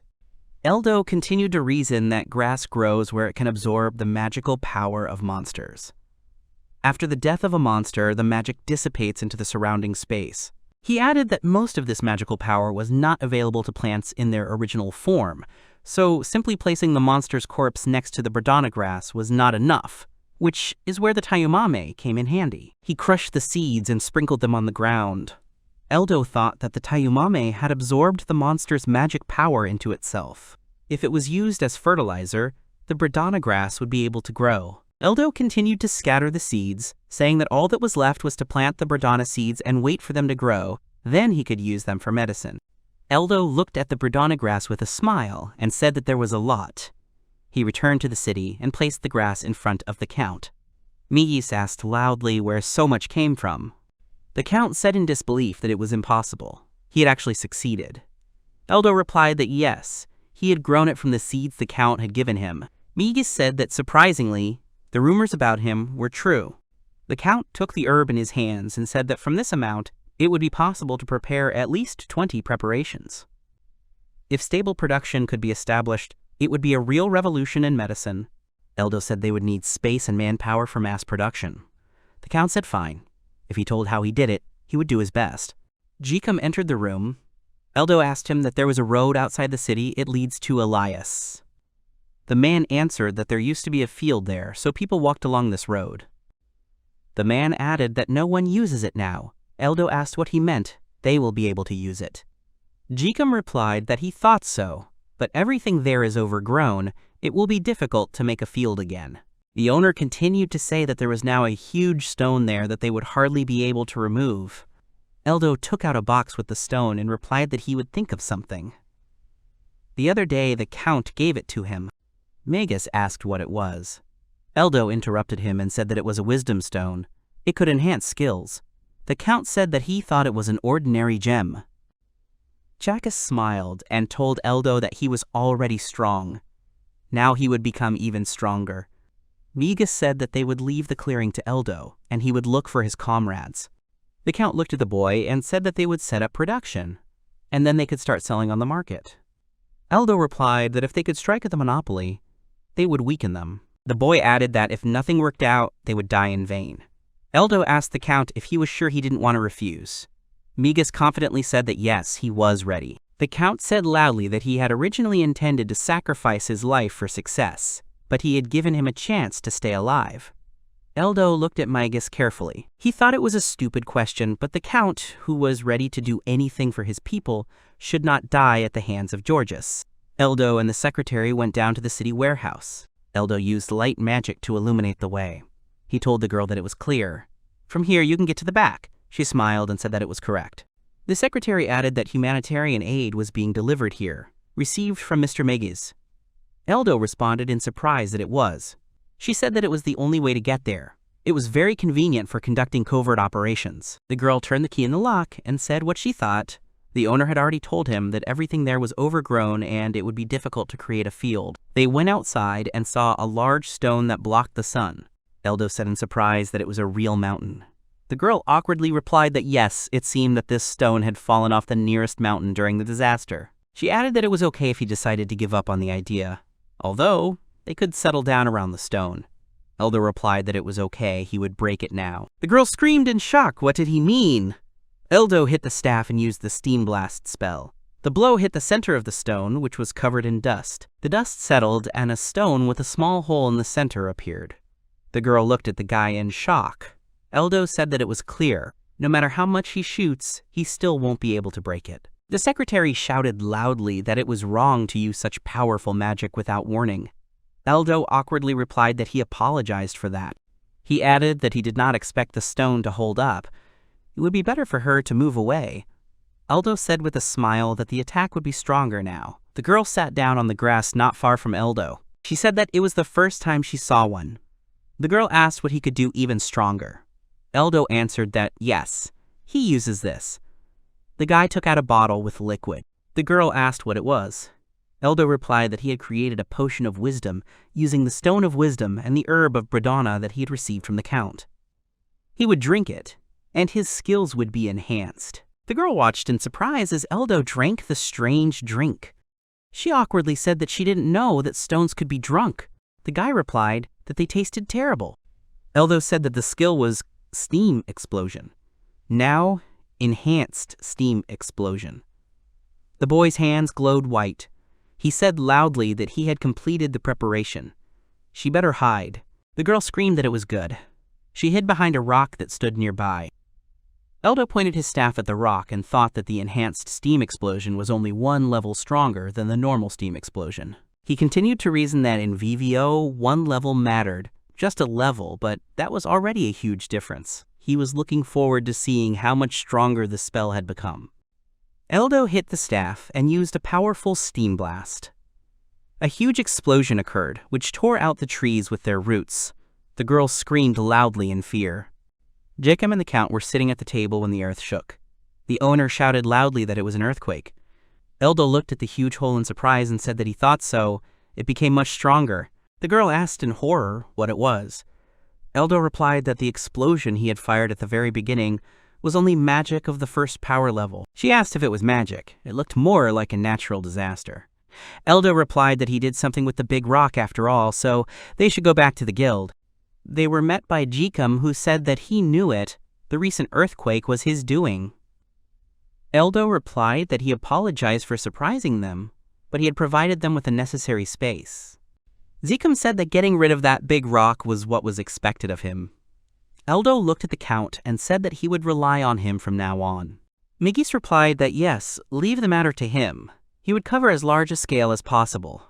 Eldo said that there was one thing to be wary of. The Count looked at him in surprise. Eldo said that breeding Bradana will attract monsters to that place. The Count began to listen with interest. Eldo said that Tayumame has its own peculiarity. When absorbing magic, it attracts other monsters to itself. The Count asked, "That's how it is. This means that it can't be done without, for example, placing fighters there." Eldo said that in general, not only will it attract nearby monsters there, but the probability of boss-class monsters appearing there is not zero. Eldo added that if anything happened, he should be informed immediately. The Count said that he was very grateful to him. They needed fighters. He would also look for those he already had in mind. The owner said that he would try to create people with the power of the fire spear from the lower ranks. They can be counted on the fingers. Eldo asked in surprise that it was Maria. The guy thought that indeed, Maria, who remembered the skills and became a hero, is strong. If lower ranks like her come to the Migis camp, it will be of great help. He continued to reason that Miria was targeting the aristocracy. Opposing Georges here was practically useless since he was the most influential person in the guild, and the entire country was on his side. Eldo decided it was best not to get his hopes up. Magus said that, whatever the case, they had agreed on each other's duties. Eldo said yes, full speed ahead. After some time, they built a plantation of Bradana. At the same time, a water source was prepared for the plantation of Tayamame. The cultivation is going well. Hunting grounds. Here comes the hunt for monsters attracted by the Bradana. Place for processing medicinal plants. Here's the processing of medicinal plants and the production of medicines. Eldo was talking to a guy named Sabine. Eldo said in admiration that these were amazing devices. Who would have thought that the Count could do so much? The guy added that if production were carried out on such a scale, it would perhaps allow pressure to be put on Georges. Sabin replied with a smile that, of course. He added that he also understood that only those who spared no effort in response to the request of Count Magus had gathered here. Eldo thought that Saibin had previously been a hand-to-hand fighter of the lowest rank fighter. Saibin thought that he used to be an adventurer, but he was abandoned when the team encountered a powerful monster. After that, he kept his life, but something in his heart was broken. The boy continued to reason that he had lost his source of income, and was almost dying when he was suddenly saved by Count Migas. He received a plot of land from the Count and was reborn, becoming a peasant. Everyone gathered here now feels indebted to Count Migas, and the Count, in turn, has once again trusted them. Eldo told him that he came here to meet Count Migas. The guy asked Sabine if he knew where the Count was. The guy said yes. He was probably at the processing site. He was holding a meeting there on the issue of drug circulation. Eldo thanked him for his help. Eldo went inside the building and saw the Count. He asked if this was a processing place. Magus answered that it was. The guy began to examine everything carefully. He thought they had pots to grind the Bradana. They were working hard here, but they couldn't get production going at this rate. He thought they were probably using up all the precious Bradana. Eldo continued to reason that if it was such a scale, then they should be able to prepare as much Bradana as they wanted. Then they would need to make a proposal about the possibility of switching to a priority of speed and work. Eldo looked at the boxes of bottles. A man approached him and said that this was today's portion of the finished medicine. The man bowed and introduced himself as Ver. The man said that he was assigned to manage and supervise the drug production here. He was pleased to meet Eldo. Ver added that he had learned of his energetic activity from Mr. Maeg. He asked them both to go into the room. They went inside and saw the man with Geemu. The man greeted Eldo. The boy asked if he was from the guild. He replied that he was indebted to him for Fiesta. He was also against the discrimination based on occupation that Lord Georges had introduced. The man added that he would take part in their case and act in the shadow of Magus's group. Eldo asked what it really was. Veyer said that he would now tell everything about the cure. He began to explain that with the current production, the medicines will be in every store and in every place. The main thing is that they will be stored in the warehouses of the trading company Maxia.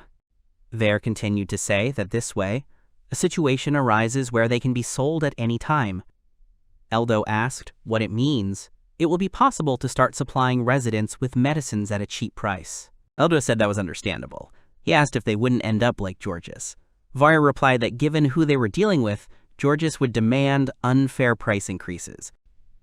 Magus said that yesterday he received advice from a well-wisher from the aristocracy. He refused to make a deal with Georges. However, immediately after that, his wife fell ill.